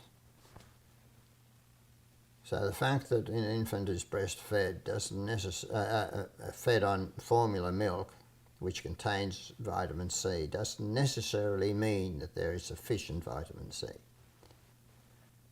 And I think I've already said that there are many conditions where oral doses of vitamin C don't result in blood levels that are high enough to neutralise some bacterial toxins. Okay. Archie, can you talk a little bit more maybe about the role of white man's food and genes and other factors in the poor health of Aborigines, why they particularly... Well, before white men invaded Australia, Aborigines, to the best of our knowledge, were healthy.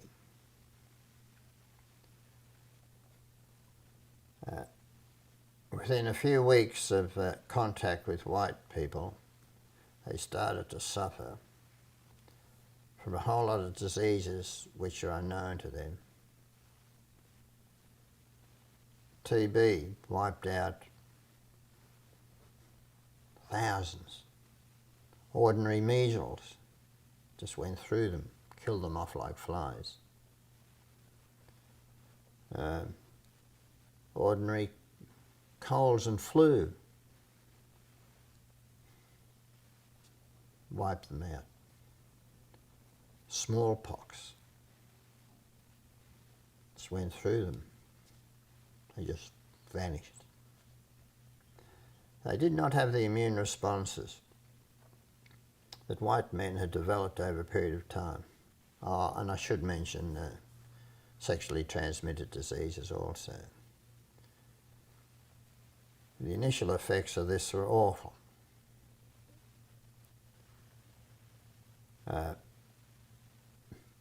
I suppose you could say that this was not deliberate, of course, but it had terrible, terrible effects. It went through the South Sea Islanders too, it went through the Maoris. It's a wonder that any of them survived. And they have never really developed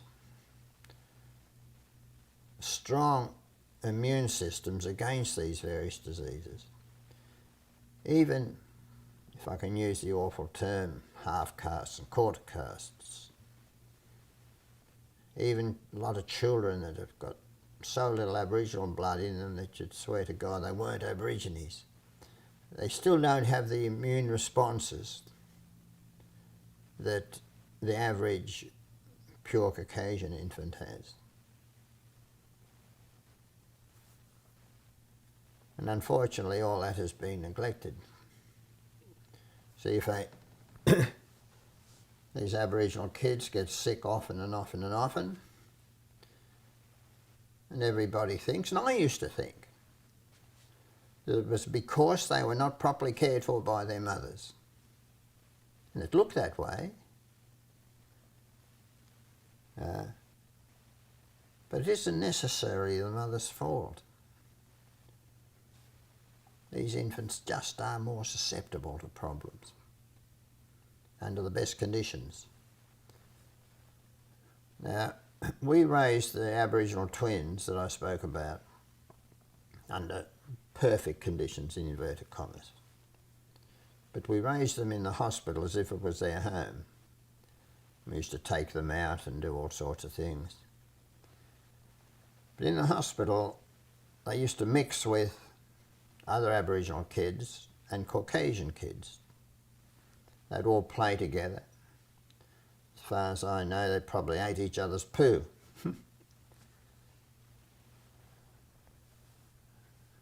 The white babies never develop parasites in their guts.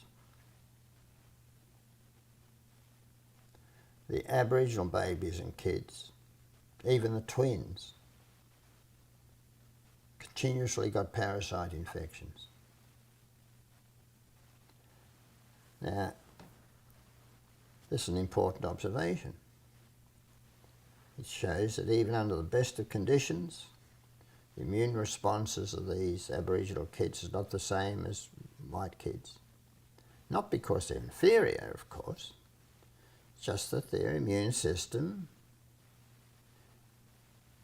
hasn't been developed to deal with those sort of problems.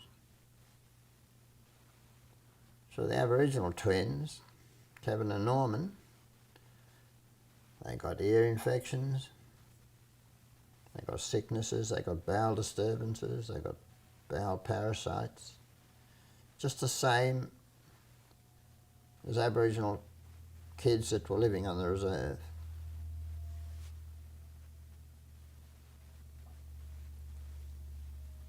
Interesting. Interesting. What role do you think, Archie, the white man's food may also play in their ill health?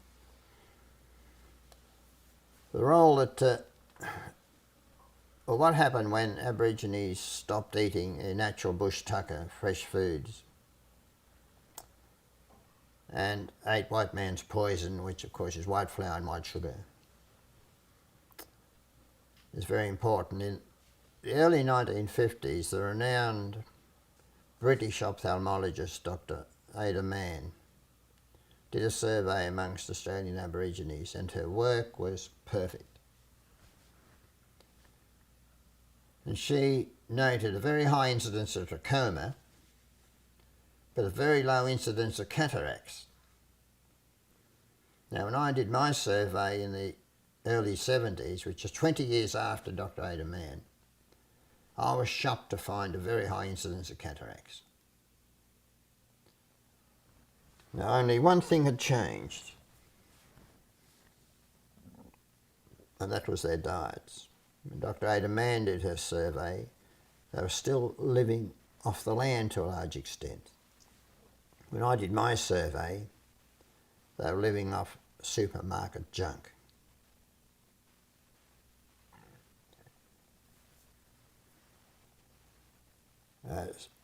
A lot of Aboriginal people spent a huge proportion of their welfare money on soft drinks.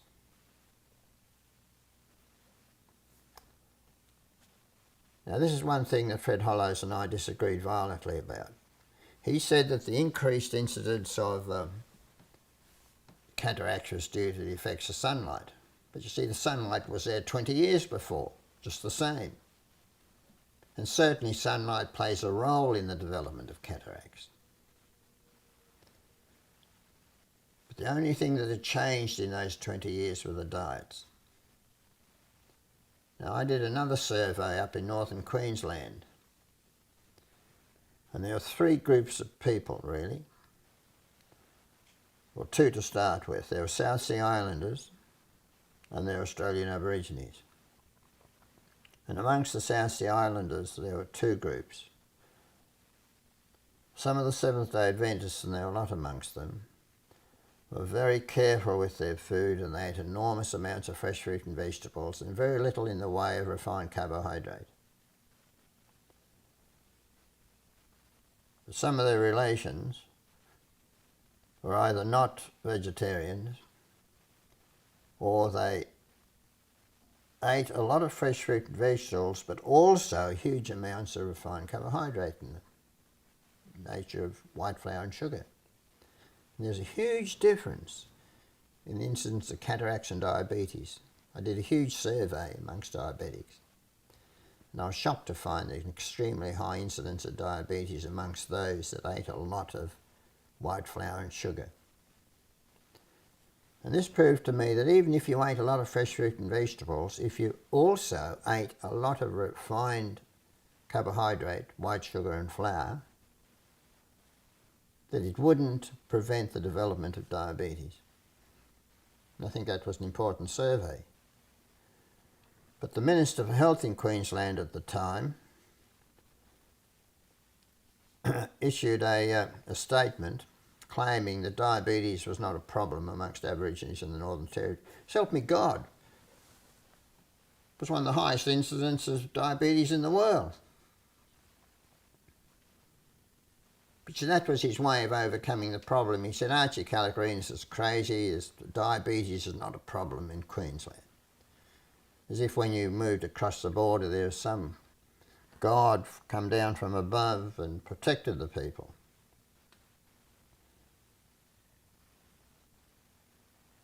Now, I felt very strongly about the excessive use of refined carbohydrate and sugar. And one weekend in Canberra at a conference, I spoke out against the use of Coca-Cola. And the newspapers printed my comments. And a few weeks later, I got a letter from lawyers representing Coca-Cola Company. And they said that they only claimed that Coca-Cola was a refreshing drink. And if I said anything bad about it again, they would sue me. So I wrote back to them and said, well, I've seen the advertisements for Coca-Cola. I'm led to believe if I drink it, I'll be young, I'll be beautiful, and I'll get plenty of sex. I've tried the first two and it didn't work. I'm about to try the third one, and if I'm still alive on Monday, I'll write and let you know. Never heard from them again. But it's a first-class poison. If Coca-Cola didn't exist, and I tried to feed it to people on the scale it is being fed to today, I think they'd lock me up. You can do everything else right, but if you consume these huge amounts of refined carbohydrate and other junk, nothing will do any good. It's very, very important for Indigenous people because they are more susceptible to the effects of refined carbohydrate than white people. There's no doubt about that. This is why the incidence of diabetes is so high. And of course, diabetes also contributes to cataracts, but it's not just the sole thing that causes the cataracts. It has a specific effect by itself. Boy, I don't know.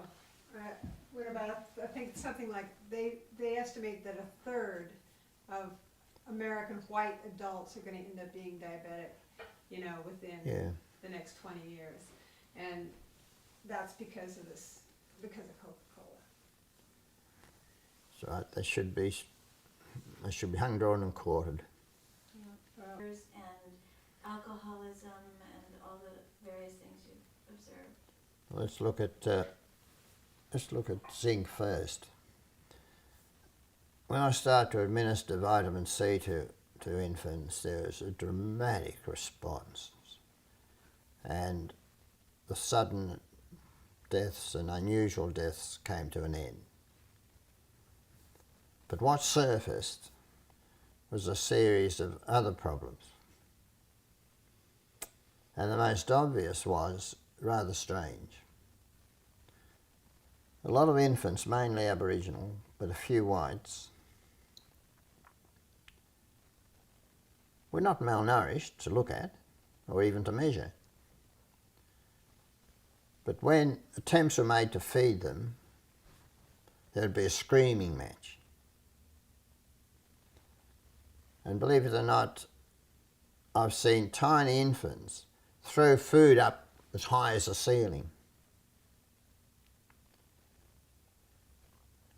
And associated with that were these vile-smelling bowel motions. Now I was mystified. I did the right thing, did some tests, found nothing much, but I didn't really have the facilities to properly investigate the bacterial contents of the gut.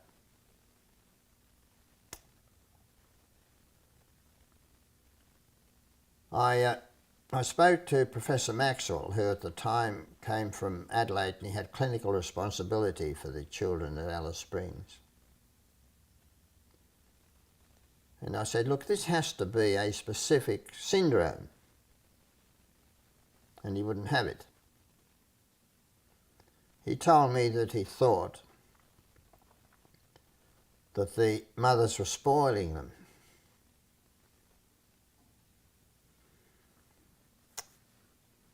Well, I didn't know whether to laugh or cry. And when I told him that I didn't believe a word of it,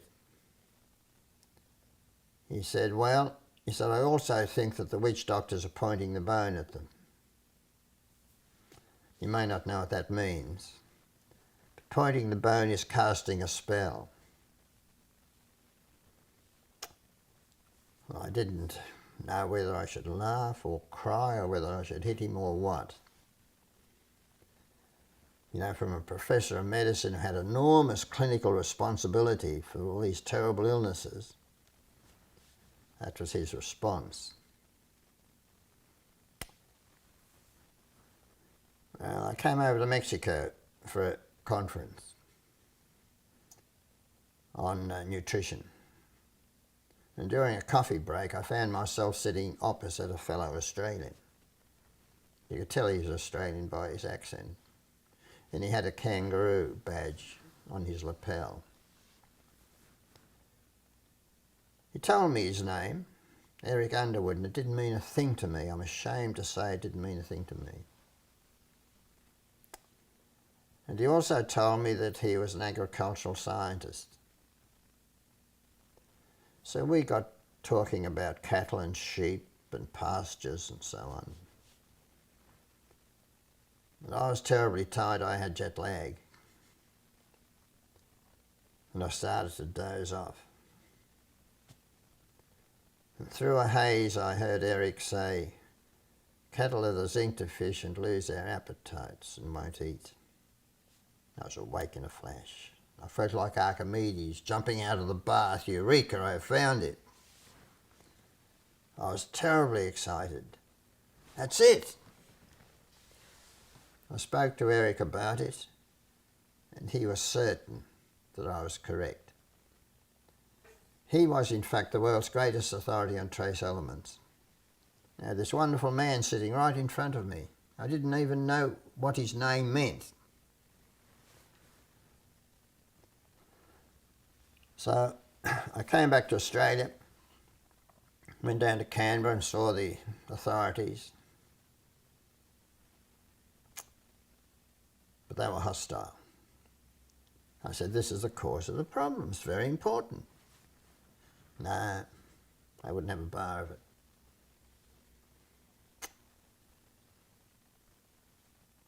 And as I was about to leave, one of them said to me, Dr. Kalokerinos, I must advise you not to talk too much about this until you investigate it more deeply. And I almost swallowed it. But on the way back to Sydney, I thought, that bastard is up to no good. So I went to the Sydney Morning Herald, which is Sydney's leading national newspaper, daily newspaper. And I told them a story, and they published it. 2 years later, the doctor in Melbourne, I think he was a professor, had a big article in the Medical Journal claiming that he just discovered that these Aboriginal kids all had zinc deficiency. I was extremely angry. But in the meantime, I'd received a phone call from a white woman living in Sydney, and she was married to an Aboriginal man that I knew. And they had adopted 2 Aboriginal babies. One was healthy. The other one was constantly ill, desperately ill. And they'd taken it to the paediatricians. The paediatrician said, well, we don't really know what's wrong with this baby, but we don't think he's going to survive.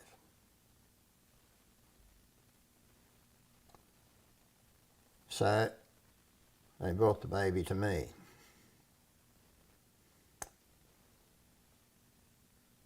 And I said, well, this baby needs zinc. That's what's wrong with him. So they went back to the paediatrician and they said to him, Dr. Kalokerinos thinks that this baby needs to have zinc supplements. The paediatrician said, you feed him with zinc and you'll kill him. Mind you, he'd already told them the baby wasn't going to survive. Now this woman was, she was white, her husband was Aboriginal, spoke her mind.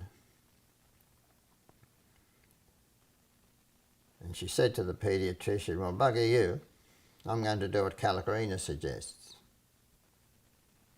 They were the words she used.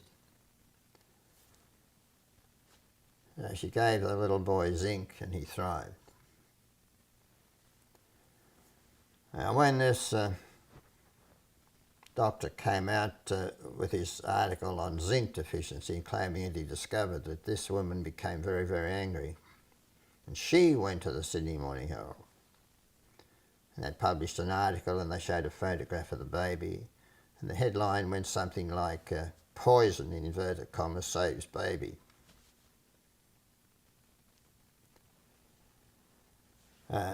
So it can be quite dramatic with a whole lot of paediatric problems. There's no question about that.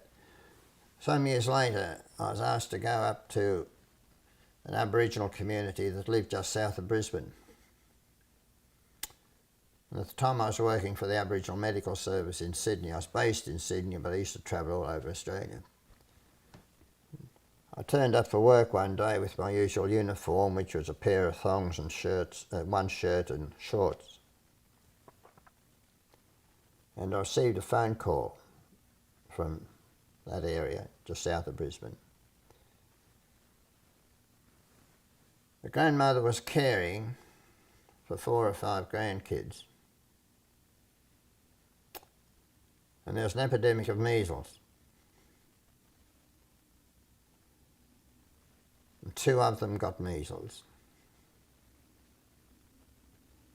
The doctor called to see them early in the morning, and they weren't terribly sick.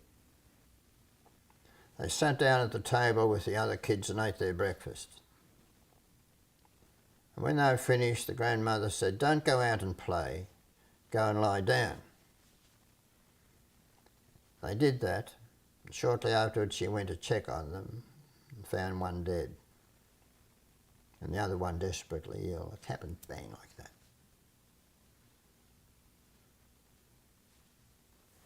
The survivor was admitted to the hospital, a big hospital, and they rang me up. I said, "You must give that baby an injection of vitamin C and give it quick." But no one had it. And I was lucky. I was able to catch a plane very quickly and fly up. And when I arrived at the airport in this place called Coolangatta, a very classy tourist resort indeed, the family were waiting for me, and they were not really true Aborigines, they were mainly islanders. They were fit and athletic looking. And I thought, you're just the ones that I need. I quickly explained to them that I had the injections of vitamin C with me, my hand. And we'd have to give it very, very quickly because this second one could die just as quickly as the first one. I said, if the doctors in the hospital don't give me permission to do it, we're going to have to storm the hospital and take it over and give it.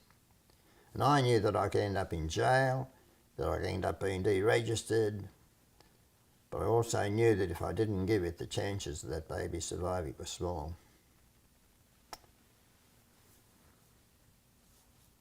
So we arrived at the hospital, walked through the front door, and who should be standing in the corridor but a trade nurse who used to work with me at Collarenebri years before. Gift from heaven. She had seen the miracles that I had performed. She asked me what I was doing there, and I quickly told her. And she said, "Let me talk to the superintendent." I said, "Look, we can only have a few minutes. We can't afford to wait." Well, I don't know what she said, but that man came out in about 1 minute, and he was pale. And he said, "You have my permission to do anything you like." And we gave some injections of vitamin C, and that little fellow did very well.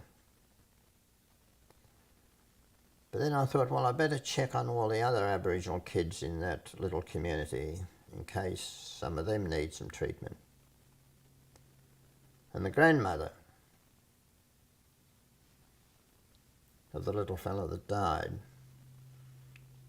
pushed this little boy, he's not so little actually, forward for me to look at him first. He was eating the same sort of food as all the other kids, but he wasn't growing. He was stunted. I had with me in my bag some zinc tablets because I was never more than a couple of minutes away from having a zinc tablet available. So I left this bottle with the grandmother with the instructions. And I said, "I'll come back in a few months and just see how things are going." And I got this wonderful photograph that I took 3 months later. Because 3 months before, his long trousers were hanging down below his ankles. But now, his trousers are up to there. He's grown so much so quickly. So, sometimes just the addition of that alone can literally perform miracles. I later found that it was best combined with vitamin B6 and best combined with fish oils and so forth. But that was the one magical item. It improves immune responses. And I was pleased some years later, I gave a lecture at the big children's hospital in Sydney. And one of the junior doctors, a very bright young man indeed, by the name of Dr. Stewart, who is now one of England's most prestigious paediatric gastroenterologists,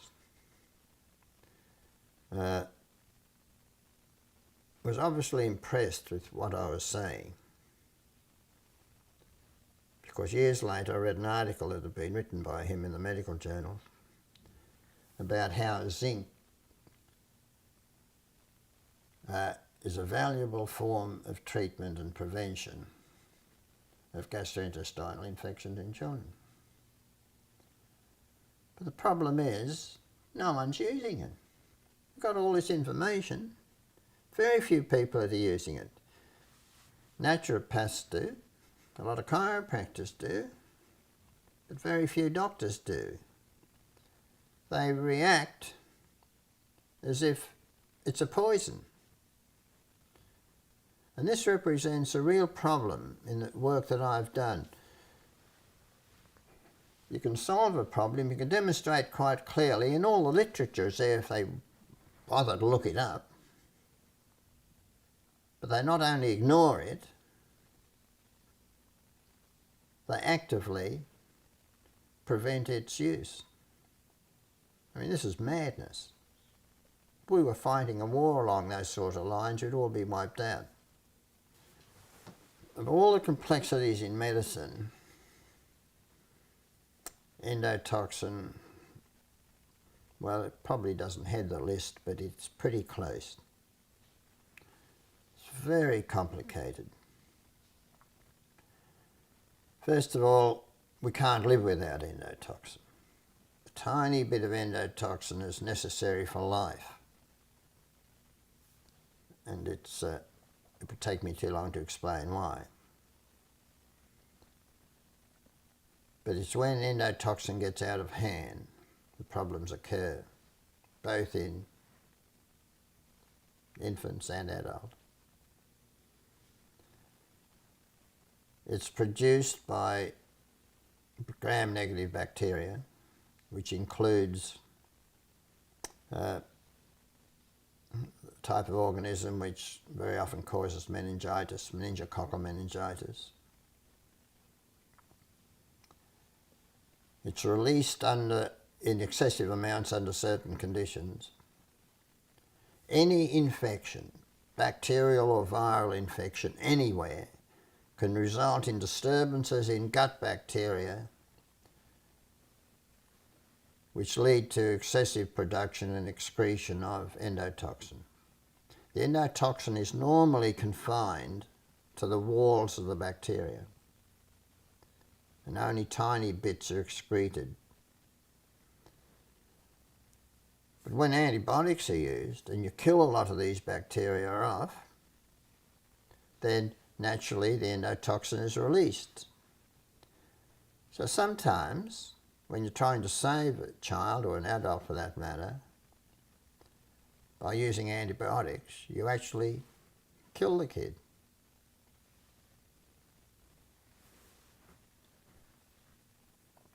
Now, endotoxin can have so many effects that it's hard to just pick a few. In children, it results in, and adults for that matter, but you see it more often in children. It can result in various types of shock. It can affect the brain, which I talked about yesterday. It can cause hemorrhages of various sorts. It can chew up vitamin C like nobody's business and cause a type of scurvy bone changes. Cause sudden unconsciousness. You name it almost, it can cause it. I'll give you one or two extraordinary things about it. When an orthopaedic surgeon replaces a knee joint, first of all, a tourniquet is applied above the knee so the surgeon can operate without blood spurting everywhere. And that tourniquet may be on for an hour or rarely 2 hours. During that time, the limb is denied supplies of oxygen and nutrients. And certain chemicals are formed in the anoxic tissues in the muscles. Now, when the tourniquet is released, those substances, the circulation comes back, and those substances are absorbed into the blood. They travel through the body.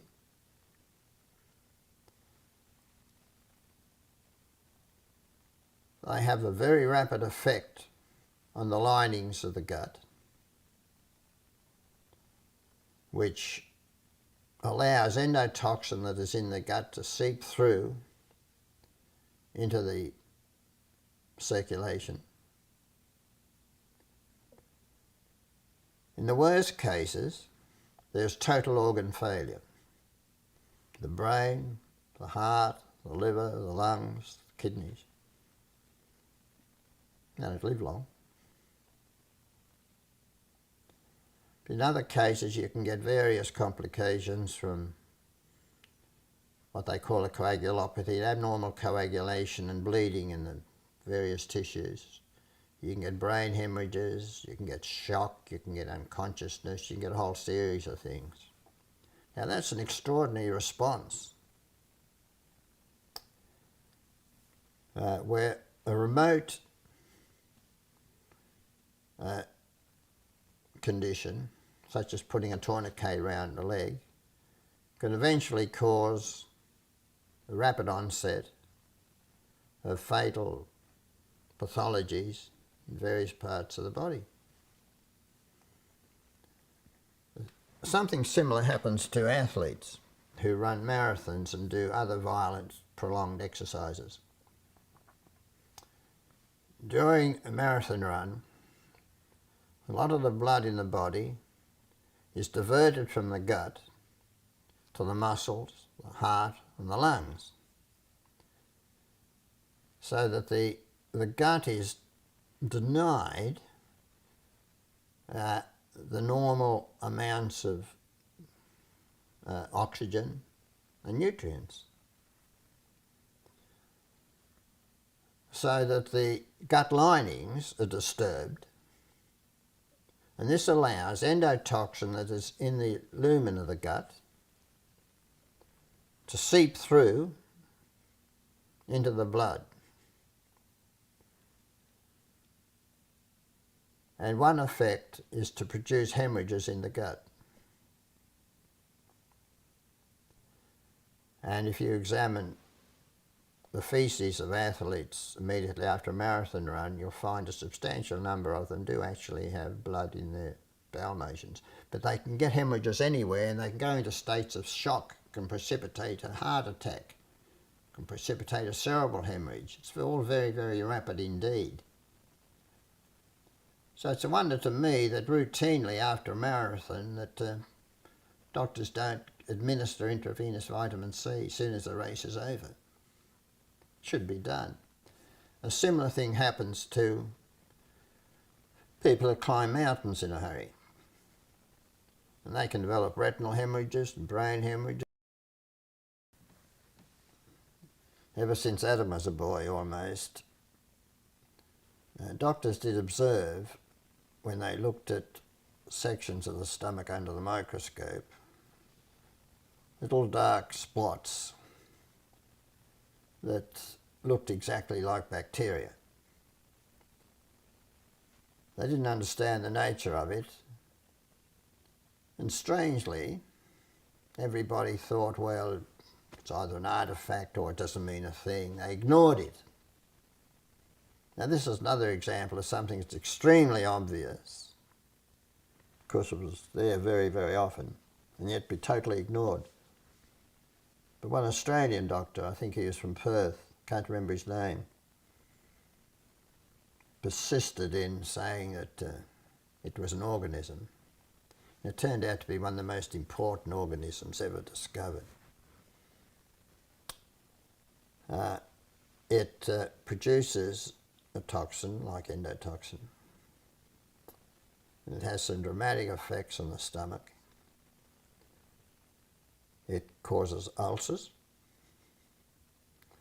It causes stomach cancer. And here's the dramatic news.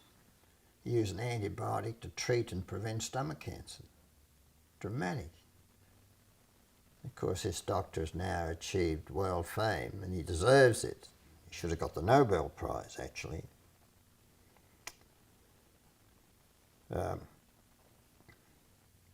That organism can have very strange effects. It's tied up with similar organisms that get into the gums and cause gum disease. And these organisms can exchange genes. I believe they can exchange genes with gut bacteria. The organisms in the stomach can exchange genes with bacteria in the mouth.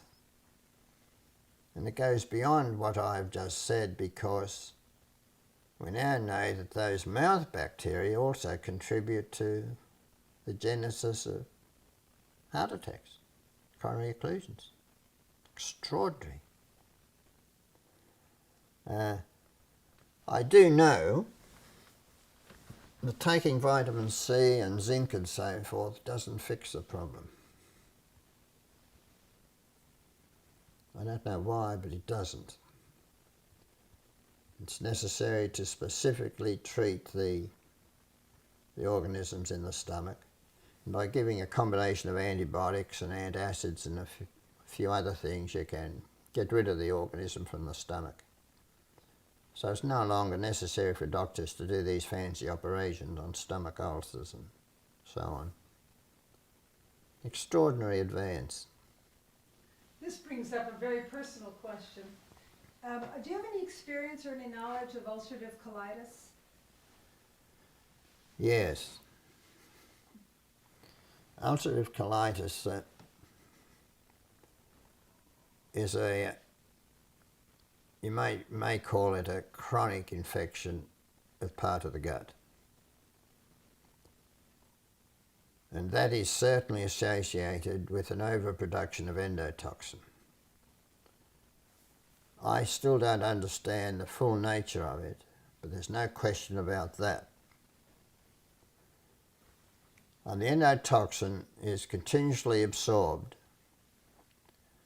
and if the patient's liver can't detoxify it quickly enough or effectively enough, then it gets loose in the bloodstream. It can also result in liver damage, which can result in liver failure. I had a friend. His wife was my receptionist for quite a while. And he had ulcerative colitis. But you see, the specialist wouldn't agree with me, and I tried to explain to him the danger of the continuous absorption of endotoxin. But he ended up with liver failure.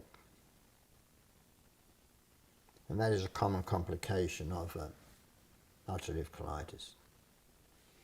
So he chose not to have surgery. He had to have a transplant. But you see, they wouldn't listen to me. And after the liver transplant, he developed all the complications in the world, hemorrhages mainly, from everywhere. And I explained how endotoxin causes hemorrhages. The surgeons who did the transplant are obviously extremely talented, but they never consider endotoxin and what you can do with vitamin C. And you should pour intravenous vitamin C into these patients until you get them sort of stabilised. I can't really cure ulcerative colitis, but I can stop the worst of the complications that occur with it. There's no doubt about it. Have you treated anyone with vitamin C who had ulcerative colitis? Yes, it's very, very beneficial. But my friend who had the one liver transplant ended up having two. And he went through the same problems all over again. And this brings another issue out. In the case of Alanuco, he was charged with shaking his baby to death and jailed for 7 years till he was released a few weeks ago.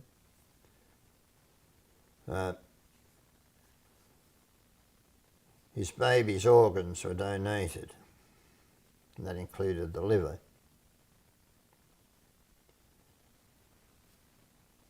And the heart.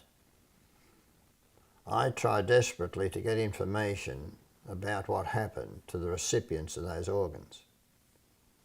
Apparently the recipient of the heart is alive and well. But they won't give information about the recipient of the liver. See, if the donor dies from an illness that includes excessive amounts of endotoxin, and that's what happened to Alan's baby, and you use that liver to transplant it into somebody else, there's an increased chance that that liver is going to fail. So I've been trying to persuade them to infuse it with vitamin C before and after transplant. a safe thing. Now, why are you going to do any harm?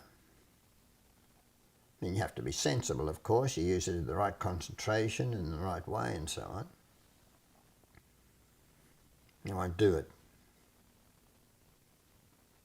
Now, a lot of these transplants can be prevented by vitamin C and other antioxidants, since we got onto this subject.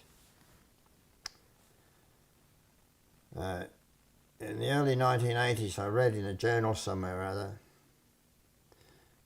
that in China there's an area where cardiomyopathy, that is damage to the heart muscle, was very common.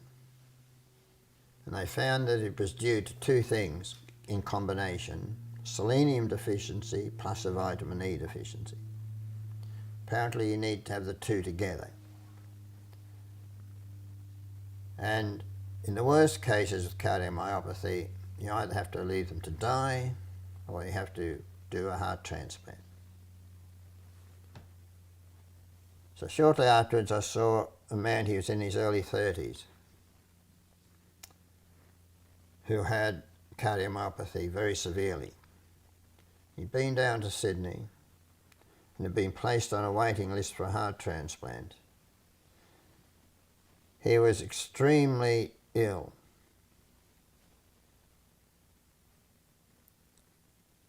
But they couldn't find a matching donor.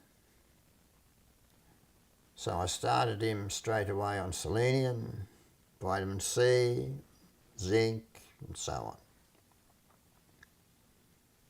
He gradually started to improve, then the improvement accelerated, and he got to a stage where he virtually had normal heart function, no longer needed to have a transplant. He had a very good wife, he did all the proper things, he stopped smoking, his wife made sure he ate the right sort of food. He ended up normal. But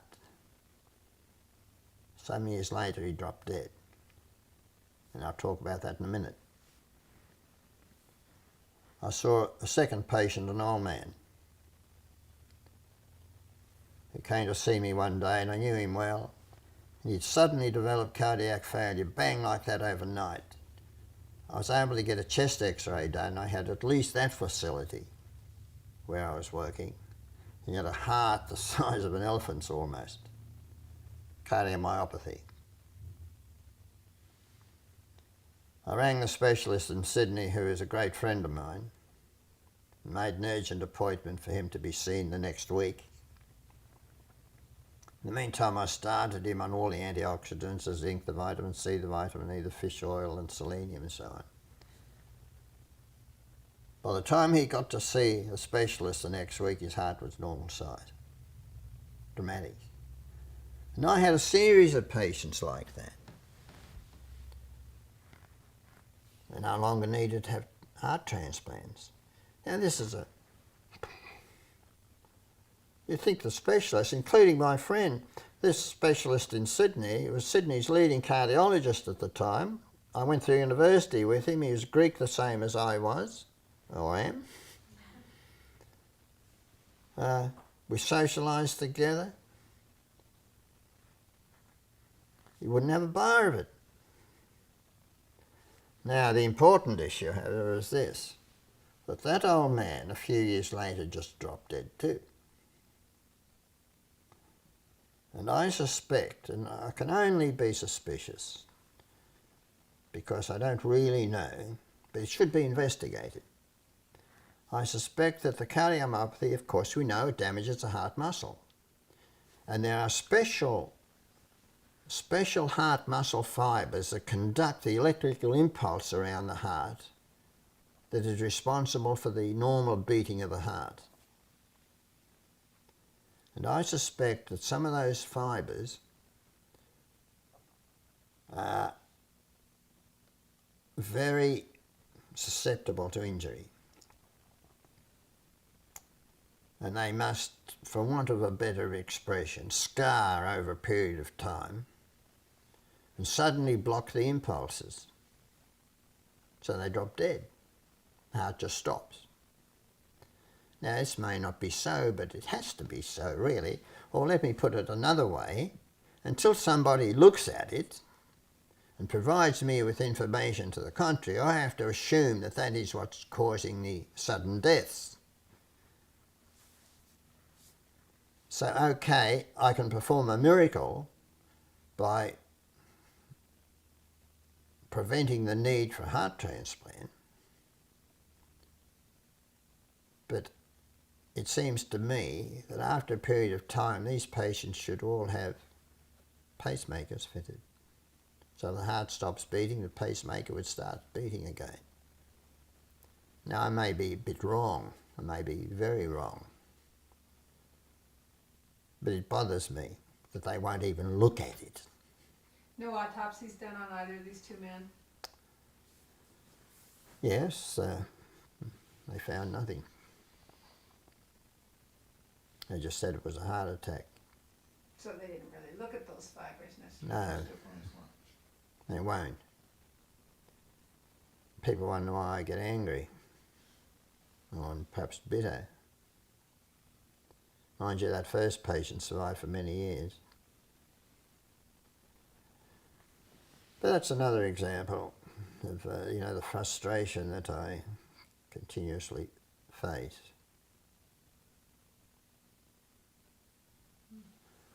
When I first started this work, the public response was extremely favourable and almost violent.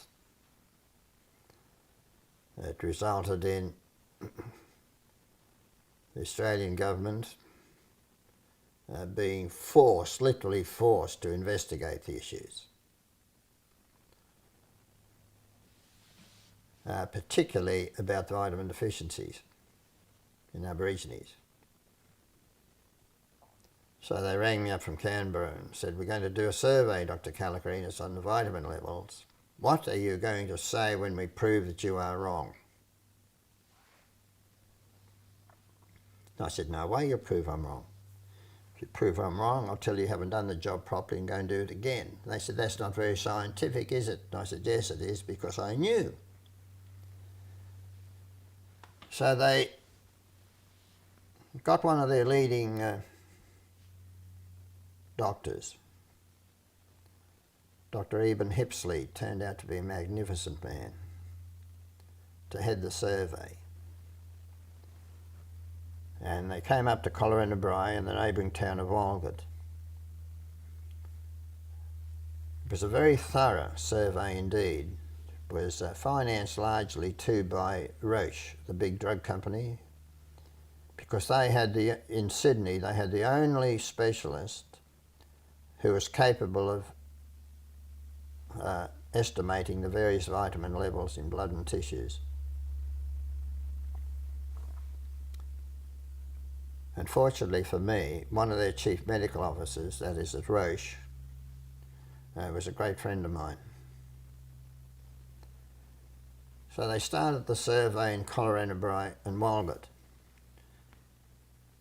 They not only examined blood samples from whites and Aborigines, they examined urine samples, they examined the foods, they examined all sorts of tissues and so on.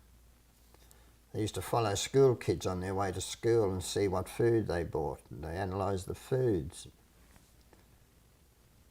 Well, after a few weeks of working in Collarenebri and Walgett, the initial results came back, and they were far worse than anything that I even suspected. There are gross deficiencies right across the board amongst Aborigines, in not just vitamin C, but all the vitamins really. And there's a substantial number of deficiencies amongst the elite whites as well. There's one thing that really interested me. The vitamin A levels are also extremely low, some are almost zero. And some years before, I did a little bit of work in the Philippines where there's a condition caused by vitamin A deficiency which causes almost total destruction of the eyeball. They call it xerophthalmia, and it's very rapid in onset and it's total and they're blind. and vitamin A supplements will prevent it. But when I looked at the statistics and the figures, the levels amongst the Aborigines were just the same as the levels amongst the Filipino children. Yet the Filipino children were getting xerophthalmia. Australian Aborigines were not. There had to be an explanation. I talked to the authorities. They all acted as if I should be carted off to the nut house.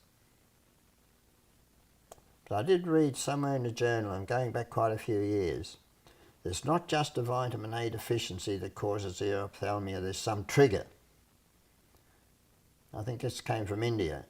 Unless that trigger is also present, vitamin A deficiency alone by itself will not cause xerophthalmia, but vitamin A supplements will prevent it. A bit complicated. No one's interested in it. Now, the research team was supposed to go on from Collarenebri and Walgett to Alice Springs. And I knew, and by then they knew, that the results in Alice Springs would be a great deal worse than the results in Collarenebri and Walgett, which were bad enough in themselves. So rather than admit under pressure that vitamin deficiencies existed and were serious, they delayed the arrival of the research team in Alice Springs for 3 months and supplemented all the infants around Alice Springs with vitamins. And they didn't just give the bottle of vitamin drops to the mothers, they went round every day and physically put the spoon in the kids' mouths. You probably won't believe this. And at the end of 3 months, they invited the research team to come and do the survey. Of course, they were faced with supplemented infants. But the authorities hadn't supplemented the adults, so the deficiencies were found there. Now, if you can explain why the authorities acted like that, let me know.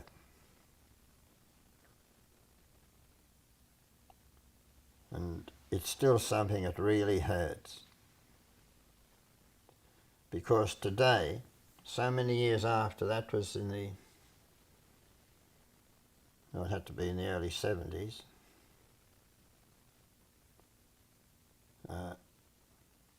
you go to these various Aboriginal medical services and so forth right across Australia. They're not supplementing infants. They're not using the knowledge that we gained years ago. I mean, this is crazy. There has been improvements, but a lot of things are no better. The infant death rate is not quite as bad as it used to be, but it's still far, far higher than it is amongst Caucasians. The incidence of otitis media is probably just as bad or worse. The incidence of trachoma is just as bad or worse. The incidence of diabetes amongst adults has just shot up sky high, of course, as more and more adults are growing up on bad food. Cataracts, kidney failure, requiring dialysis. Now that's interesting and important. There are several reasons for the increased incidence of kidney failure amongst adults.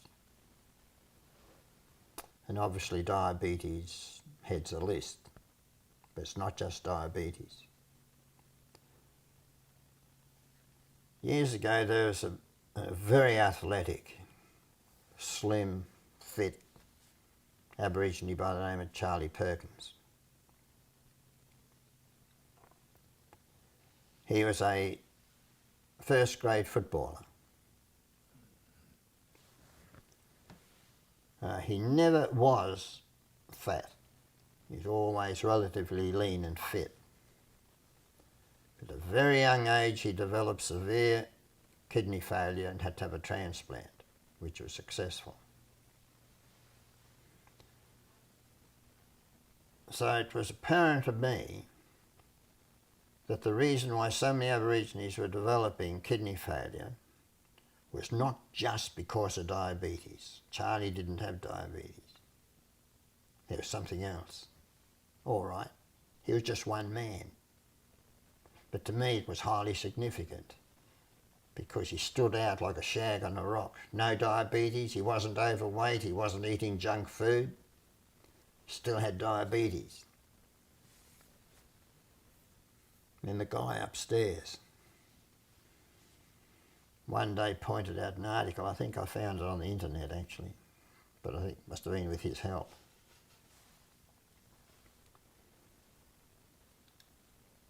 Endotoxin can produce certain effects at a certain age. And apparently, for reasons that I don't understand,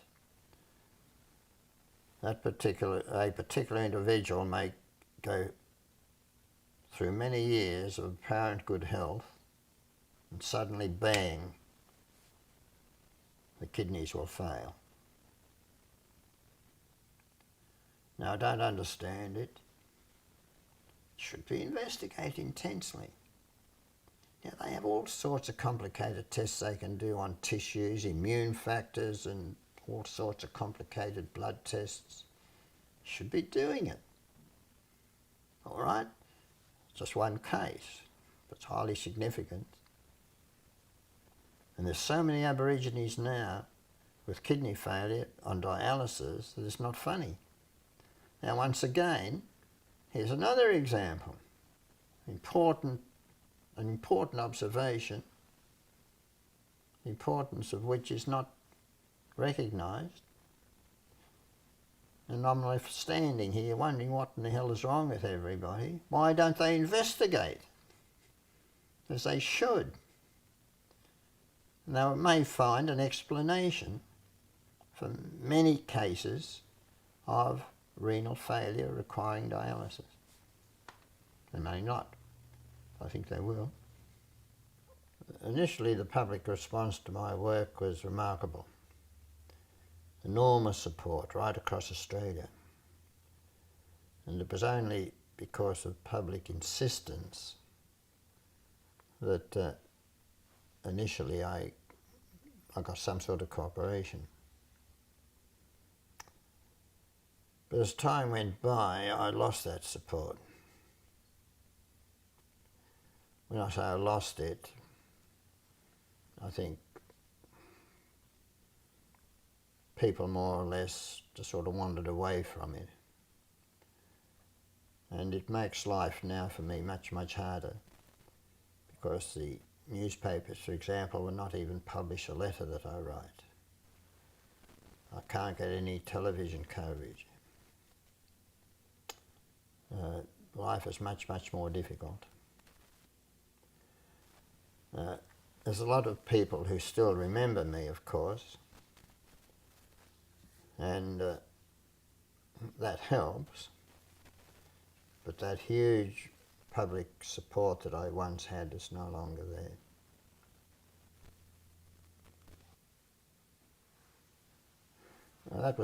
This Is Your Life, or being on This Is Your Life, was quite an experience. Apparently, the person involved must never know that it's going to be on. In fact, if they discover beforehand that it's going to be, then it will never be. They'll stop it. So Catherine had to withhold all this from me. And she used to go to a couple of things that I wouldn't go to. She apparently deliberately arranged one evening that she would do that, but she would actually be going to the television station. And when she came back, just a sort of a joke, I said to her, I suppose they talked about vitamin C. And she smelt a rat. She thought I knew. But I was just joking. And then I said to her, did they talk about me? And I was just joking, really. But it was exciting, very exciting, and I was particularly gratified because my mother was getting old and fragile, and it was a great boost to her. Now, the system that was used then was to record the program, and it would go over and be broadcasted a week or two later. But the Australian Medical Association got to hear about it, and they applied pressure to the television station not to show the program. But the producer of the program said to them, okay, you are contracted with me for half an hour of viewing time. If you don't allow me to show this program, I will show half an hour of nothing. And they were forced to show it. But it was very nice. They brought the Aboriginal twins, they were about that high down. A lot of my friends. And it's an experience that even my opal mining friends were there. It's an experience that I won't forget in a hurry. It was nice. Did they bring you on 2 weeks later when they show it, or did you just see it on TV? No, I saw it at home, yes. But it shows a bastardry of some of my colleagues and to try to stop the program. I'm sorry to say that the producer died a couple of years ago. He was very highly decorated in the Second World War. He did a lot for Australia. And we read about his funeral by chance in the paper. So I went down for his funeral. I was sitting in the church in Sydney waiting for the service to start, and I was the only one sitting in the church. And a lady came in to clean something or other. And I said to her, where are all the people? They had this man's medals spread out for everyone to view. I couldn't understand it. I said, where is the band? They should have had a military band outside and crowds of people. There's nobody. And just a few minutes before the service was due to start, a handful of the family came in. I was upset. I still am upset. I thought, what has a man got to do to achieve some recognition when he dies? That hurt. Because you're such a wonderful man, he stood up for me.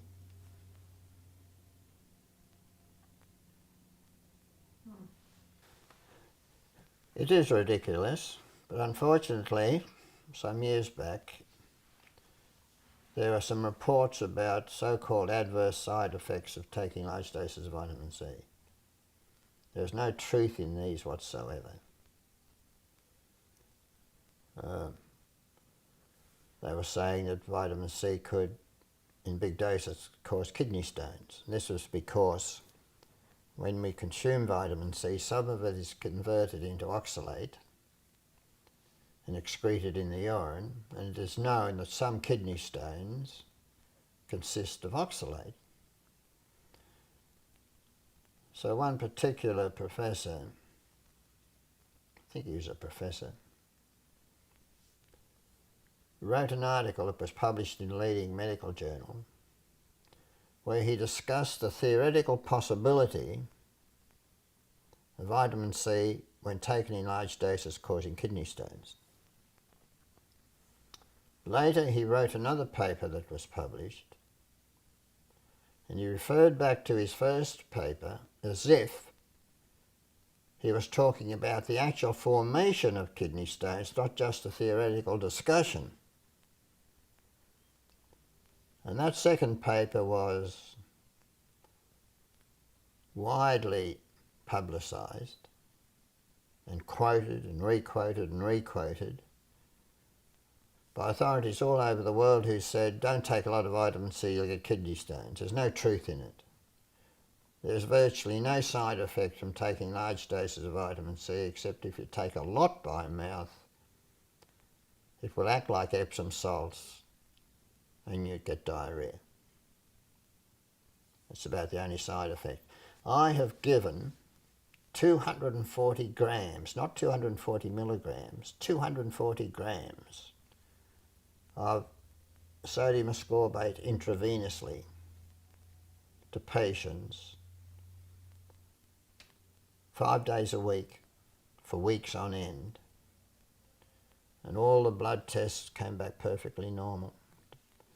The blood sodium levels were normal. You don't have to worry about the sodium in it. It's handled in the body in a different way to the sodium in salt. There's no danger in it. The only problems are you must get it into the vein, not into the tissues. And just use common sense. It's about the safest thing you can do.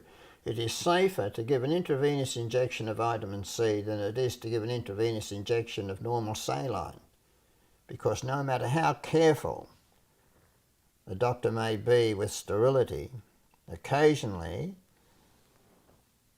at the injection site an infection will develop that can result in death.